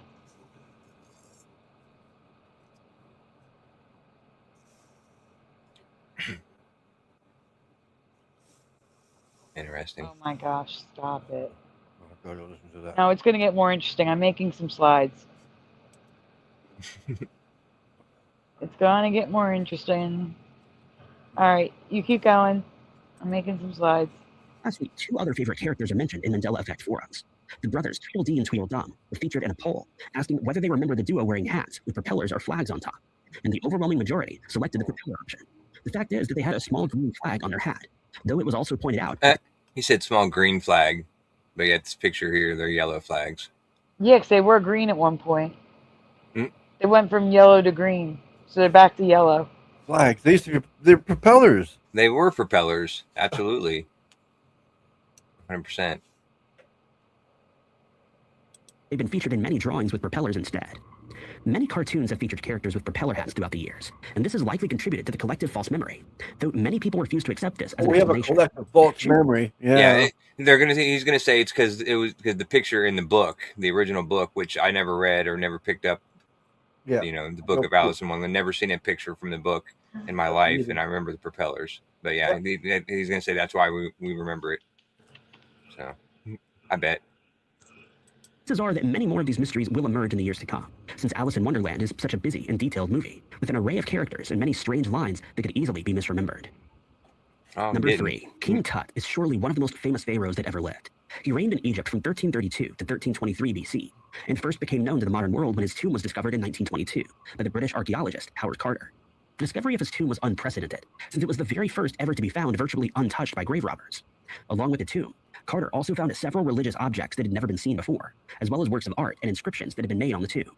When news of the discovery started making its way across the world, people started believing that the inscriptions warned of a curse that would befall anyone who disturbed the tomb, with one author, Marie Corelli, stating that the most dire punishment follows any rash intruder into a sealed tomb. These rumors gained even more traction when it was revealed that the 5th Earl of Carnarvon had passed away in Cairo after joining Carter's expedition, and that soon after that, lights in the city inexplicably stopped working. Worsening the situation was a statement by renowned author of the Sherlock Holmes books. Now, that all boils down to if you believe in coincidences. Now, I don't think I too much believe in them. You know what I mean? I don't. Me neither. No. No. Sometimes. No. Everything happens for a reason. But not everything is a coincidence. Yeah. I agree. Yeah, some things are for sure, but not everything. And also, the crazy part about that is if you're opening a tomb and you believe the inscriptions inside or outside or wherever you find them at say that this tomb is cursed or you will be cursed or some form that mentions a curse. The crazy part about that is that we're still opening tombs to this day. We have not slowed down. We haven't, bro. And that's the crazy part to me. Don't get me wrong. I like to watch it. I like to see what they discovered. But the key word is they. They discover. I'm not opening no tomb, man. Because that type of stuff, it's just hard for me to disprove that it's not real. Arthur Conan Doyle. Yeah, I've heard some crazy stories about curses from opening tombs. Yeah. But he's right, it hasn't stopped anybody. No, it hasn't. Curse that had been placed on the tomb by Egyptian priests. As the years rolled by, several people who were involved in this project and others who had visited the site passed away, lending more credibility to the conspiracy theory. But the reality is that the curse never existed and that their passing had nothing to do at all with the tomb. But the rumor persisted, and eventually the list of supposed victims had begun to stack up. The image of King Tut's visage cast in gold with a crown on his head is one that's familiar to most people, but some people believe that it's now been changed and that it's part of the Mandela Effect phenomenon. The discrepancy lies in the pharaoh's crown. Many people have been left in disbelief after learning that the crown features two animals, a snake and a vulture, since they recall it only containing a snake, which points Never directly like outward. that. Yeah. The Yeah, two and one animals thing- looks super weird. It had I'm one sorry. thing on his forehead, not two. Yeah. Yeah. And I'm sorry, that cannot be the real picture. What is up with the face? That face is wrong. Yeah. Totally right. Oh yeah, this is for a movie or something. They probably like superimposed like the actor, the boy king of Egypt. Well, to make it look his more face like on there, yeah, just for the cover of the album or the movie. Yeah, that's a good That's what I would masterpiece. guess. Yeah. That's a good Yeah, that would be masterpiece my there, guess. Josh. Yeah, we like it. We'll take it. Well, I don't know. We can always go and look up, this movie and see what the actor, what the boy's face looked like. But I bet you that's what it was. But was it on there because it only has one animal? I can't tell from this picture. Does it not have both, like the vulture and the snake on his forehead? You know what I'm talking Yeah, I about? know. What is it? The boy king of Have it. Egypt, is that it? Yeah. Yeah. I'll try to get it at full quality. Right. In a comment thread on Reddit, one user stated that they've been studying Egyptology as an amateur for over 45 years, and that this was the first time they'd ever been made aware of the fact that the snake is accompanied by a vulture, despite looking at the iconic image thousands of times before. Yeah, I don't remember two animals, bro. Now that I'm going back through my mental Rolodex, I can't see two. I don't see it. I'm not finding it in anything. And I'm with you. Come on, y'all know how many things we've looked at, That's and then not things the that I haven't title. looked at. I can't find it. That's the tagline. The boy king of Egypt is the tagline. I don't know. It looked like the title. It's not. I can't find it. Well, just look under just King Tut. Does that work? Maybe because that's on the back. I That can't find actually it. does look like the back of the movie. Not even under King Tut movie? You know how many King Tut movies there are? Actually, it's not even a movie. It says continued on next page, so it's just a picture. An article. Yeah.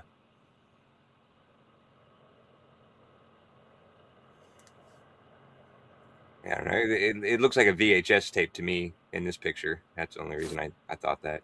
But, It does, yeah. Sorry. Oh, well. You're forgiven. I appreciate it. I can't see two. I don't see it. I'm not finding Almost it in this anything. guy. And One. come on, y'all know how many things we've looked at, and then things that I haven't looked at with y'all. It's not in there either. So I don't see it. But they didn't regard this as a simple oversight, stating that they are 1000% certain that the snake There is we go. the only animal on the crown. They added the addition of the vulture. I'm still looking. No, go back to. Stating that they are 1000%. There it is. See? The one snake in the middle. That's One it. snake, yeah. Yeah, I don't know what's real because these are all supposed to be King Tut's masks and they're all different.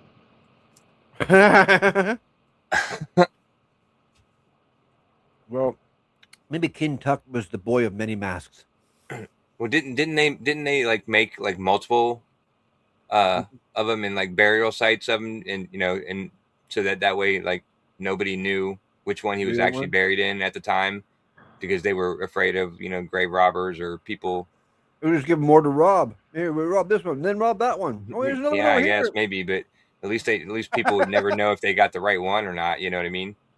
Yeah, but that would just But unless you put fake stuff in there. And yeah, maybe I don't know if they had fake gold back then, but maybe. Certain that the snake used to be the only animal on the crown. They added that the addition of the vulture looked crude, almost as if it had been glued on by someone as an afterthought. Following this revelation, they immediately brought their old Egyptology books out, only to find that every single image included the vulture, and hence, they believe the images and the past have been altered to include both animals, though why this would be done is a mystery. He sent images of the crown to his son, who also has a keen interest in Egyptian artifacts, and he was just as taken aback by the addition of the vulture. While this is likely just an unlikely oversight, many people believe that the Mandela effect is responsible, though there's no way of definitively proving that theory. Number 2, it's remarkable how many horror movies are included in examples of the Mandela effect, though this is likely because it's such a popular genre with thousands of movies, some of which were created with very low budgets having been produced. With that many movies available, it's understandable that people will misremember some of their details, especially when they're remade years later or when a movie similar to the original is released. Yeah. Some movies that are often brought up in Mandela Effect forums I include remember Candyman, Candyman. who's conjured when someone speaks his name 5 times. 3 Though times. many fans insist it was only 3 when the movie first came out. There you go. It was 3 times for me for sure. Candyman. Yeah. Oh no! Yeah, that was said in Canada, not in Ohio. Whoever Mr. Candyman, yeah. Oh, yeah, all the creepy stuff comes from Canada. Hey, would you just say something, Sandy? I'm just laughing. Oh. That's allowed. Yeah. title of the movie, Interview with the Vampire, is often misquoted as being Interview with a Vampire, though this is an easy mistake to make. Freddy Krueger, the antagonist in the A Nightmare on Elm Street movies, is known to wear a red and green sweater, though many people are insistent that it used to be red and black. When the Blair Witch Project was released in That was not no red and green. That was red and black, bro. Come on now. No, it was red and green for me. Yeah, it was red and green for me too. Like it was a dark green, but and dirty and dingy, but yeah. Olive. Yeah. Movies, and I'm sitting down here going back to the Candyman joint too. I'm trying to remember how many times it was, and I can't for the life of me. And I love that movie too. I think the 3 and the 5 number is too close together for me to decipher. Is why that one's messing me up. But Freddy, that's red and black. That's no doubt, bro. I was him one time for Halloween, fam. That was red and black. 1999. Many moviegoers were fooled into thinking that the actors in the film were actually students who'd gone missing years earlier, and that the footage was real. When they learned that this wasn't the case, they speculated that this fact had been changed at some point over the years. No, it wasn't. Then there's The Shining, in which many people insist Jack Nicholson delivers the line, "Honey, I'm home," when he actually says, "Windy, I'm home." And again, the Mandela effect has been blamed. It was green and red. He says what? He says, "Windy, I'm home." What? No way. What? That's what he just said. He just said. Let's hear it again. People remember "Honey, I'm home" or something, and now he says, "Windy, I'm home." Fact had been changed at some point over the years. Then there's The Shining, in which many people insist Jack Nicholson delivers the line, "Honey, I'm home," when he actually says, "Windy, I'm home." And again, the Mandela effect has been blamed. What? Never heard of that before. I've never heard of that before either. Yeah, that's new for me too. Is it real? Yeah, I don't know. Well, this guy making shit up. My favorite term. Or has it shifted since he made this video? Like when he made this video. That's got to be one of my favorite terms lately. Is this guy's making shit up? This video is a year old. Yeah, he's making I'll have shit to up. look that one up. In recent times, though, a lesser-known horror movie has made it onto the Mandela Effect discussion sites, as many horror fans have noticed that 2 of the movie's details may have been altered. First is the suggestion that the title used to be Room 1408, since the movie largely takes place in that room, but others have claimed to state that the title never contained the word room. The second discrepancy is said to involve the movie's ending. During one scene, the protagonist believes that he's finally escaped the room, only to find that it's an illusion. Some people remember the scene outside the room lasting much longer than it really does. When he realizes that he's still in the haunted room, he screams, "I was out," multiple times, and one fan remembers the scene being very intense. But upon rewatching it, they found out that he merely looks around the room with a confused expression, and eventually quietly says, "I was out." They found this strange, since the character doesn't seem all that bothered about still being trapped, and hence they believe that the ending has been changed. But there is a simple explanation for this mystery. The movie was released with 4 different endings depending on where it was released, and who it was being distributed by. What is this movie called? I have no clue. I've never heard of this movie. Um, 1408 with John Cusack. Oh, 1408. Mm-hmm. Yeah. Yeah. Now they're saying it didn't say room 1408? No, now they're saying that at the end, people remember him like screaming and like when he ends up back in the room, people remember him screaming and like freaking out because he's back in the room, and now he just now he just says, "Oh well, I'm back" or whatever, and is like super calm about it. Yeah, I think that's I think that's what the change is. But Well, yeah, that like I said, makes I've no never sense. No. never seen the movie. Hey, Anonymous. Hello, Kevin Schmitz. Hey, Keck. A lot of people coming in. The second carpool. Mm-hmm. I thought it was room 1408, actually. Yeah, I think it is. I think it still is 1408. Yeah, but room Oh, 1408. room. Oh, Seeing if I missed anybody. I was looking for King Tut. I haven't been for the chat. yeah. Find him? Yeah, I think that's why he showed that the clip from like the European movie or some other movie where it said it had the foreign word where it still had room above it. Whereas in American, American version, it was just 1408. You know what I'm saying? Yeah. Yeah. Mm-hmm.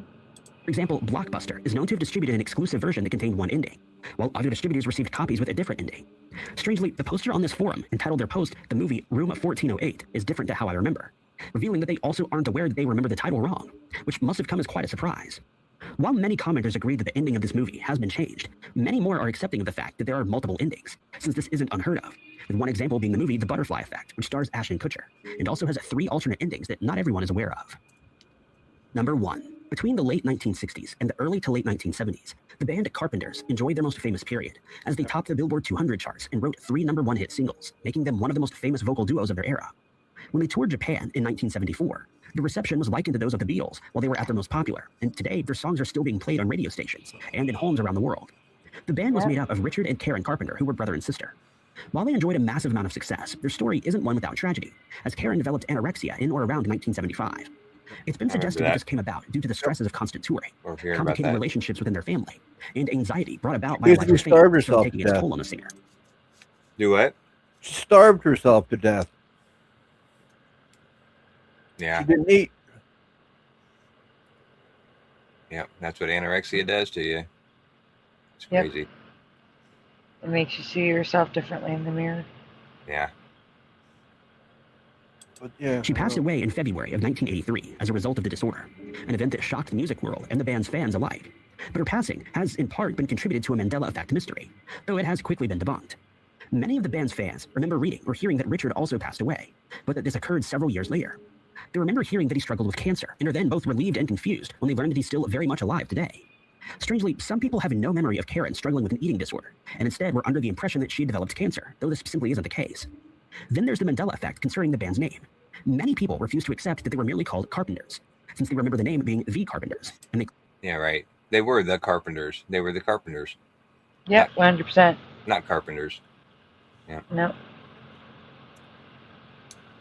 Claimed they distinctly remember one of the album covers that they owned containing the word "the." But it's been suggested that they might be confusing the name of the band with another group that consisted of family members, the Osmonds, who were at the pinnacle of their success in the early to mid-1970s. One Redditor has stated that they're a huge Carpenters fan, and that the lyrics to one of their most beloved songs, Rainy Days and Mondays, were firmly embedded in their mind, since they've been listening to it for decades. But they're now convinced that they've shifted into a different reality, or that our reality has been changed, since they recently learned that one lyric in particular is not what they remember. They're certain that the lyrics from the second chorus used to be wandering around some kind of foolish clown, but couldn't believe what they were hearing when they learned that the lyrics were actually walking around some kind of foolish clown. The discrepancy in the band name is an error that's easy to forgive, since it feels natural to add the word "the" before the sibling's last name, and most of us have at some point realized that we've been singing the lyrics to a well-known song wrong for many years. Hence, many people have disputed the band's inclusion in Mandela Effect cases. But since so many people are adamant that they've not made a mistake, or that they don't have faulty memories, these instances will likely be discussed for a long time to come. I believe that's going to be it. Yep, that's it. All right, I did send slides to you. I'm making slides right now. Take this banner thing down. This is blowing my mind with the Cheshire Cat. Yeah.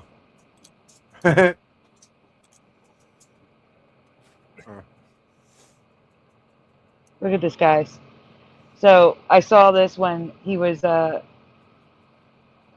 like, they're completely different colors. Yep. Like you got go back. Oh. You've got like baby blue and pink with a blue head and blue eyelids.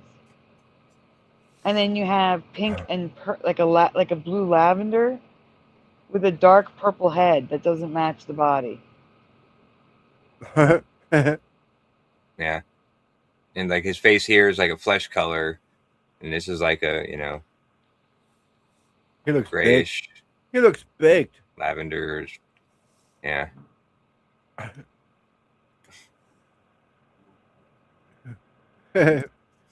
Hoots from the bong.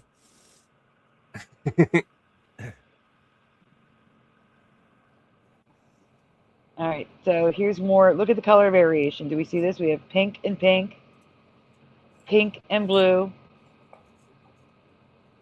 That's in shadow, but it's got purple, and then pink and purple. Do we see all the colors? Yeah.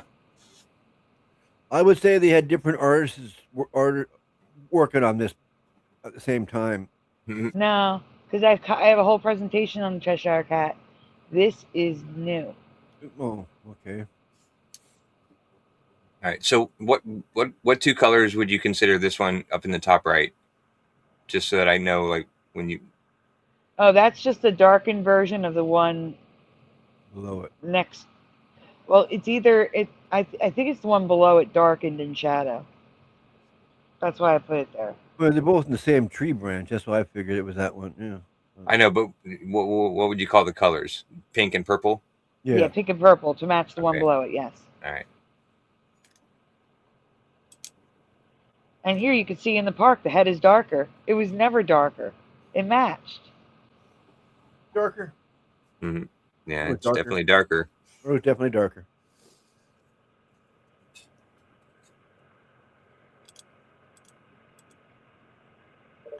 That's messed up. I'm still getting Tutankhamun together. Okay. We're just- I'm seeing him in slide form and thinking that I'm in Flickr and I can click on him.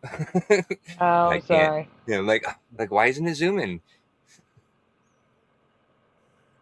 It's the woke Cheshire Cat. That's funny. And then as soon as I get these done. Oh, Yes, I better can- not be woke. Put him back to sleep. Who? The Cheshire Cat. Oh. Someone said in the chat it's the woke Cheshire Cat. Oh.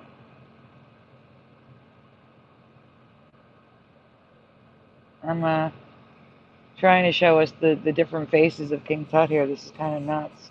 We're anti-woke in this group.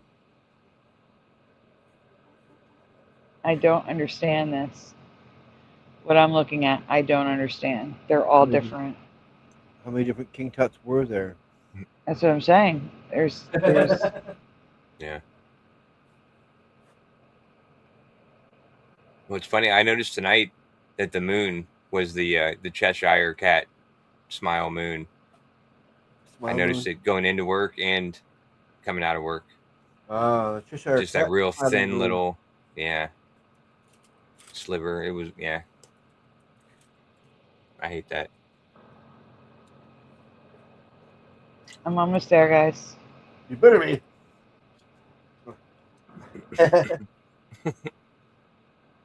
One more slide, then I'll be there. There's only 2 slides. Okay. I'm sending them over. Give me a second. Okay. Yeah. Just hurry up. Just hurry up. Jeez. There you go. Oh, hey, Melvin. Hey, Melvin.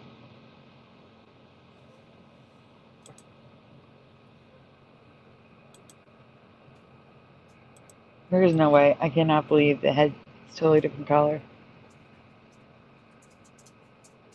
Who's getting it? You got it? Okay. Yeah, I got it. Good. I got barbecue sauce on my fingers. Oh, these are King Tut pictures now? Barbecue sauce.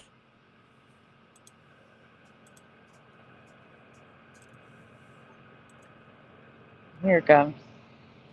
Do-do-do-do. Coming right up. Yep, it's up. Explain to me why the faces are so different. Can we zoom in on all of? Oh, you can't zoom. Oh, I see. No. No, not really, no. Yeah. The bigger one, the bottom left, looks like he's Chinese. The bottom right looks like he's a black man. And then the top ones, I'm not sure. But, yeah. I see what you're saying. Yeah, it's gotta be like a variation effect. Why are there so many different masks? Yeah. that These bottom aren't right like one- these aren't just like replicas. These are like made of gold. They're Like I don't official. understand. Hey, Parody Mike.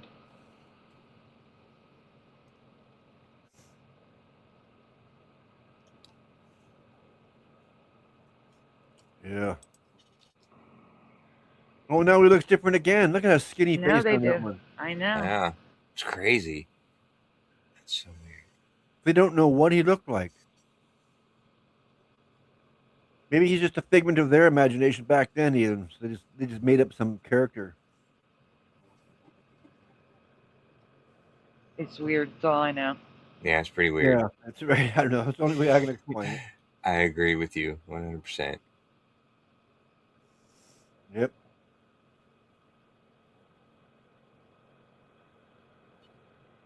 But yet, like, a lot of these pictures look familiar to me, like, you know, throughout the years of seeing pictures of him, you know, just one at a time.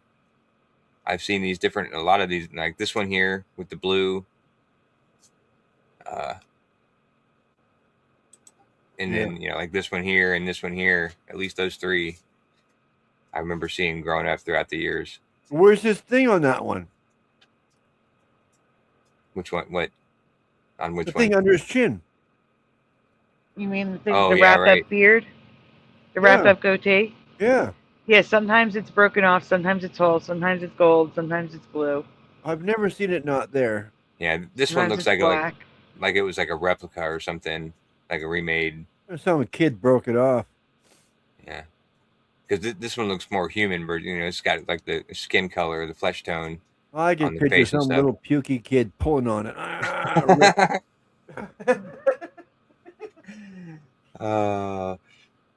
Get off my lawn. Yeah, Quit playing with exactly. my beard. Get out of my tree. It's funny. That's always pops into my mind, like my cartoon. I mean, the commercial from when I was a child. Hey, you kids, get out of that Jello tree. I've never heard of a Jello tree. That was it was a commercial way back in my day. I would have liked a Jello tree when I was A growing Jello up. tree. Hey, Flat Six. Hey, Super Mario. See if I can find it in old commercials. Yeah. Shouldn't be hard. Type in Jello tree. All right, guys. We are going to be heading out of here. But that's because we have a show tomorrow night, Right. which may be earlier because Jeff says he's going to join us. We have the Christmas special. Well, technically tomorrow is part of Mandela Days. It's the part 2 of the previous music Mandelas. And if I can get some of the new ones done, I'll include the new ones. And then we have the Christmas special, Christmas night. And then we're going to take a day off on Friday to recoup after all that. And then we'll be back Saturday with the regular shows. But it'll still be Mandela Days. Mandela Days goes until until New Year's, you know, after the New Year's show. So, but we're gonna head out because we have 3 days of shows. I hate leaving the show with 50 people watching. I really do. I hate it. But I also know we need to get our rest and be awake to do the rest of the shows this week. Yeah. I agree. Yeah. All right, guys. Once again, before I do show. Sorry. Oh no, that's fine. Kind of fit. Kind of fit. You're just a little early. Before I do the shout outs, once again, guys, please make sure that you have hit like on your stream before you head out. I would really appreciate it. Free to do. Helps the channel a lot. Please just hit that like button. Subscribe if you haven't already. 45% of you are watching and not subscribed. Please consider it. That's also free to do. Also, donuts are very much appreciated. Very much needed. We have some apps that are coming through that are expired right now. But donuts are never ever required. Oh, bummer. Bummer that they're not required? No, bummer that I found the commercial, but it's French. Oh, yeah, that sucks. Where the hey, you kids, get out of that Jello tree. Anonymous just got here. Yeah, I know. Anonymous just got here. Hit the rewind button. We got I mean, 4 hours of entertainment for you. we could just sit and talk to them, not show anything. There's got to be one. What? I said there's got to be an English one. What's the name? Describe what the commercial so I know what to search for. Jello tree.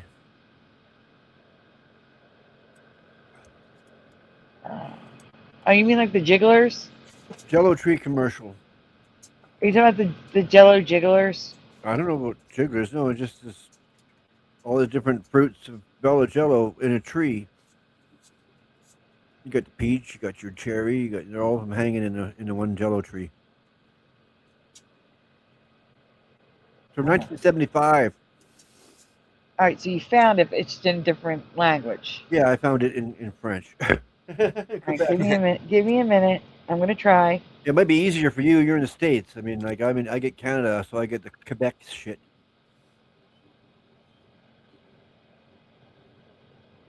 I'll look. I will look.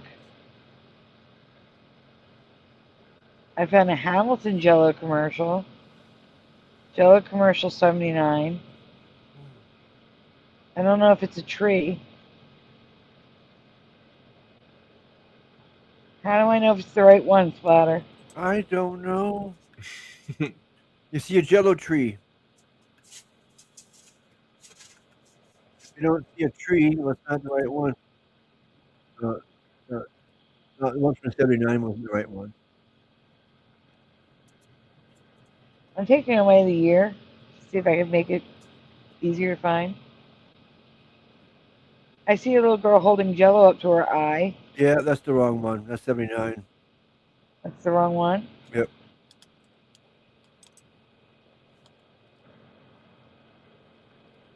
How could I get it in English? I don't know. Doesn't make no sense. I mean, I remember seeing it in English. So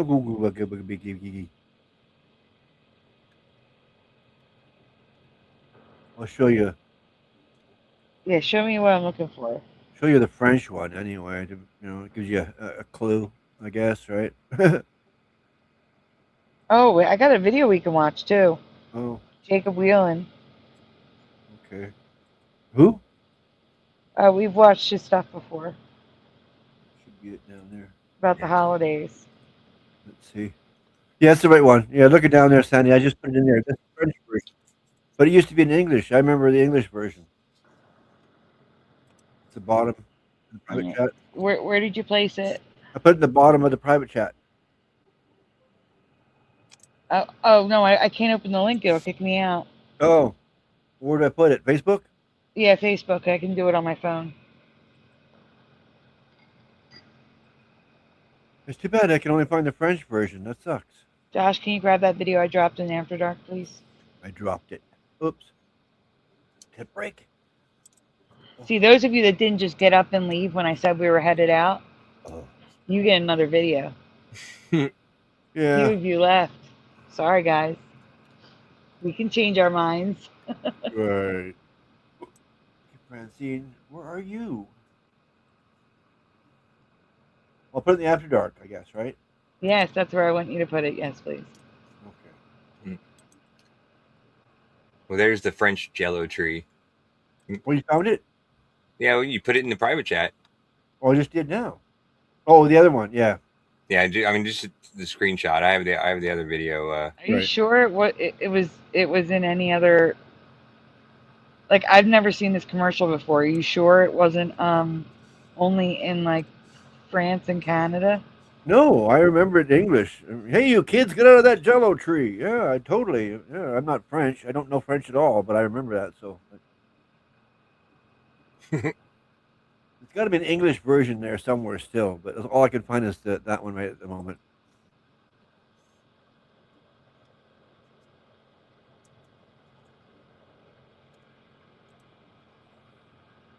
I mean, it's possible that it wasn't uploaded. Yeah. You know? I don't know. I mean, someone made a skit about it.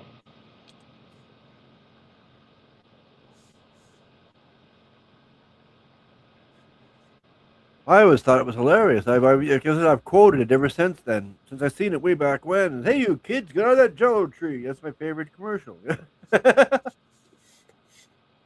funny. Never seen it. Jello tree. There we are. Same. I mean, we can play the French one and put subtitles up. You know? I think it has subtitles. Maybe not. No. Does it? No, it doesn't.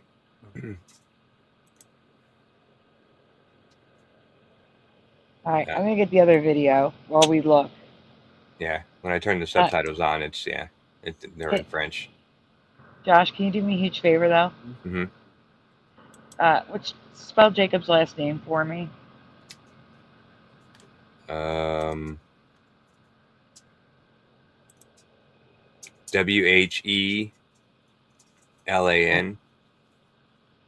WHELAN. There's no I. No. The closed captioning is in French too. Yep. Okay. All right, let me get the banner up. Full screen it again. Thank you. All right, this one is called something like the holidays have changed or something. Auto Up top of the screen. The holidays have changed, and it's actually concerning. All right, let's check this one out, guys. He talks about the Mandela Effect, so. I'm getting there. There was a lot more holiday spirit.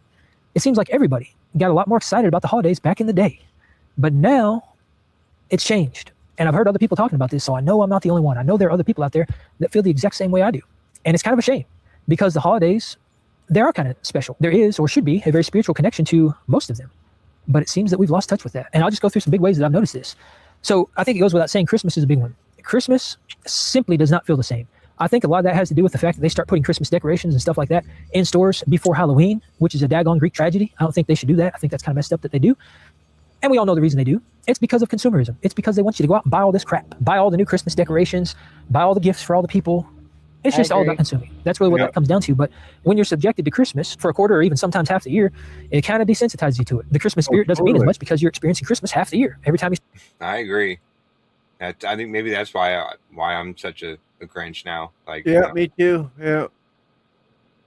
Christmas time is coming. All the kids are getting greedy. Yeah. It's like my birthday. Like, I don't really even care about my birthday anymore. Yeah. Well, I could care, but I got no one else in my life to care, so it doesn't matter. We care. Stop it. I was going to say, the best birthday I've had in years was this last one where I ended up getting a birthday week where Sandy just nonstop played Happy Birthday every episode for like a week. Yeah. Before and after my birthday. So, and that was fun. But other than that, like the last 5 years before that, it was, just another day.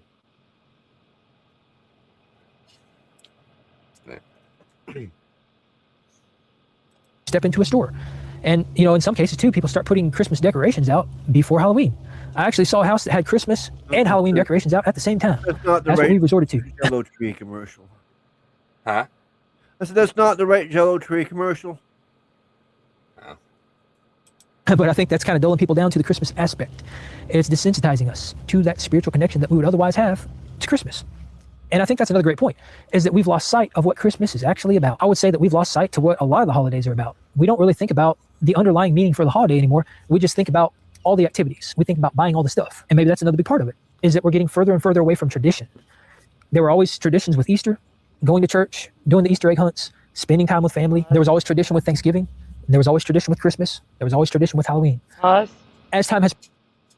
Yeah, I couldn't agree more. Like, a lot of the things that make Christmas feel special, like we were talking about Black Friday before, it was a tradition that the start of the shopping season for Christmas started on Black Friday. It was a tradition to go shopping on Black Friday in store. That tradition is gone, and it took a piece of Christmas away. Like, the soul of Christmas has been broken apart, and there's almost nothing left. Especially if you're an adult without children, young children. Yeah. I have no feelings for Christmas at all.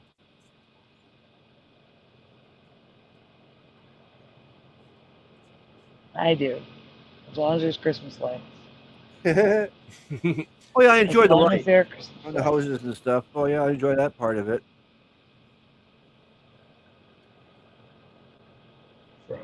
I'm still looking for this Jello tree. I can't find it anywhere. I'm looking again here. Yeah, I remember the best part about the Christmas lights, like 16 years ago, was when Jaden was a baby, or 17 years ago, and she wouldn't go to sleep at night. You know, around Christmas time, I just throw her in the car and just drive around the neighborhood, and like she'd just look out the window and like watch all the Christmas lights, and you know, like 5 minutes later, she'd be asleep, and I just take her home and put her in bed. Yeah, good old days. Yeah, the good old days. Progressed, it seems that we've gotten further and further and further away from tradition. And when we get further away from tradition, I think we're also getting further away from culture, and we're getting further away from that spiritual connection, the deeper meaning of what the holiday is actually about. And another major thing, and this might actually be the thing that tipped the scales for me and allowed me to see very clearly that there's something really going on, is the fact that family tradition is no longer a priority. That is definitely true for my family. Used to, back in the day, we essentially had 3 different Christmases. In most cases, it was all on the same day, because we went to my grandparents' house for Christmas, then we went to my great aunt's house for Christmas, and then we did Christmas with the immediate family. It was a very exciting time because I got to see all my aunts and uncles. I got to see my cousins, a lot of people I didn't get to see very often. But as time has gone on, that's another tradition that's gone from my life, Well, but it has to do with the grandparents passing. It seems like when grandparents pass, at least in my family, when my grandparents passed, those get-togethers with all the cousins and stuff, and it stopped. Right, unless your parents continued it on, you know, and they became the grandparents, and then, you know, what mass shooting? you know, their kids, and then their grandkids. But yeah, you're right. Yeah, it stopped with my family too. Like the grandparents was the last one. My parents, you know, once the grandparents died, then they kind of became the grandparents for a little while, but the grandkids weren't old enough to, you know, have their own, you know, so yeah. And then, yeah, now it's just like my mom's in Florida this year for Christmas. So like, we don't even, you know, all get together on Christmas or Thanksgiving every year like we used to. Yeah, I know. So Same. definitely changed. Yeah. Oh, they're trying to delete it. Well, they're doing a good job. Yeah. What? Deleting it, you know, like it seems like, you know, at least for me and a lot of people I know, the tradition we had when we were kids with the, you know, because I remember when I first got married, even just like 20 years ago, you know, like I, you know, went to, you know, my family's Christmas and her family's Christmas, and then we had our own Christmas. You know, Oh, like they're trying to delete three of us. Christmas, I guess. Yeah. Oh, I gotcha. No, I was. They're trying to delete this here.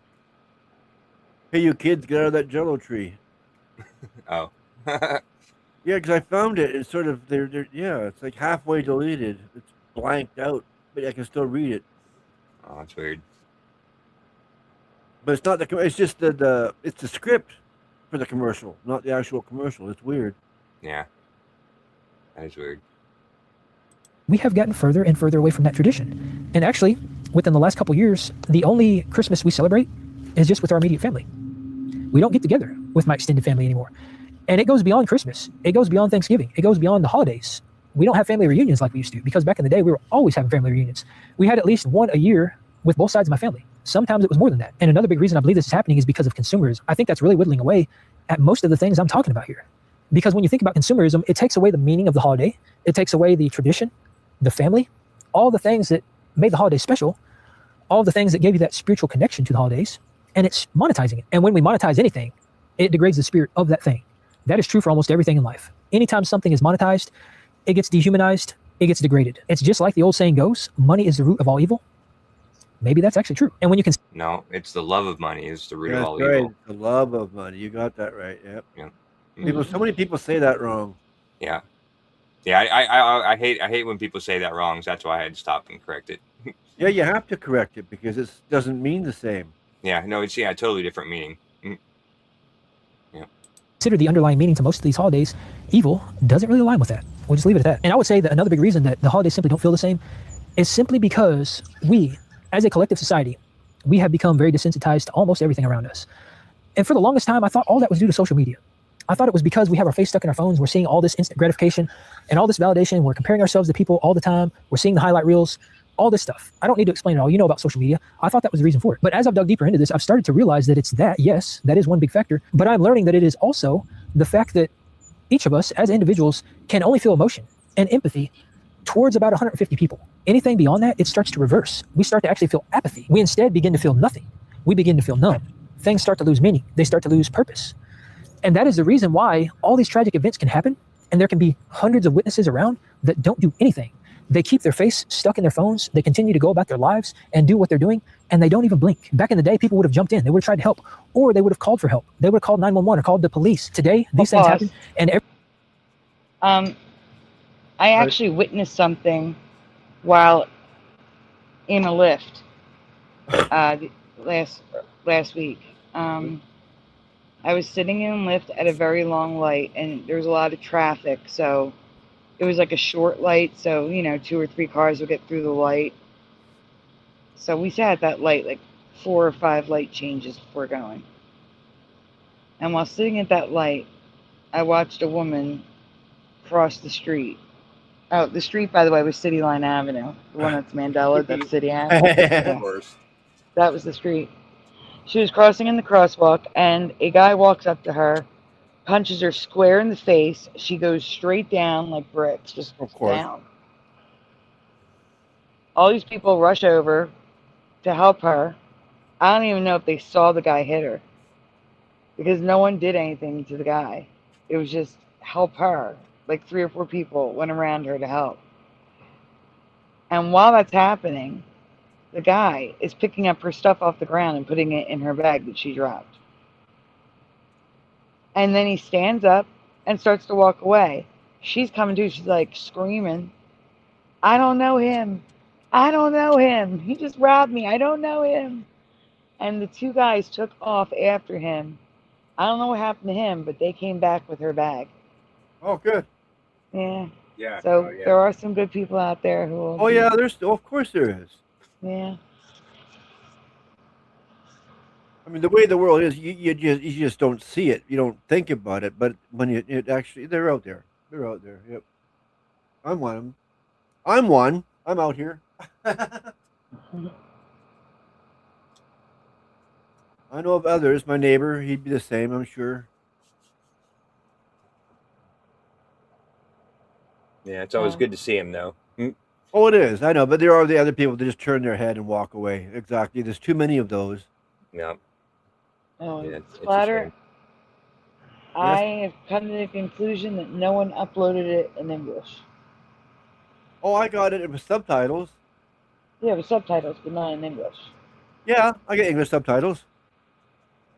No, I mean, I can't find one in English where they speak. I don't think anyone uploaded one. Oh, yeah, In no, but English. I converted one of them to English subtitles at least. Well, that's good. Well, if you want to share it next, just get it ready. So people can see what the heck you're talking about, 'cause it's kind of crazy. Yeah, 1 sec. Everyone just assumes that the other person is going to jump in. They assume that the other people are going to dial 911 and call for help. And when you assume these things, no one ends up doing anything. That is the point that we're at, because we're being pushed into these population centers. A lot of us now exist in these massive cities and in these sprawling apartment complexes, and we're surrounded by hundreds of thousands or millions of people, while simultaneously being more connected, quote unquote, with more people than we've ever been throughout all of history because of the internet and social media and all these things. But we're not able to feel emotion for all these people. It overwhelms us and it overrides our circuitry. And again, like I mentioned, we start to feel apathy. And we. What's that? I'm just wondering, are we going to show my French Jell-O commercial with English subtitles? Yeah, after this. You're not Okay. presenting anyway. I know, but I gotta ask first. Oh, okay. Start to feel very emotionless. So it's these two things combined. It's the fact that we now exist in these massive population centers for the most part. The rural way of living is becoming less common. That combined with social media and the fact that we have millions or billions of people at our fingertips at all times, and we're subjected to them. As a matter of fact, we subject ourselves to them. That all of these things, our emotion, our empathy, our ability to feel, is degraded. 100% it is degraded. And that connects into how we feel about the holidays. Because when we lose emotion for the people around us, and we become that desensitized, and we lack empathy, and we adopt apathy, it bleeds into every other aspect of our lives. And I truly believe that is one major reason that the holidays simply don't feel the same. It's because we are losing emotion towards almost everything in life. And that's a terrible thing. But with that said, how do we reverse this? How do we get that spark back? How do we start to feel the holiday spirit again? I think that's a fantastic question. And I'm still working on that. I don't have a definitive answer, but I do know some things that can help. And I would say one of the major things is, number one, limit yourself on social media. And I'm not saying it's necessarily a bad thing to surround yourself with that many people, because that is essentially inevitable. It's going to happen for most of us, especially those of us that live in major population centers. But don't allow yourself to feel emotion for all of this stuff that we see, especially on social media. Because when we get on social media and we're viewing all this content from these millions of people, we're feeling emotion from all of that content that's being pushed out to us. In a lot of cases, it's negative emotion, because the negative emotion is the stuff that's largely fed to us. So limiting the amount of exposure you have to that stuff is a very good way to combat this. And when it comes to the amount of people in your immediate surroundings, I think a very good way to combat that is to connect with like-minded people, and specifically a very select few amount of like-minded people, people that you can trust, people that you relate with, people that you can show and share emotion with. That could be friends, it could be family, it could be just like-minded people in general. But I think when you can whittle that down and you have a core group of people that you trust, that you can actively share and reciprocate emotion with, that is how you override the system that is overriding you. That is how you start to feel again. And what this really comes down to is just narrowing your focus. Instead of focusing on the world around you and all of the things. Yeah, just make new traditions. That's basically what he's saying. Make new traditions that make it feel more like Christmas. Because if you start doing them, like baking cookies together, or making homemade ornaments, or watching a movie, a Christmas movie together as a family. Yeah. That makes sense. Sure. Yeah, I remember. Yeah. Just make Christmas Christmas again. Yeah, I remember like 10 years ago, when things started changing and like my parents had, bought their place in Florida or whatever, they were still coming back for the holidays. And so they did for a couple years in a row, on Thanksgiving. Jaden and her cousin, they'd invite them over early in the morning on Thanksgiving, and they would all stuff the turkey together, and that became like my mom and her two granddaughters' little tradition. But that only lasted for a couple years, and then Danae turned a teenager, and Jaden got almost to a teenager, and it stopped. But yeah, I agree. New traditions are fun, but they don't always stick. No, they don't always stick, but you got to try, because that's what's going to make Christmas feel more like Christmas again. Yeah, right. I agree. It's the only thing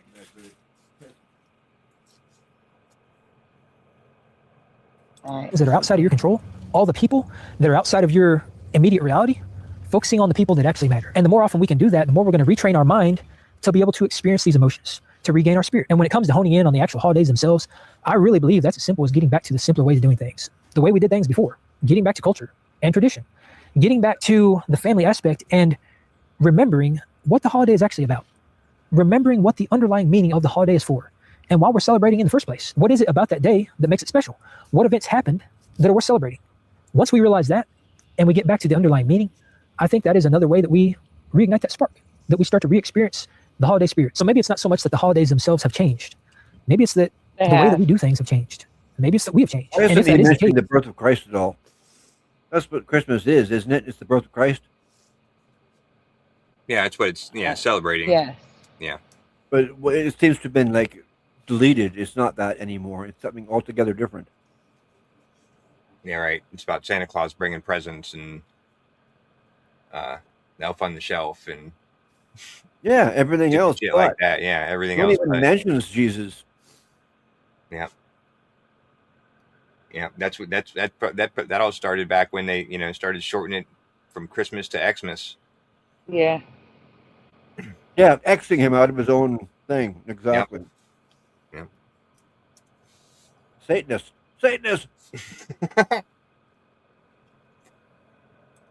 I truly believe that if we adopt these principles and we combine them, I believe that that is going to allow us to feel the true spirit of the holidays again. And it's going to allow us to get back to the simpler ways of doing things, the ways that things were before.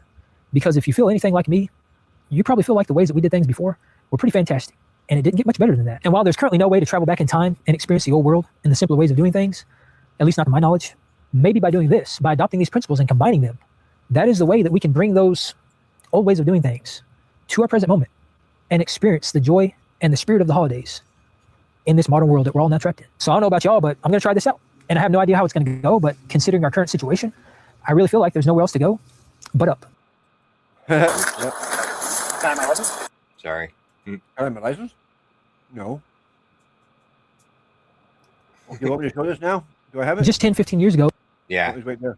Yeah. I already got it ready to go. Excuse me. Wait, is this one done? I thought there was still more. No, this one's done. It went to the next video. Yeah. Oh, it went to the next video. Okay. Yeah. All right, guys. This is the Jello tree that Splatter's talking about. Let me get that banner thing down.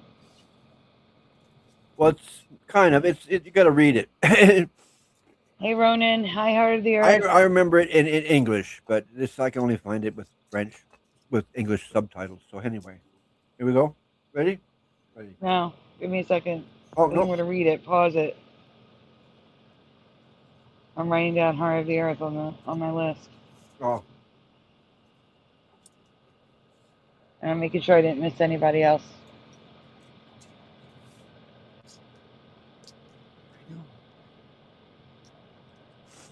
Are you talking to Louie? I'm talking to Louie. Yeah, he wants breakfast. Oh. Aw. Animals are great.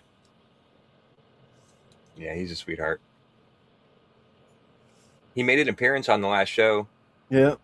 Yeah, we were watching something or whatever. We were talking about something, and he was all up on my lap. So I turned the camera on for like a minute and a half of him just like attacking me in my chair. All right, I have everyone. We can hit play. So, Okay. guys, this is a Jello tree commercial. Ah, la fraise Jello. Son goût vous Strawberry rappelle Jello. celui d'une fraise fraîche. Et elle est tellement rouge. Strawberry Jello. It reminds you of fresh strawberry. And it's so red with that red et sporty dye. mûre qu'elle déborde d'une saveur Vibrant that it overflows with a rare rafraîchissante. En mordant dans la fraise Jello, ça bouge, ça You danse, bite into ça it, chatouille la langue et c'est drôlement bon. moves, it dances, Voulez-vous it servir un tickles your délicieux tongue. dessert ce soir? Prenez And une... it's incredibly good. Serve a delicious dessert tonight. Have a fraise Jello, une des 17 délectables saveurs de fruits qui vous viennent de l'arbre Jello. dessert made with the tree and tree. But that's not the one I'm looking for. I'm looking for one of the kids climbing around in that Jello tree, and the old man comes out and tells him to get out of the Jello tree. That's funny. I'm not imagining it. I know I'm not. I'll find it one of these days. I'll look for it. I believe you. Like I know it was there. Yeah, but yeah. But you remember it? I don't remember it, but I believe you. I'm saying I believe. You know, I'll look for it. And like I'll totally look for it and see if I can find it. Why would I lie about a stupid Jello commercial? Yeah, right. Exactly. Exactly. No, I remember it totally. Hey, you kids, get out of that Jello tree. It's funny. I'm gonna type that in to see what happens. Maybe it'll come up. Type what in? Hey, you kids, get out of that Jello tree. I can try it.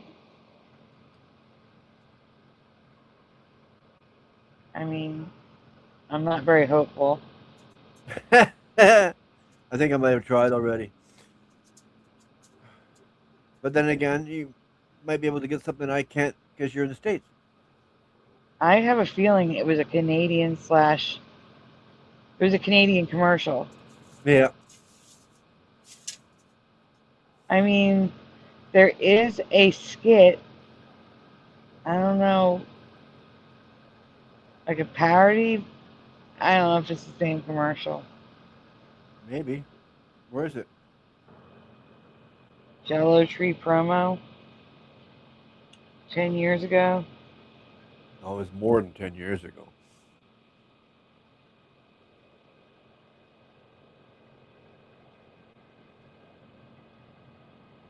I'm looking, guys. I don't know what I'm trying.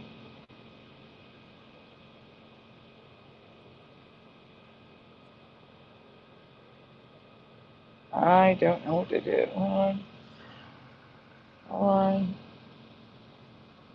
It says the Jello tree. So, guys, if this is something totally bizarre and weird, I'm sorry. Well, that's okay. I apologize in advance. Hopefully, it is the right thing. That'd be nice.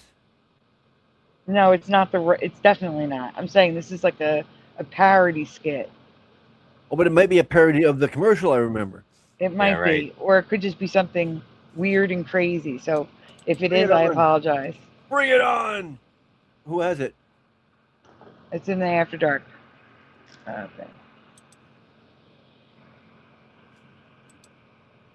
Yeah, I think I'm getting it. Jello tree. Is it a video or is it just a picture? The video. Oh, I guess it is 1:04. Yeah.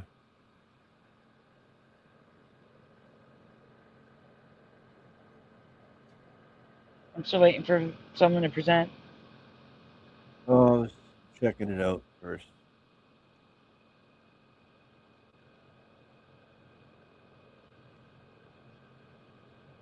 No, it's different, I think.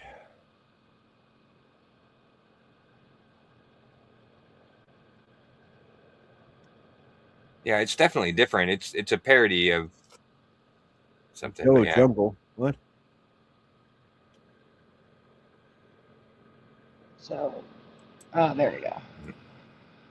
I'm like, so wait, Splatter, start it over. I just put it on the screen, and it's not full screen. Okay. Start it over. Yeah. Not full screen. No, I know. There we go. All right, guys. I don't know what we're looking at.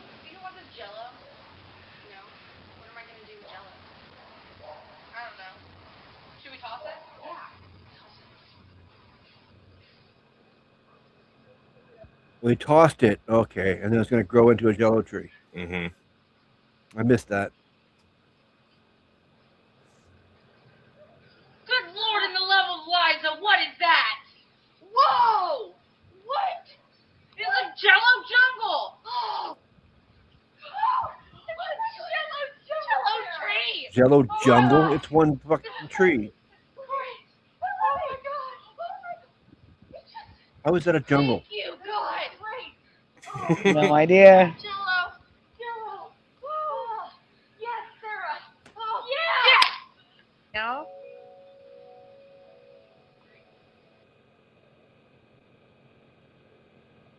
Okay. Yeah.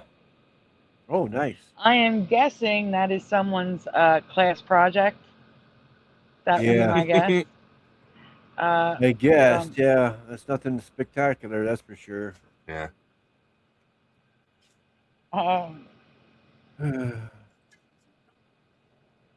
I have to do a thank you.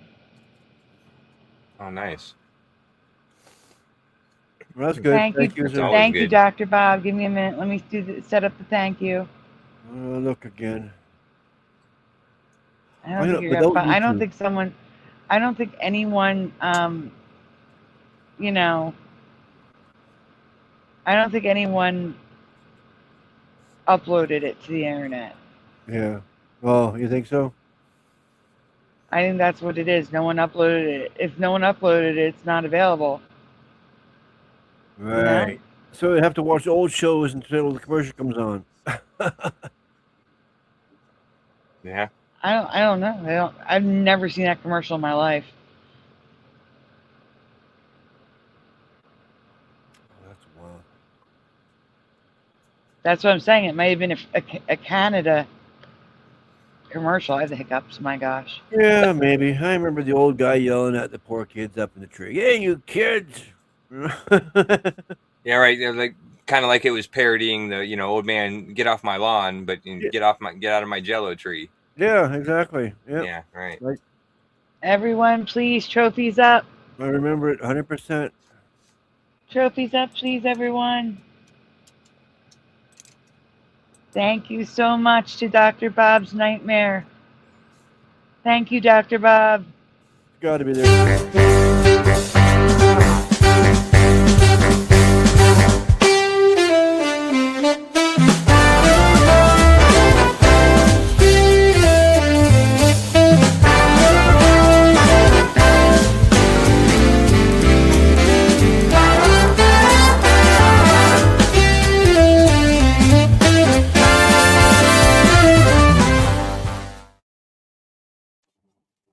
Thank you, Dr. Bob.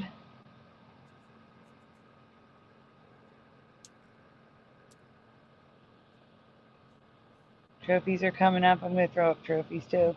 Wow, Astral's up late. Wow. Astro probably just woke up then. Oh. That'll wake him up. That would have. That was loud. Oh my God, guys. So I got a copyright. I got a copyright for that thank you video. What? And I purposely used it tonight. Yeah. I purposely used it tonight because I'm going to dispute it the proper way. I screamed at them. I'm like, I didn't even play Deck the Halls. What are you talking about? I completely forgot about the thank you video. But the thing is, I have a license to use that song with my VIP subscription to Power Director. I have a license to use it, and they're copyrighting me. So I disputed it like I didn't even use it. I don't know what you're talking about. Now I got to dispute it the proper way. Yeah, actually I did use it, but I have a right to use it. I have a license. So I wanted to use that video. Thank you again, Dr. Bob.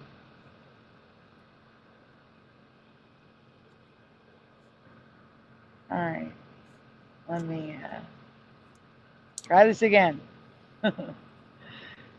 This time we're actually going out, though.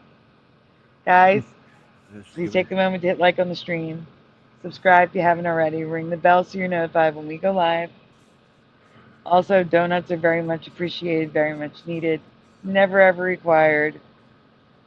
There's a ho-ho-ho donut for tonight. I think it's time for shout-outs. How about you guys? Yeah, it sounds good to me. Yes. Yes. Let me see. Make sure I didn't miss anyone. Oh, there's more trophies coming in. I thought Silence of the Lambs, it probably did get me a copyright, to be honest. But I need to fix the dispute for Deck the Hall. So thank you. Thank you, Dr. Bob. Well, they pulled it. They totally pulled the commercial from everything. That's what they're saying here. I will not be able to find that Hey You Kids Get Out of That Jello Tree commercial because it was pulled because it was perceived you're encouraging kids to theft. That's weird. That is weird. Yeah. Especially if it was from at least, the 70s. at least I'm not going to start. I'm not going to keep looking for it like I've been doing for the last hour. Like, and I'm not. It's gone. Cut your We losses. deleted it. Good night, Kevin. The commercial Highly can no insulated longer be dummy. found. Welcome. The commercial can no longer be found anywhere. It's gone from history. Hey guys, why don't you answer this one for highly insulated dummy? Explain why it's now tap your heels 3 times instead of click in the Wizard of Oz. Josh? Explain why it's tap your heels instead of click. It's the Mandela effect. In this reality, it's always been tap. We were in a reality where it's always been click. At least that's what I think. Some people say we're in a simulation. It was changed. I don't believe it was changed. I believe we shifted to a reality where it's always been that. What? What's always been what way? Huh? Tap instead of click. Who? It doesn't matter. One word I keep on missing. I don't hear what you're saying. It's I might fine. volume. But too welcome, low. highly insulated dummy, and we are getting ready for the shout-outs. Here we Yeah, go. I had my volume too low because my If you neighbors. guys, if there's someone, if you're here and you haven't chatted tonight and want to get a shout-out, I can this rewind. be the time. I can rewind. First in the chat tonight was Astral Fugitive, followed by Lil Cam 51, Mr. Super Sidewinder in third. Then we had Kitty Cattywhack, Splatter, Ken Raz, Mustard Seed of Faith, Gerald Neal, Super Karoon, Pushing Button 62, Woo Riders DG, Spiritual Ascension, TG, Dr. Bob's Nightmare, Golden Sai, Tarnation, Go-Kart Bob, Tobacco, David A.K. Logan Freeman, Richard Minnick, Roland Dietz, Missing Time, Wendy B., Joe King, Tell 'em, Joe Bloor, What About Stock, Noise Guru, Jennifer, In the Studio, Roger Ledwell, The Fourth Wiseman, Morgan, D-Man 216, Preliminal, Anorexic Dyslexic, Hammer's Facts, Team Associated 10, Germal Sorrow, Logi 33, PG 2424, Matt Moon Crazy, Quantum Effects, Rainwater, Workin' 9 to 5, Anonymous, Kevin Schmitz, Keck, Melvin Yu, Parody Mike, Flat 6, Super Mario Bros. 3, Ronan the Voice, Heart of the Earth, and Highly Inflated Dummy. Did I miss anyone? Crashes 82, welcome. Just in time. It's not click your heels anymore. It is totally tap your heels now. In this reality, always tap your heels. Although I remember click like everyone else. Yeah, I was gonna say if you remember click your heels, then I'm from the reality that you're from, because I Yeah. remember click your heels for sure. Absolutely. All right, everyone. I want to thank you all for being here, especially on short notice. Wait, no, we have another thank you to do.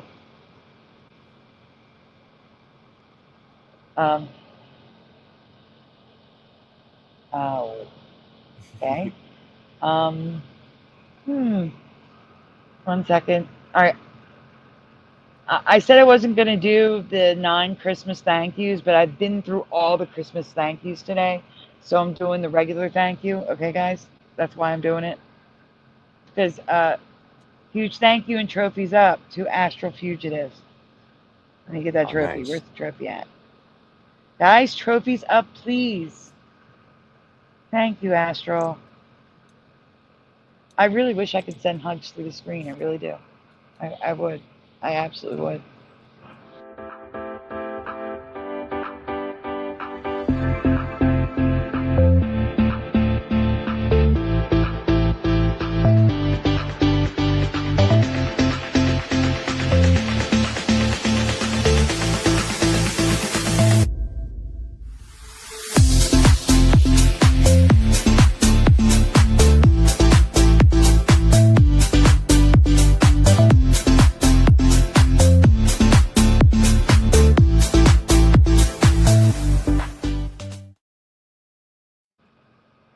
Who said, will I forget you again? Hold on. I'm looking in the comments. Not Parody me. Mike, I read your name. You were on my list. I got you. I did not forget you. You. What do you mean you? Oh, I didn't read you, Josh. Well, you're here. Oh, yeah, forget me again. Yeah, I'm used to that. But It's 'cause thanks for you're- looking out, Parody Mike. You're on the panel. But Yeah. no, Parody. I got Parody Mike. I'm in the chat Okay. too. Josh is here too. Josh gets a shout out. Aw. The fourth Wiseman says, thanks, Sandy, Splatter, Josh, and chats. Merry Christmas. Have a wonderful day. Come back tomorrow and the next day. We'll be here. If you're not Yep. too tired after celebrating, of course. You did hear his name. I did say Parody Mike. I'll even tell you. It was Melvin Yu, Parody Mike, Flat 6. That's why you remember his name. That was the order. Oh, stop. And we would have been here tomorrow. And we'll be here the next day. Because I'm not letting anybody celebrate Christmas alone. It's not happening. It's not happening. We will be here. Yeah, and just so you know, I don't think I told you that, but I found out tonight when I was at work that I'm only on 4 hours tomorrow night, so I'll be off work at 12:45. So Oh, that's awesome. I should be on by like 1:30 at the latest. That's good to hear. That's great. All right, guys. I hope you all have a wonderful night. I want to thank you all for being here. Thank you again, Astral Fugitive. And I hope you got enough sleep tonight. I really do. I'm sorry if I woke you. Oh my gosh. I wrote a thank you for, I was asking about what happened in the chat earlier. For everybody that's still up, go to bed. Yeah, well, yeah, if you've been up all night. If it's daytime for you, you don't have to go to bed. But if you've been up all night, please get some sleep. Go to bed. I will. Yeah. And we'll see you tonight. We will see you tonight with part 2 of the music, Mandela's from Mandela's Past. And if I can get the new ones done, I'm going to add them in so I can put all the music together. Also, thank you again.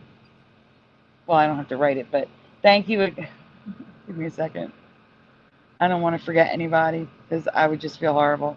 Thank you again to Dr. Bob's Nightmare, Matt Moon Crazy, Rue Riders DG, Astro Fugitive, and Pushing Button 62 for the donuts. Merry Christmas, Happy Mandela Days, everyone. And we'll see you tonight. Guys, you know what time it is. Say goodnight, guys. Good night, guys. See you tomorrow night. And thank you to Sai for jumping on stream laughing for about a half hour. Yeah, and then she left as soon as I got on. So. That wasn't her fault. Her husband Whatever. called. Yeah, you talk her about, husband called. Her husband booted. Her husband booted her. That's not her fault. Yeah, whatever. Well, blame her husband. Yeah, whatever. Oh my gosh. Anyway. All right, guys. Get some sleep. We'll see you tonight. Good night, everyone. Good night, everyone. Splatter, where are you? I'm here. Say good night. Oh, good night. Good night, everybody. Good night. Good night, everyone.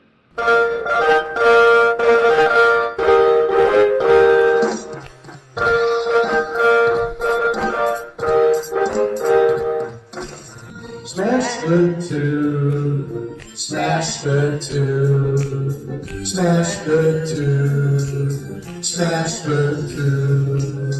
Turn the strap up, turn the strap up, turn the strap up, turn the strap up, turn the strap up, turn the strap up, please turn it off. Why must we watch Friends? Why must we watch Friends? Why must we watch Friends? Why must we watch Friends? I've seen the show about 1,000,000 times.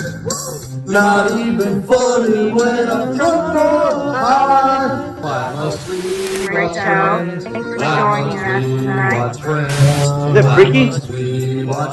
Wait a minute. This reality is not going to be very pleasant when all the good people leave. I'm telling you now for the 100th time.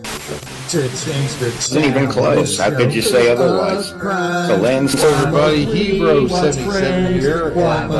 I'm doing good. Now that I'm home and off work. Why must we watch Friends? That laugh track is so welcome to me. Fog that's happening over across everywhere. No. Pastor of Muppets. This Asian man propagate, never too late. Yes. Working on. Baby, it's cold outside. Part of your world, it flipped back again. We all come from different realities, like I explained last week. Watch TV, sit down and tackle belly. Why must we watch Friends? Why must we watch Friends? Why must we watch Friends? Why must we watch Friends? Why must we watch Friends? Why must we watch Friends? Why must we watch Friends? Why must we watch Friends? Why must we watch Friends?